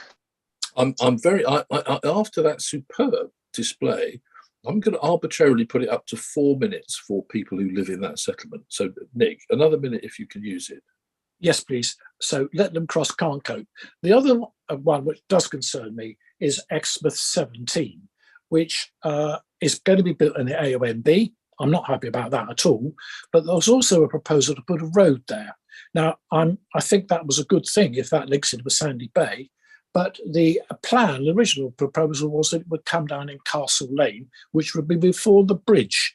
Now, yes to the new road, but it's got to go much further to the south to go beyond Rodney Close and be much closer to the Sandy Bay Holiday Park to have any real benefit, not only for the holiday park, but also for the benefits of Littleham. Thank you, Chair. Thank you very much, Councillor Hookway. And I trust and hope you'll be putting all those comments in as part of the consultation as well. Yeah, good. Thank you very much. Right, so for 4 minutes, we have Councillor Jeff York next, please. Thank you, Chair, and good afternoon, committee. I'm speaking as a ward councillor today, that is for Lympstone and Woodbury. I don't agree with the government figures either. There is no justification to the stupid algorithm, but we have no choice but to comply. As I see it, with these housing targets, we need another new town, more development in all our towns and large villages, and hard choices of what is important in our landscapes. I am proud of what we have achieved with the Cliffs Valley Regional Park. And I think that officers who, and I thank officers who drove that initiative. We have laid down a superb, groundbreaking, award-winning document that dictates how we are to improve and enhance our countryside, protect our, and greatly improve their biodiversity, and only build where it will not affect these valuable environmental assets. Taking this same logic, we need to protect the Lympstone-Exmouth gap, not only for my ward of Woodbury and Lympstone, but for Exmouth, the Pebblebed Heaths, the ex-estuary, and for East Devon. It's vitally important to preserve what we have in our green assets, and at the same time allow some expansion of our communities. It's a massive balancing act. This is my take on the needs of my ward. Designate a large part of Lympstone-Exmouth Gap with woodland, farmland as a large expanded green wedge, creating a green corridor linking the ex-estuary and the Pebblebed Heaths. To designate development land for Exmouth in the confines of the town or close to, but not in Lympstone Parish or the gap separating these two communities. In the Lympstone and Woodbury provide an appropriate housing requirement for the local plan, but they need to improve and enhance the communities with minimal intrusion. Within the designated green wedge, increase the field margin hedges, tree cover, provide for green open spaces, sangs, area for public access, and closer to the town of Exmouth, sports and other recreational provision, but no housing. Regarding the Exmouth sites proposals within the document presented today, let's be clear, there are 11 sites proposed in Exmouth, providing 178 dwellings. Is that enough for Exmouth? However, I'm not representing Exmouth, so I'll leave that to Exmouth councillors. Then you have 7 sites in Lympstone Parish, totaling 202. Sorry, but as I represent Lympstone, I do not agree to any development in the Lympstone-Exmouth gap, as I believe it should remain green. And some of the Exmouth ones are right up to the Lympstone boundary, so no to those as well. Yes, I am proposing that some development will take place in the ANOB, which Nick Hookwade just described. But I believe that this is the lesser of two evils. In fact, we have three choices: build between Lympstone and Exmouth, or build adjacent to the industrial area of Littleham and across the road on some fields, or only build in Exmouth built up area boundary. You've got three choices. I believe that we need to develop some of that land. That's your 4 minutes, councillor. I'm just finishing. I believe we need to be building away from the Sidmouth, from the Exmouth Lympstone gap. Thank you. Thank you, Councillor Young, very much for that. Again, just checking, I hope you'll be providing all of that as part of the consultation, including the idea you've come up with there, the trees and everything. Yes, I've already sent it to Ed. Okay, well, keep sending it. I know he enjoys receiving them. Okay, next please, Councillor Paul Miller, 4 minutes please, Paul. Thanks very much. Earlier in the meeting, Councillor Skinner suggested that councillors weren't being very proactive, and I think I don't think he was correct, because we were giving the alternative in Exmouth about developing in the urban centre, where we have the train station, the cycle route, where we can promote sustainable transport, and we can abide by a climate emergency. We're not developing on greenfield land, and we need to get to work on that. I represent the ward between the town and Lympstone, so I do hope to provide a balanced view. I'm really concerned about Lympstone 14, 13, 10 and 9 going ahead as proposed, as they'll have a huge effect on the residents of my ward, and they simply just don't make sense for the future of Exmouth. The Goodmoors Farm development was predicated on the delivery of the Deanham Way extension, which hasn't happened, but was desperately needed for that, let alone these proposed development. There simply isn't the infrastructure in the northern part of the town, and currently no way to encourage the public transport and cycling that we need. Apart from that, I'm going to cut my remarks short, because I endorse everything that Councillor Young has just said, and he's said everything I would have otherwise said to add. Thank you. Fantastic. Thank you so much, Councillor Miller. I owe you 2.5 minutes at some other point in your life. Fantastic. Thank you. We go next to Councillor Maddie Chapman for 4 minutes, please, Maddie. Thank you, Chairman. Well, I had to have a chuckle. We've had 6 sites up here north of Exmouth with no infrastructure. And as I have said before, we've got 5,000 residents with no shops, no infrastructure, nothing. And I think you need to look at Exmouth as a whole. The infrastructure cannot hold up to this. The sewerage cannot take it. The pipes cannot take it. And when you go out to public consultation, you know what an uproar we had at Goodmoors Farm. They are going to go absolutely ballistic. I agree with what Councillor Jong has said, what Councillor Miller has said. Exmouth cannot take any more. I think any Exmouth councillor will tell you over the years, Exmouth has taken a fair share and a good whack of East Devon's housing numbers. And now I think Exmouth have reached the max. So unless you want to cut down the woodland and damage the wildlife, I don't think you've got anywhere else to go in Exmouth, to be quite honest, until someone looks at the infrastructure and South West Water puts out another sewerage treatment plant somewhere in East Devon. We cannot sustain it. And I think to put any development future in Exmouth after Goodmoors Farm, and as I say, 5,000 residents, not a shop, not a playing field, absolutely nothing. And without the Deanham Way extension as well. It's an absolute shambles, and someone needs to get to grip with the public are going to go mental. It's just fair warning.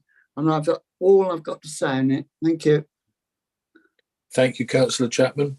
Well, fair warning, I suppose. I'll be asking Mr. Jupp to help us with the Levelling Up Fund bid to the Dillon Way, which I'm sure he's about to deliver, and also with his discussions with Ms. Truss about these housing need numbers that put us in such a terrible predicament, some argue. Councillor Megan Armstrong, please. 4 minutes, please, Megan. Thank you. Oh, thanks, Chair. Yeah. I'd just like to, if I may, just refer the committee back to the last meeting in August. And I just think it's important because you had a really good speaker there who was talking about Limpston 10/15 at the top end of Hulham Road.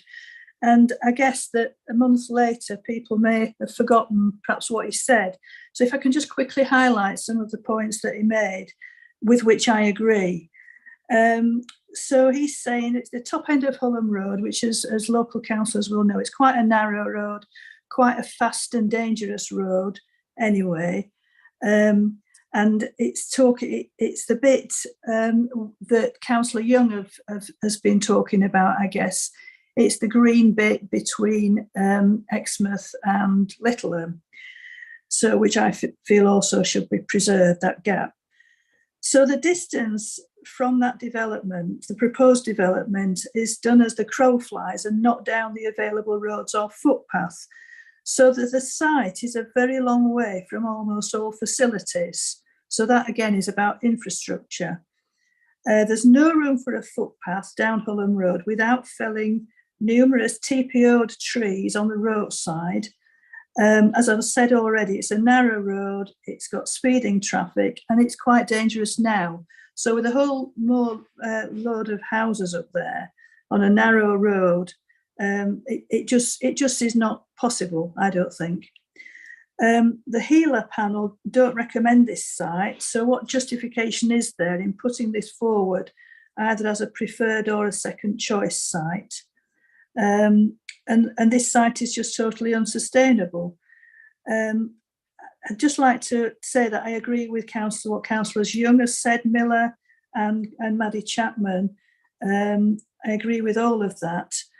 And I refer back to what I said at the last meeting also about strategic thinking.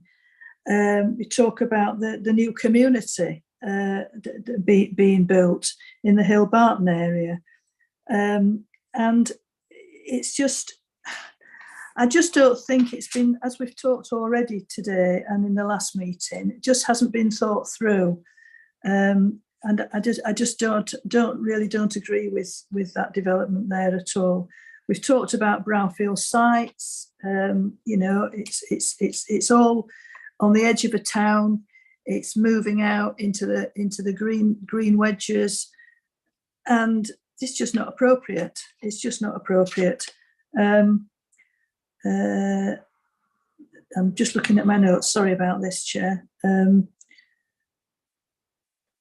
Yeah, so it's just that we need to think more about, and as I'm not a planner, I'm not a member of this committee, but I just feel, I wonder whether we've looked at the principles of development first. And I know that's been mentioned before about what we actually want, what we think is the right thing to do strategically over the whole district. And it's been mentioned by members before today and the last meeting.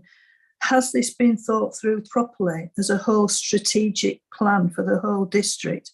And I just don't think it has, I'm sorry to say.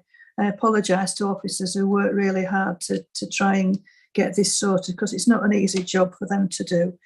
But I just don't, I think there must be a better way of doing it. And I bow to those who have got much more experience than me to suggest it. But just finally, I'd just like to say that the public speaker, Mr. Morgan, who spoke this morning. It's your 4 minutes, Councillor.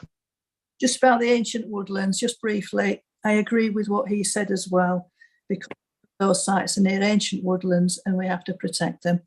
Thank you, Chair. Sorry about that ramble. Okay, thank you very much for that. Megan, coming to the, well, I suppose I ought to really, just if he's happy to bring Ed back in here, Ed. So if I were, Michael Parkinson or Graham Norton interviewing you, We've heard an understandable counsel of despair from Councillor Armstrong there, but could you just sort of let us know how, as we move into the next stages of the local plan consideration, we can actually deal with these, wider strategic issues? Well, as I say, we presented a working draft of the local plan in December last year, and there was discussion about that through the December meeting, the January meeting and the February meeting about the strategic direction and what was important to members. And my recollection is much of the feedback was about delivering zero carbon development, 20-minute neighbourhoods, improved infrastructure and broadband connectivity, and a number of other things, all of which are feeding into the work that we're doing on producing the draft local plan for consultation. I think the problem we've got is fundamentally the sites that are available and achievable may not necessarily achieve some of those aspirations, and that's where we've got a bit of a disconnect, I think. And that's where I think we need to consult on the options that are available, and then revisit this post-consultation on the draft plan to understand how we take the feedback that we've received on the sites and how we work those together into a clearer strategy, shall we say, because I think it is getting a little bit sort of muddies with this slight disconnect between the strategy as discussed previously and the available sites. And somehow we need to reconcile those two. But I also think in order to make those decisions, you need to hear feedback from communities on the sites that are available and the levels of growth proposed in the settlements, so that we've got all of the information to make those decisions rather than just some of it, fundamentally. And so I think that's where we're heading is post the consultation on the draft plan. So once we've got all of that feedback and can report that back to members early next year, then those discussions can take place about how we reconcile those issues and develop the information that we've got and the assessments that we've done into a publication draft of the local plan that delivers a strategy that delivers to members' aspirations. Thanks, Ed, for that very much. Councillor Philip Skinner, Exmouth. So it's two minutes for you, Phil, please. Thank you. Yeah, it's interesting, and all these sites coming forward, and we've got to remember they are going for consultation. And I think one of the difficult things is everybody comes up with all the reasons why we can't do something, and we've got to think a little bit more positively. But everybody has their views and reasons and whys and all the rest of it, and that's what's important about this process. But I think one of the things I think when I look at this in a strategic way, without being site-specific per se of housing numbers, and I will agree with Councillor Hookway on his discussion about the Saltland Road and then coming through and linking up with Sandy Bay. And I will absolutely agree with him that if it's going to stop in Castle Lane, it's stopped right at the wrong place, because it's stopped the wrong side of the bridge for traffic, for going over that little narrow bridge anybody knows outside the Clinton Arms there. And if there was any move for that, I believe that I think I'd be correct in saying that the landowners would own the land both sides of the road and taking it all the way to Sandy Bay, certainly to the bottom of West Down Lane, the bottom of Sandy Bay Hill, for the benefit of anybody else. So I think that site starts to look strategically rather than just a specific site looking at just housing numbers on itself, and it actually looks a little bit to the future, and it delivers something else, and that is the much needed help on the Saltland Road, and Councillor Hookway did again. I'm agreeing with him again. We did when you get to the Lytton Cross there with the traffic lights and the like. It's really difficult there, and it gets really, really busy. And in the summer, it's just horrendous, to be honest with you. So I very much like to support the idea of if we were, and I would say to Ed, in looking forward, Ed, if there was a way of making that road go further, which is, so I'm supporting really what Councillor Hookway was suggesting, in going forward to alleviate lots of that traffic from the Sandy Bay traffic. And you've got to remember, when Sandy Bay's full, there's something like nearly 20,000 people in Sandy Bay. There's a lot of traffic moves on that road. That's your 2 minutes, Councillor. And that would, well, I'm really at the end, and that would really make a lot of difference. Thank you for that, Debbie, and I'll give you every opportunity to cut me off whenever you like. But thank you. Thank you very much, Phil, for that. Thank you. Councillor Ollie Davey for 4 minutes, please, Ollie. Thank you, Chair. Yeah, I'm going to pick up on something Councillor Armstrong said, because, you know, we are supposed to be a strategic planning committee, but really we're not, are we? We don't get to plan strategically. We're just scrambling to fulfil government housing targets. And it is that madness that is driving all of this. And then we could have a sensible look at who we're building houses for. We don't choose. We get what developers want to build. We don't decide, okay, we want this sort of housing here or that sort of housing there. So, and all this house building is having absolutely no impact on cost. We just hear that the ratio between average earnings in East Devon and house prices is getting ever higher. It's over 10 now. And so all this house building is having no impact on cost at all. And what concerns me is looking at Exmouth in general terms. We're building around the periphery of Exmouth. It's just expanding all the time, but we're building houses. Let's be clear, we're building housing schemes, not communities. And there is no community in those housing schemes. And I apologise to anybody who does live in a housing scheme and feels they have a strong sense of community. But they're all predicated on car use, and everybody's got this little atomized house with this, you know, car parking and drive. We're not able to plan active travel developments, for instance, as I heard the other night they are in Exeter. Now they're building a development in Exeter which will have 1 car space per 4 houses. Think about that for a minute. And the reason is they're going to put in excellent infrastructure. And infrastructure is transport, it is schools, it is open space, it is medical services, it is shops, it is meeting places. Maddie Chapman said it's water and sewage. It's not just roads. Roads are just how you get there and how you get out. But we're not able to build the kind of communities that we want. And I want to see us building communities, not building housing schemes, or actually permitting them to be built. In terms of the specifics of Exmouth, I'm okay with some of the sites in Exmouth. I mean, I would rather not build all around the periphery of Exmouth, but I have misgivings about Exmouth 20, Lympstone 07 and 08, 10 and 9.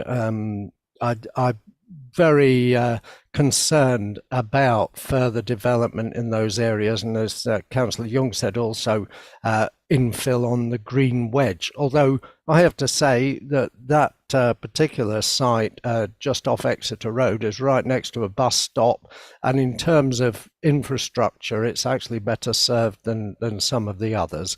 But I'm just concerned that as a strategic planning committee, we're just not actually getting to do our job, and it's all because our hands are tied by government housing targets. And I really hope that the new Prime Minister is going to have a rethink on this and actually give us a chance to decide what kind of housing we want, where we want it, and how we want it to be done when it is delivered.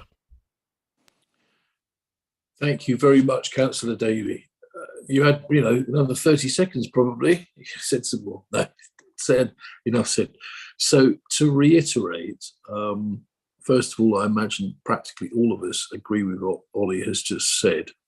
And we need to, having got this consultation out, take the initiative so that we are strategically planning. We must do this. And I believe we have time before this local plan is signed, sealed and delivered to introduce those factors. And I know Dan isn't here at the moment because he's in a housing review board meeting. I know he has got serious ideas for how we do homes differently as well. So desperandum, but point well made. Can I put in a parish notice for poor Ed, which is all of these ideas must go to the consultation. I beg you, please don't email them to Ed because he's got an absolutely bulging email. So if we can be as the other consultees are, but please do, members, put them in through that process, and we will make sure that they're taken with due weight. Councillor Benningham, please. Thank you, Chair. Going back to embracing the idea of environmental sustainability, economic sustainability, social sustainability, I do believe that any development to the northeast, north of Exmouth, whether within Exmouth's boundaries or adjacent to it, are not to be countenanced, especially as we do not have the ill-conceived Deanon Way extension completed as yet. They failed for 30 years. I'm prepared to bet some of your money they'll fail for the next 30 years in doing that. That's Devon County Council for you, totally inadequate. So if we are to do any development, housing development in Exmouth, I believe it must be to the south of Exmouth. But most important of all, we should be fighting to create jobs in Exmouth so people don't commute, so that they are able to live and work within Exmouth and not keep driving to Exeter to get a job or fulfill their jobs and aspirations. Should be able to do that in the biggest town in Devon. Also, one of the things that I want you to consider is East Devon area of outstanding natural beauty. I've seen some photographs that Jeff Young took where he compared some of the countryside within it and compared it with some of the countryside outside of it. And the stuff outside and adjacent to it was more attractive, in his opinion and mine, and most people who live around here, than what was in the area of outstanding natural beauty, which was drawn up arbitrarily based on opinions in 1963. Okay, so has there been a refresh of that AONB? No, there hasn't. But we're giving some sort of primary consideration to that AONB drawn up by people, God bless them, who are no longer alive, but we fail to consider coherently and address the World Heritage Site, you know, that heritage coast, the coastal preservation areas, the Green Wedge. Just look at that map and see what's within the Green Wedge. That we're supposed to be saying, oh, would you consider that as being acceptable? And the Pebble Bed Heaths. There's so much there that we should be recognizing, but we only really keep hearing about one AONB drawn up in 63. I think also to expand any town by 300 dwellings, to consider that, but 200 of them are outside of your boundary. I'm not impressed. I can tell you that over the last 20 years, I have approached our strategic planning officers, and I've said to them time and time again, why can't we extend that green wedge right up to the common? And you know what? They've never let go of how that would be unnecessary. And they've never let go of doing the Deanon Way extension. And as you can see from the diagrams in front of you, they've never let go of the idea of expanding Exmouth in the northeast. And it all ties up. And it doesn't tie up with our opinions. And So time's up, Councillor. That's why I look forward to the consultation. Thank you, Chair. Thank you very much, Councillor Ingham. Interesting. A lot to consider there. I do remember in 2019, when I was first elected, being incredibly keen for us to respond as a council to the Glover review, which would have involved looking at a potential national park, but also reviewing the AONB boundaries. But the administration at the time didn't seem keen on that one. So moving on to finally, Councillor Jess Bailey for a couple of minutes and Councillor Skinner for the same, but then we must move on. Councillor Bailey. Hi, thank you. I don't have much to say apart from I'm concerned that the sites are so far away from the centre, and I'm concerned that all the references to the 20-minute neighbourhood, I mentioned it last time, that 20-minute neighbourhood doesn't mean 20 minutes there and 20 minutes back. It means 10 minutes there and 10 minutes back. So can Ed comment on that, please? Because I think that it's flawed, really, because, and my fear is that by having things that are sites that are too far away, it's actually going to substantially increase car use, which is what we're not meant to be doing. Thank you. Thanks, Jess. We'll hold that one on the 20-minute neighbourhood. Come to that in a second. Finally, Councillor Skinner, please. Yeah, just very quickly now, I very much support, and I've said it at nearly every meeting I've been to, we should be starting with infrastructure, then employment, and then housing, and we don't seem to do it that way round. But what I wanted to ask Ed and Ed and through you, Chair, is on our paperwork we've got interim findings at Tier 1 and Tier 2. How many towns have we got at Tier 1?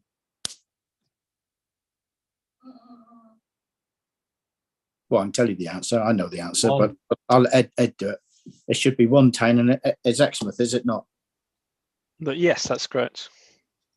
So we've got one Tier 1 town, and that's Exmouth, of what we're talking about. Exmouth is constrained all the way around it, as we know.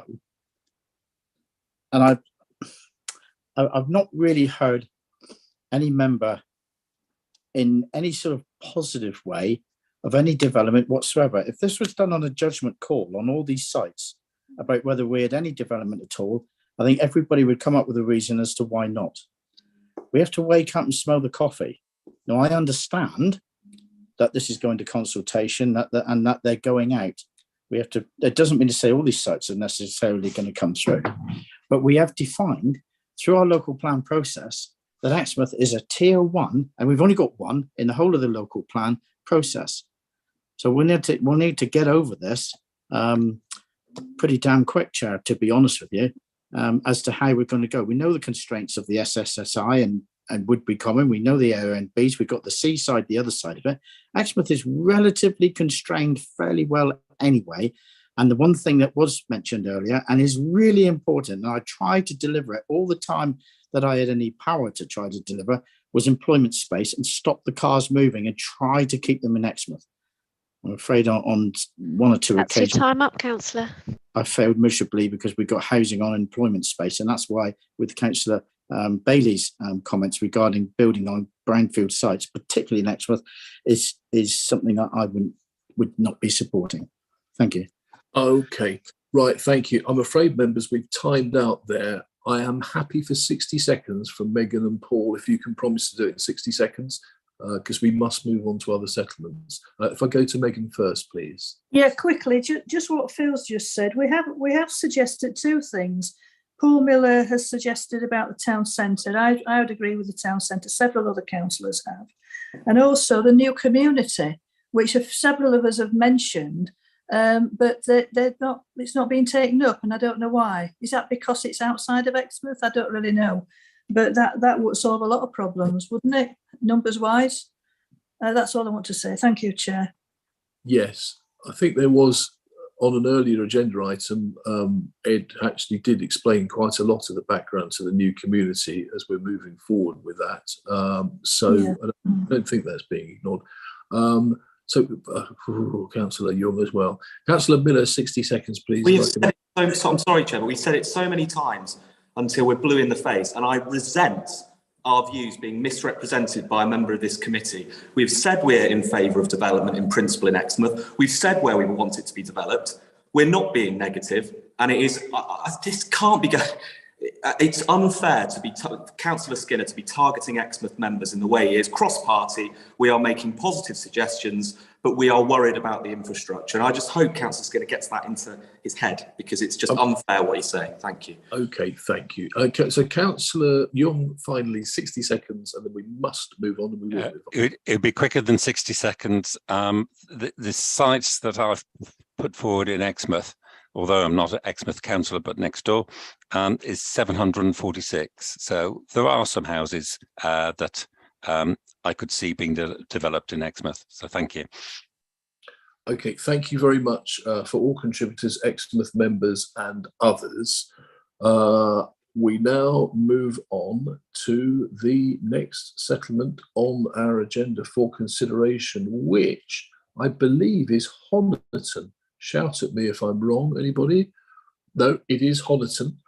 In which case, can I invite any members from both outside Honiton and within Honiton who are present to put their hands up if they'd like to contribute on Honiton?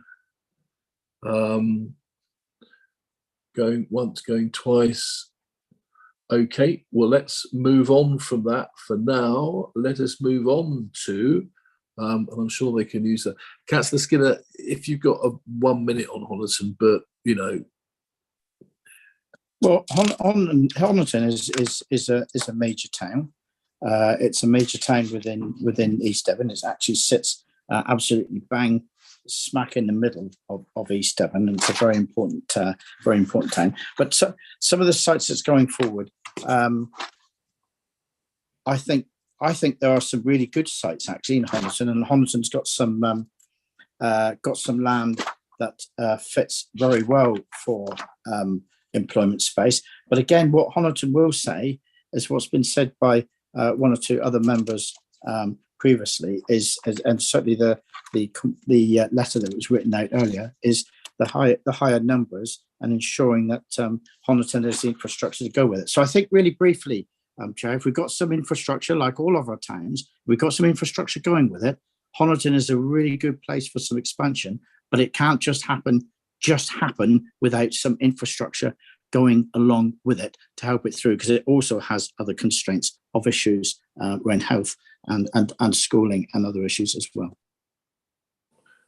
Okay, thank you very much. I hear an arrival, Wendy. It's not anybody who might, it's not like Councillor Allen or anything, is it, who might be Honiton related before we move on? No, it was Councillor Ledger. Okay, so he's coming up in a bit. Seaton.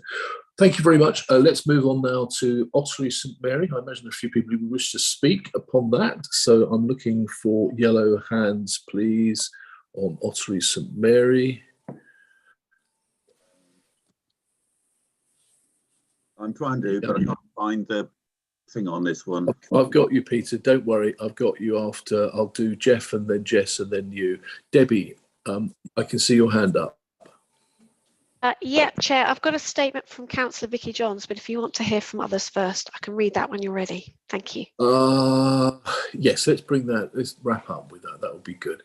Okay, Councillor Jeff Pratt, please. Jeff, 4 minutes if you can, please. Thank you, Chair. We heard this morning from two speakers from Ottery regarding the difficulty regarding the growth of Ottery during the current local plan, 25% growth, and that works out 569 houses and flats have been built in the town alone, with 53 remaining to be completed. The situation about Ottery is desperate as far as the constraints are concerned.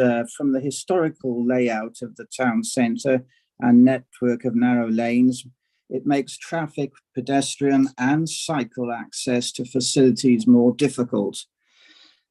We've also heard about the difficulty with the school capacity for secondary and primary education in the town, the difficulties that Coleridge Medical Centre have, and the hospital does not provide many services.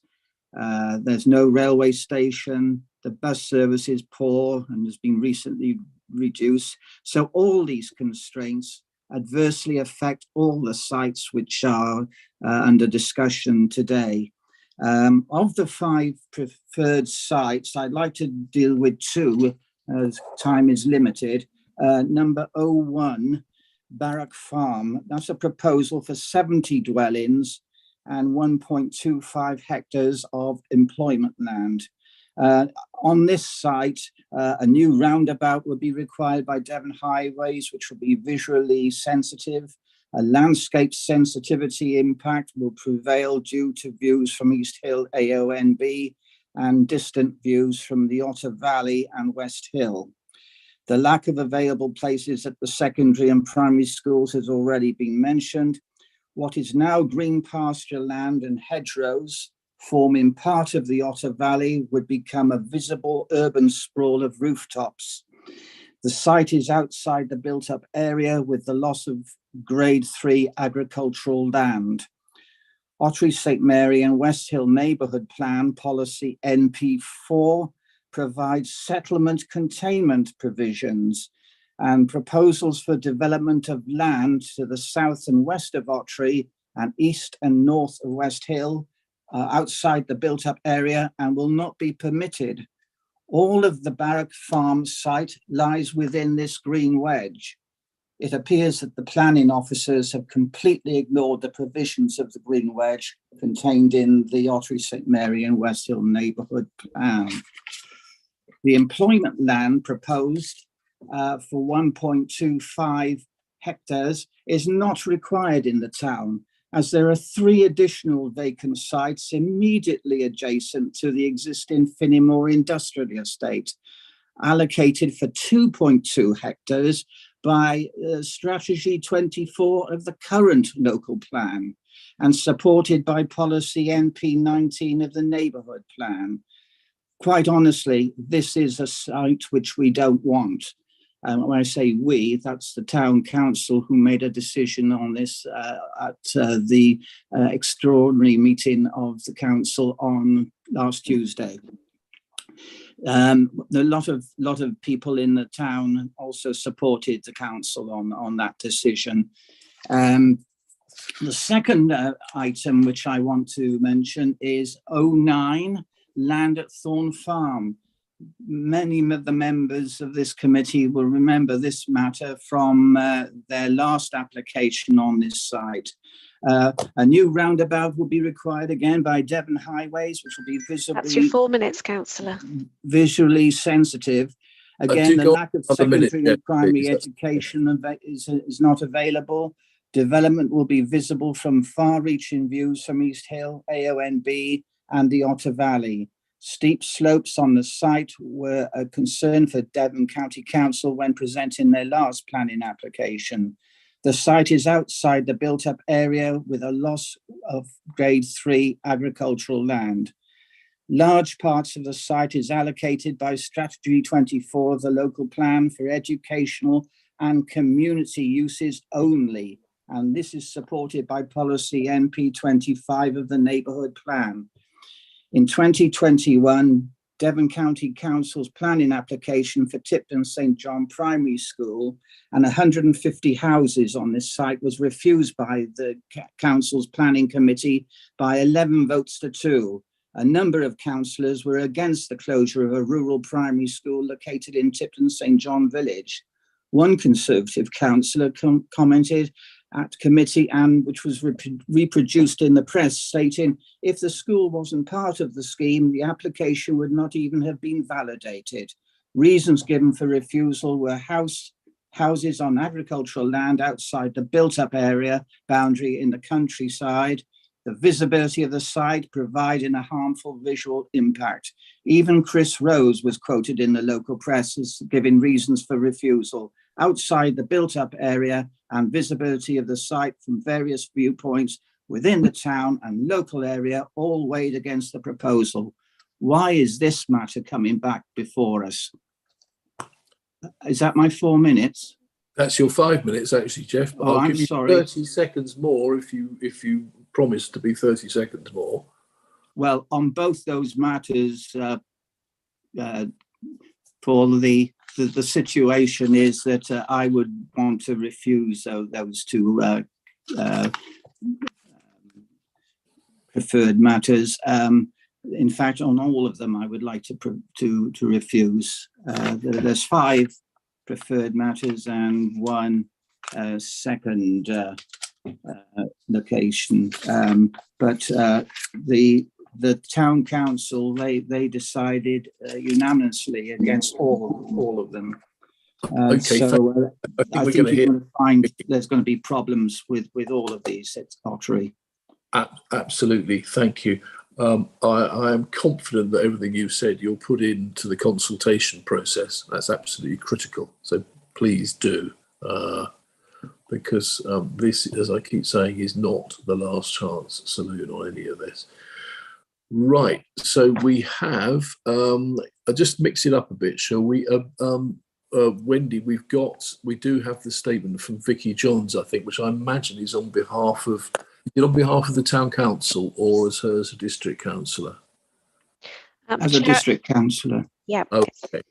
Okay, if we can go to Vicky next then, Wendy, if you're okay with that, please. Okay, Chair, so I'll just read out the statement from Councillor Vicky Johns on behalf of her. I'm so sorry, Debbie. It's you. Don't worry, Sorry. Chair. Okay. Don't worry. Okay. Okay, so her statement reads as follows. I'm writing as one of the East Devon District Councillors for Ottery St Mary, and I am horrified by the draft proposal that looks to offset a large amount of housing in the Ottery parish. Ottery is the smallest of the parishes that is being looked at by East Devon for housing allocation, and yet it's also being looked at for one of the largest allocations in comparison to its size. Over the last few years, Ottery has grown more than any other East Devon town without any growth in its infrastructure, including no banks at all, resulting in schools that are at capacity, as pointed out by your own inspections, a doctor's surgery that is struggling under the sheer volume of patients, not to mention the fact that the buses, which have been mentioned in this report, have been significantly reduced as at the end of July 2022. The sites that have been put forward state that there are issues with the roads in Ottery due to their narrowness. So site Ottery 01, she comments, states that the lack of infrastructure would require a new roundabout and primary and secondary school provision. The report states that there is medium sensitivity with regards to the landscape of this site, and that a roundabout, which would be necessary, would be a visually dominant feature. As a resident of Ottery, I can state that the sensitivity of changes to this landscape would actually be high. This is one of the main approaches to Ottery and is mentioned in the neighbourhood plan for the parishes of Ottery and Westhill of 2017 to 2031. On page 2, open quotes, the countryside around the parish is its crowning glory, and the plan has made it clear that this should be protected for future generations, close quotes. To build houses on this site would have a detrimental effect on Ottery as a whole, as it would change the approach to Ottery. The survey states itself that if this site was used within allocation, then there would be a requirement for archaeological assessment, as historic use suggests there is potential subterranean archaeology. The land itself is Grade 3 agricultural land, and as a council we have declared a climate emergency. So how is removing agricultural land complying with our climate emergency or assisting in any way? The road itself is quite narrow and there are no paths from this site down into Ottery itself. East Devon have stated themselves in the report that, open quotes, the scale of development on this site would help deliver the district-wide housing requirement in a manner that is consistent with the spatial strategy, close quotes. So it is not good for Ottery, but good for East Devon District Council. This is not a good enough reason to put more housing in a parish that is already at capacity. On site Ottery 09, land at Thorn Farm Way, she stated this site is identified in the neighbourhood plan for education and community use, not for housing. This site has recently had a planning application put forward, which has already been turned down by EDDC. To put the site forward again makes a mockery of the whole system, not to mention the issues that have been mentioned above also stand for this site. For site Ottery 10, Lane North and South Southston Barton, she states this site is on a narrow road with no path leading to Ottery itself. The report mentions the possibility of connecting with the new Bovis site, but there is no path on that side of the site and a busy road would need to be crossed to get to the site. There is mention of a cycle-stroke footpath along Strawberry Lane, but the road is not wide enough to facilitate this. The site itself is prone to flooding and would leave houses below it open to more risk of flooding as they are situated at a lower level to the site. And finally, for site GH/ED/27 Strawberry Lane, this site is also along the narrow Strawberry Lane Road. There is mention in the report of the impact of junction 29 on the M5 during busy periods. I'm not sure why that is on this particular allocation when it does not impact Ottery. This site has the same issues as the previous site mentioned, Ottery 10, and should not be considered within the site allocations. So she concludes, all the sites put forward for Ottery above mention the issues with the infrastructure, but are basically ignored in favour of assisting the council with the housing allocations needed by the government.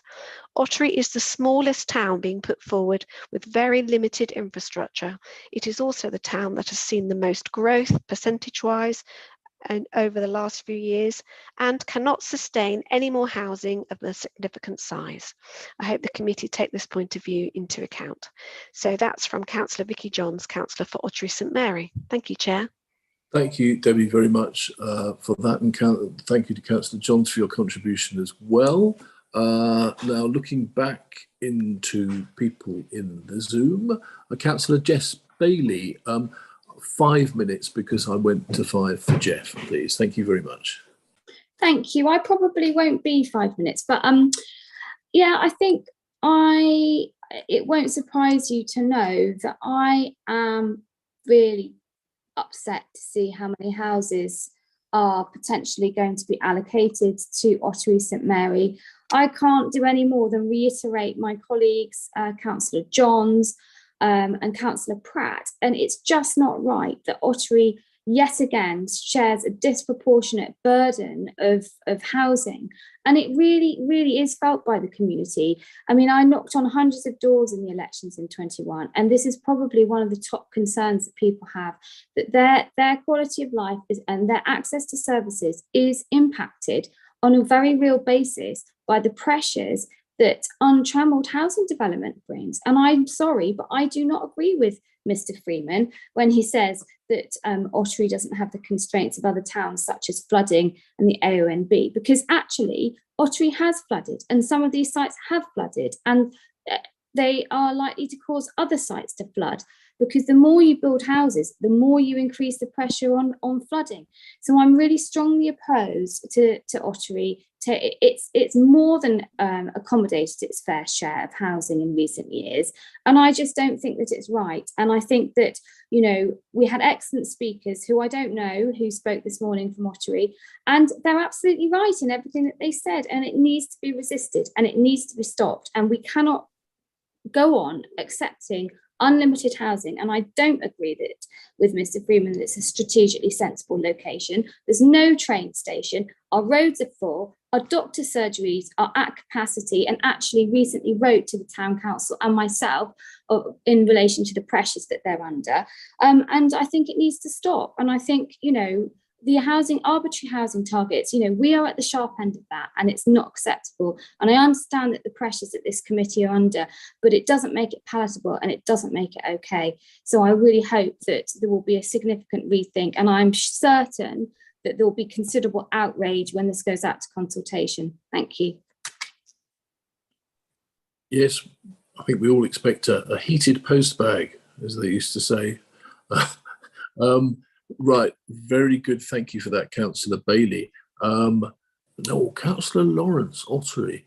Do I give you 2 minutes? What's fair? Or do you have some other claim? I only need 2. Thank you, Chair. All right, thanks, Richard. Go on then. Just a couple of points that I've picked up on the people that are opposing the housing in Ottery, and I don't disagree with what they're saying, but they have to remember that they keep referring to the neighbourhood plan. Well, the neighbourhood plan is actually trumped by the local plan. So if the local plan decides to put houses there, the neighbourhood plan goes out the window, unfortunately. And the other thing they're referring to is agricultural land. The whole of Cranbrook is built on agricultural land, and grade 3 agricultural land, 3A and 3B, doesn't enter into the equation when they look at building houses. So it's just, those are just points I think I'd like to make to put people straight, because they don't carry any weight when it comes to deciding where housing goes. Thank you. Thank you very much indeed, Richard, for that. And finally, for 2 minutes, Councillor Skinner, please. Am I allowed to say anything? Oh, let you go first then, Peter. Sorry. Oh, Peter, I'm so sorry. My mistake entirely. So up to 5 minutes, please, Peter. Thank you. Thank you, Chair. Well, I'd like to start from where we started at number 1, Barrack Farm. Right at the start, it says it needs a roundabout. The proposed roundabout will be next field or other further up the road and has no connection with the proposed land for development. So that is complete rubbish. Sorry, maybe I shouldn't phrase it quite that. The employment land is change of use of the agricultural buildings, which we have just given planning permission for a farm workers cottage. And part of the reason was all the agricultural buildings are needed for agricultural purposes. So there's no justification for change of use to employment when the agricultural buildings are clearly needed for agriculture. As I said before, it's in the green wedge. So I'm very much against development on that site. Similar, there's plenty of comments made about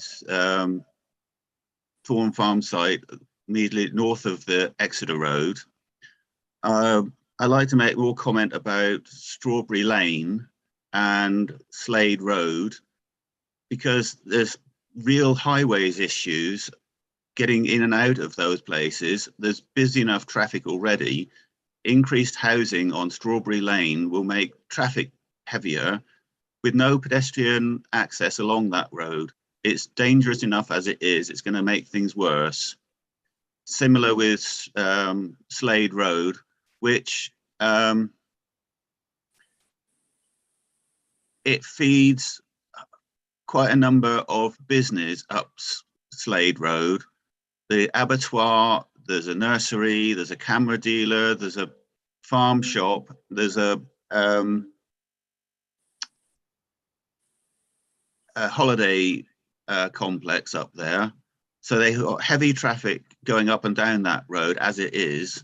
And all you're going to have is a pavement along one piece of the land. With the rest of it, you're going to have to still walk from the proposed site up and down a narrow lane with no pedestrian pavement.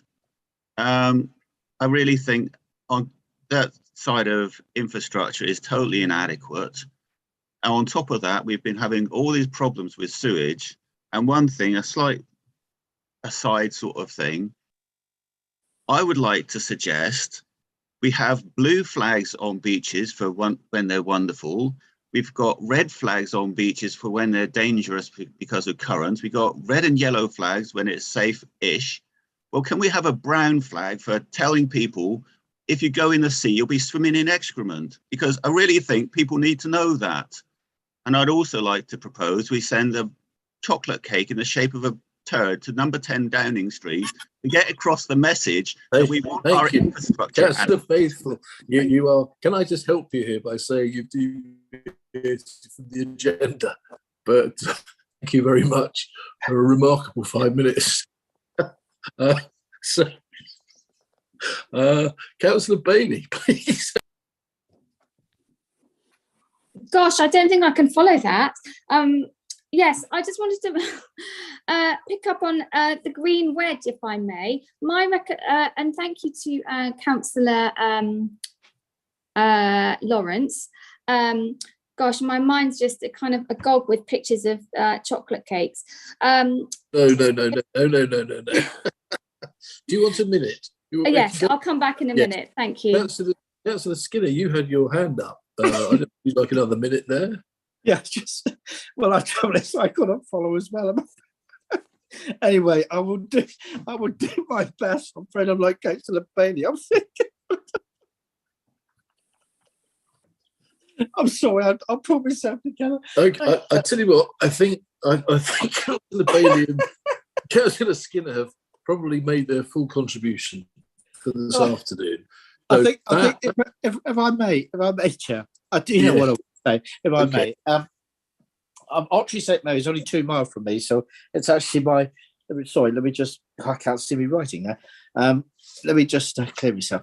So it's lots of good things have been said, actually. I actually think what Mr. Freeman said when Councillor Bailey was speaking about, say, Mr. Freeman, she took umbrage to Mr. Freeman's comments.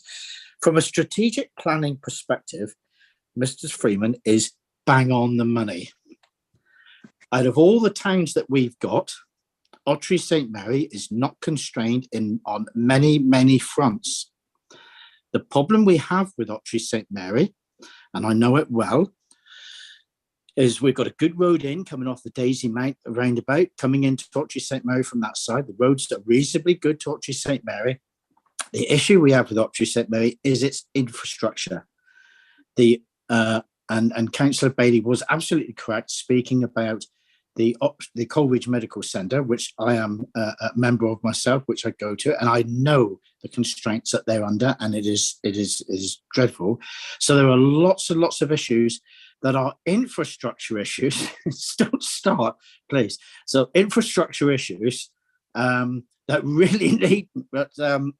really need to be put together here. Ottery St Mary is a little jewel in the crown that could do really well if it was strategically planned well. The school is full and the like, and we do need to get over these issues. And there's lots of things to do in Ottery. So I think it's really good to have some growth that's going to bring in some funding to get some things done. But the infrastructure is absolutely key for these things to be done. And we're back again to chicken and egg where we are with many of these towns. If we could get the infrastructure right, we could really strategically plan Ottery really well. And it is really well set. But I'm afraid unless we can do that, Ottery is already at bursting point. And I do understand what many comments many people have made, including Councillor Faithful. Thank you, Councillor Skinner, for bringing us back in order. Councillor Bailey, would you like to come back? Yes, thank you. I just wanted to touch on the green wedge, please, Ed. And my recollection, so we talked about green wedges, and I think there's a lot of people on this committee that feel strongly that the green wedges in the neighbourhood plans should be, well, in the neighbourhood plans and the other green wedges should be upheld. And my recollection is that some time ago we were going to get a report on the green wedges, but I don't believe that we've ever had any.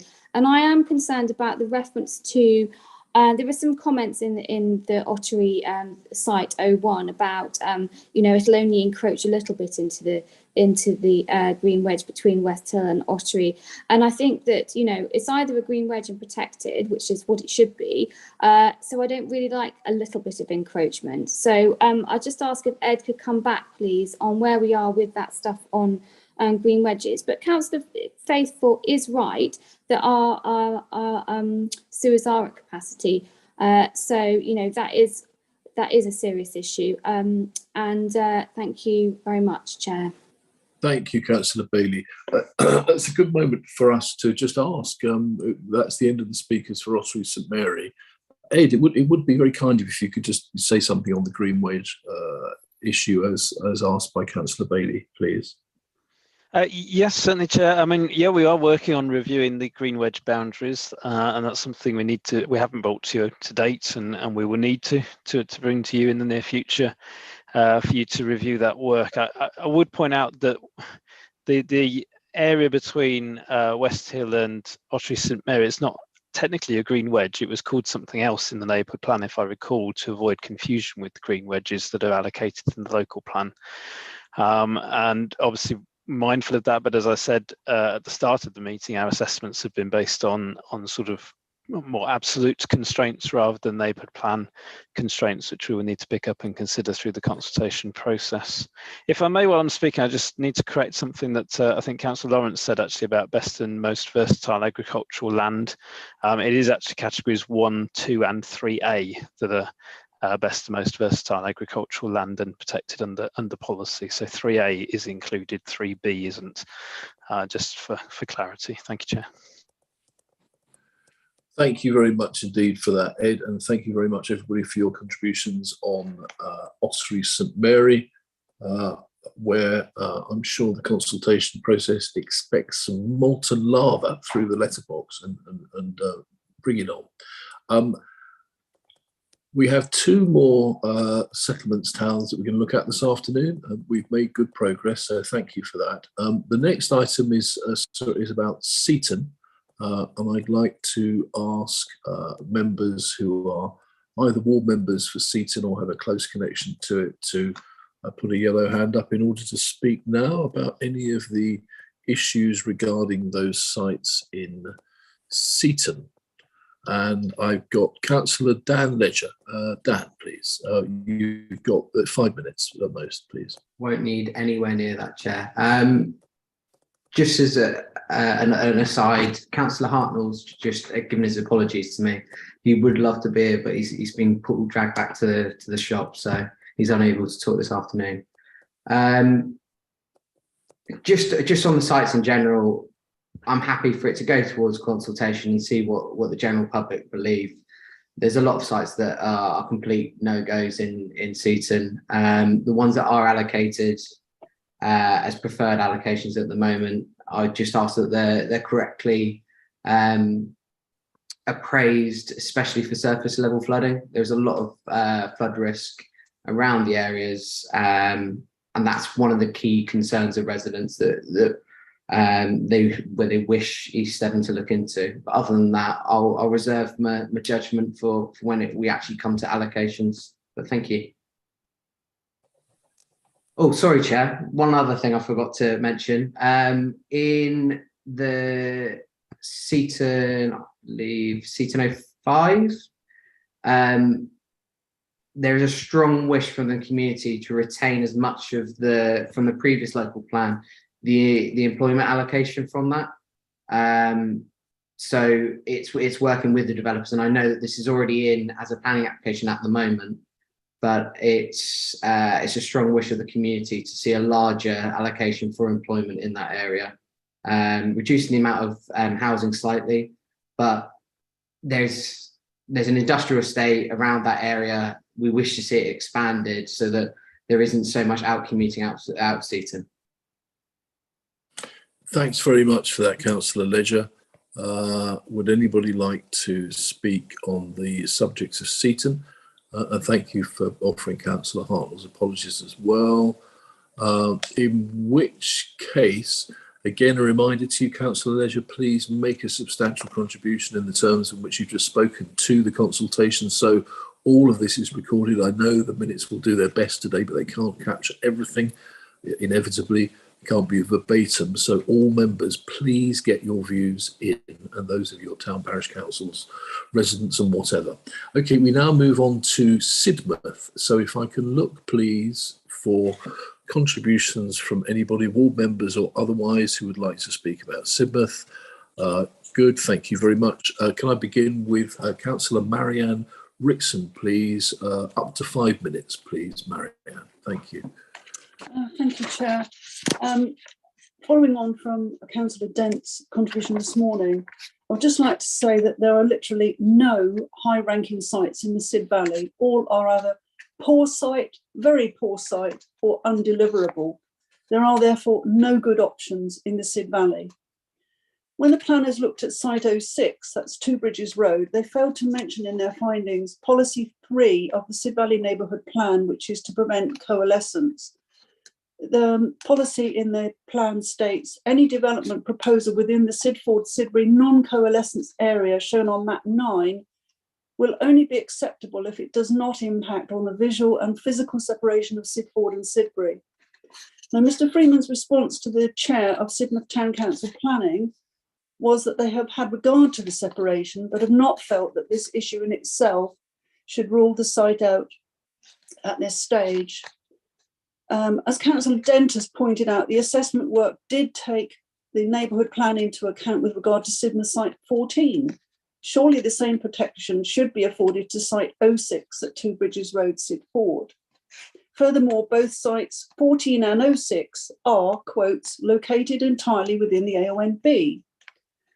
The description of 06 states, quotes, highly sensitive and exposed site within the AONB. Overall, the site has a high landscape sensitivity to new development. This is another reason why this site should be reconsidered. So Sidmouth Town Council is strongly against development at Two Bridges Road.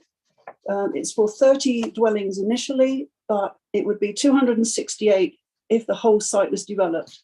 And if some houses are permitted, sure as eggs, the developer will be back to develop the whole plot. So it would be goodbye AONB and hello coalescence, if this is allowed. Finally, I would like to point out that site 06 at Two Bridges Road is very steep. When there is a heavy downpour of rain, existing house owners at Two Bridges Road lift their manhole covers in the hope that it will take some of the downpour. More often than not, it doesn't. Water then pours down past their properties, down onto the road, including via the Wales and West depot, causing flooding. And this, of course, could affect the new industrial site. For these reasons, I would ask you to please remove site 06 from consideration. Thank you very much. Thank you very much indeed, Councillor Rickson, for that. Again, please contribute those comments into the consultation. Councillor John Loudon, please. Hassos or something, whatever they say in Greek for hello. Yes. Can you hear me, Chair? Okay. Yes, loud and clear. Thank you. All right. Thank you. Right. Just very briefly, let me start by just saying I don't envy the committee your task here, because I'm sure everybody, all members like me, have come along and argued the corner for their area, as I'm going to do. But I recognise you've got difficult decisions to make. I perhaps am going to sort of upset Mr. Freeman yet again. Last time we were discussing these, I mentioned infrastructure, and I can't let it go, I'm afraid, because locally our primary schools are fit to burst, our GPs are struggling, and our roads and our highways will struggle even more with some of these sites. The other aspect is obviously the A and B. Sidmouth and Sid Valley relies heavily on tourism, and the AONB is a lot of what tourists want to come for, as well as obviously the sea. So it's strategically and economically a key issue for us locally. Turning, if I may, to, I've identified 4 sites, and I'll see if I can get through them. So 06, Sidmouth 06, which would be opposite the new business park. A small yield is being proposed, as Councillor Rickson has said. Start small, end big. And we're already, with the business park, seeing the coalescence between Sidbury and Sidford decreasing. This would add to it. It would add to the traffic in what is a very narrow school street there at the junction, traffic junction with the A3052 and the A375. So I genuinely see this as problematic. And we had 1,400 people sign a petition against the business park, which is going to be located opposite this site. So just think how many you might get for this. Sidmouth 24, which would be next to the business park, the same arguments are made. It's in front of the sewage treatment works there, so that I make the same points for those. Sidmouth 13, yes, it's close to the AONB. It's as near as Dammit, and it would change, in my view, the entrance to Sidford. It would change the entrance to Sidmouth. If that was allowed to be built on. And my notes here tell me that B is a possible site there out of A, B and C. And then finally, Sidmouth 14, which is close to Sidmouth 13. And again, the same arguments I would make as I've just made for 13. Plus, it is in the AONB, it would be visible, etc. So those are my initial thoughts, Chair. There are plenty of other sites in the Sidmouth area, but I will leave those to those members who've got who they're within their wards. So appreciate your time. Thank you, Councillor Loudon, and thank you for coming in this afternoon. The the point worth reiterating is how much we want to capture these comments from members through the consultation, and also the point that if there are ideas that we haven't heard yet that haven't come up through HELAR, alternatives and whatever, different kind of strategic things we might be able to do, I would encourage people to come forward with those as well during the consultation process. I can't imagine there are very many of them, but it's an opportunity, isn't it? So, in which case that takes us, that is then Sidmouth. So it was Seaton and Sidmouth. Extraordinarily, we have then done all of the towns. What I'd like to do is not let you go home early, come back to the one thing we didn't decide earlier and see if we can get to it, which was the recommendation from agenda item 7 that we didn't actually look at. And as you can see, I'm flanneling. There it is. So it's the, and we might take a break in a sec, but just to flag this, if you remember, the committee was asked to advise of their views on the options for addressing the housing shortfall as set out at paragraph 5.24 of the report. Now, if you go down to paragraph 5.24, there are a couple of different sort of fours here. It's slightly confusing. It's beyond Exmouth. You get to, still going down, it's beyond Axminster. It's beyond Honiton. Oh, God, I'll get there in a minute. Seaton, it's after all of the settlements, isn't it? It'll be there in a second. Sorry about this. 5.20. 69. That's very, thank you very much. So at 5.24, we're asked to look at the issues that come from the table showing the full quantum of preferred housing allocations and whatever. We're then asked at 5.25 to either allocate additional or, right, so this is post consultation really, isn't it? In which case, let's not deal with that today. Let's come back to that another day when we've had the villages coming forward, which is on Thursday, I think, isn't it? Yeah. Okay. Officers, anything else I'm missing here desperately we should have done today? No, all quiet. Yes, please. I've just we were gonna, so on that basis, in we were going to look at through the recommendations and add point 4. What you're saying is we're not going to do that today. Is that what you're saying? Yeah, exactly. Yeah. Let's okay. look further in the process. We've made a lot of headway today. Again, I'd just like to thank everybody, members, officers, people participating, and towns and villages, towns today watching in. We really do hear your concerns. Seriously, this consultation is a serious consultation and it will be heard. And depending on what is said, it will be acted upon as well. So please take that as an assurance from us. That does bring us to the end of the meeting. So thank you everybody for taking part. Can I remind members that until the Democratic Services team confirm that live stream has stopped, you can still be seen. Excuse me, Chair. Oh yes, Megan, yes. Yeah, quickly, the meeting I think is on Friday, not Thursday.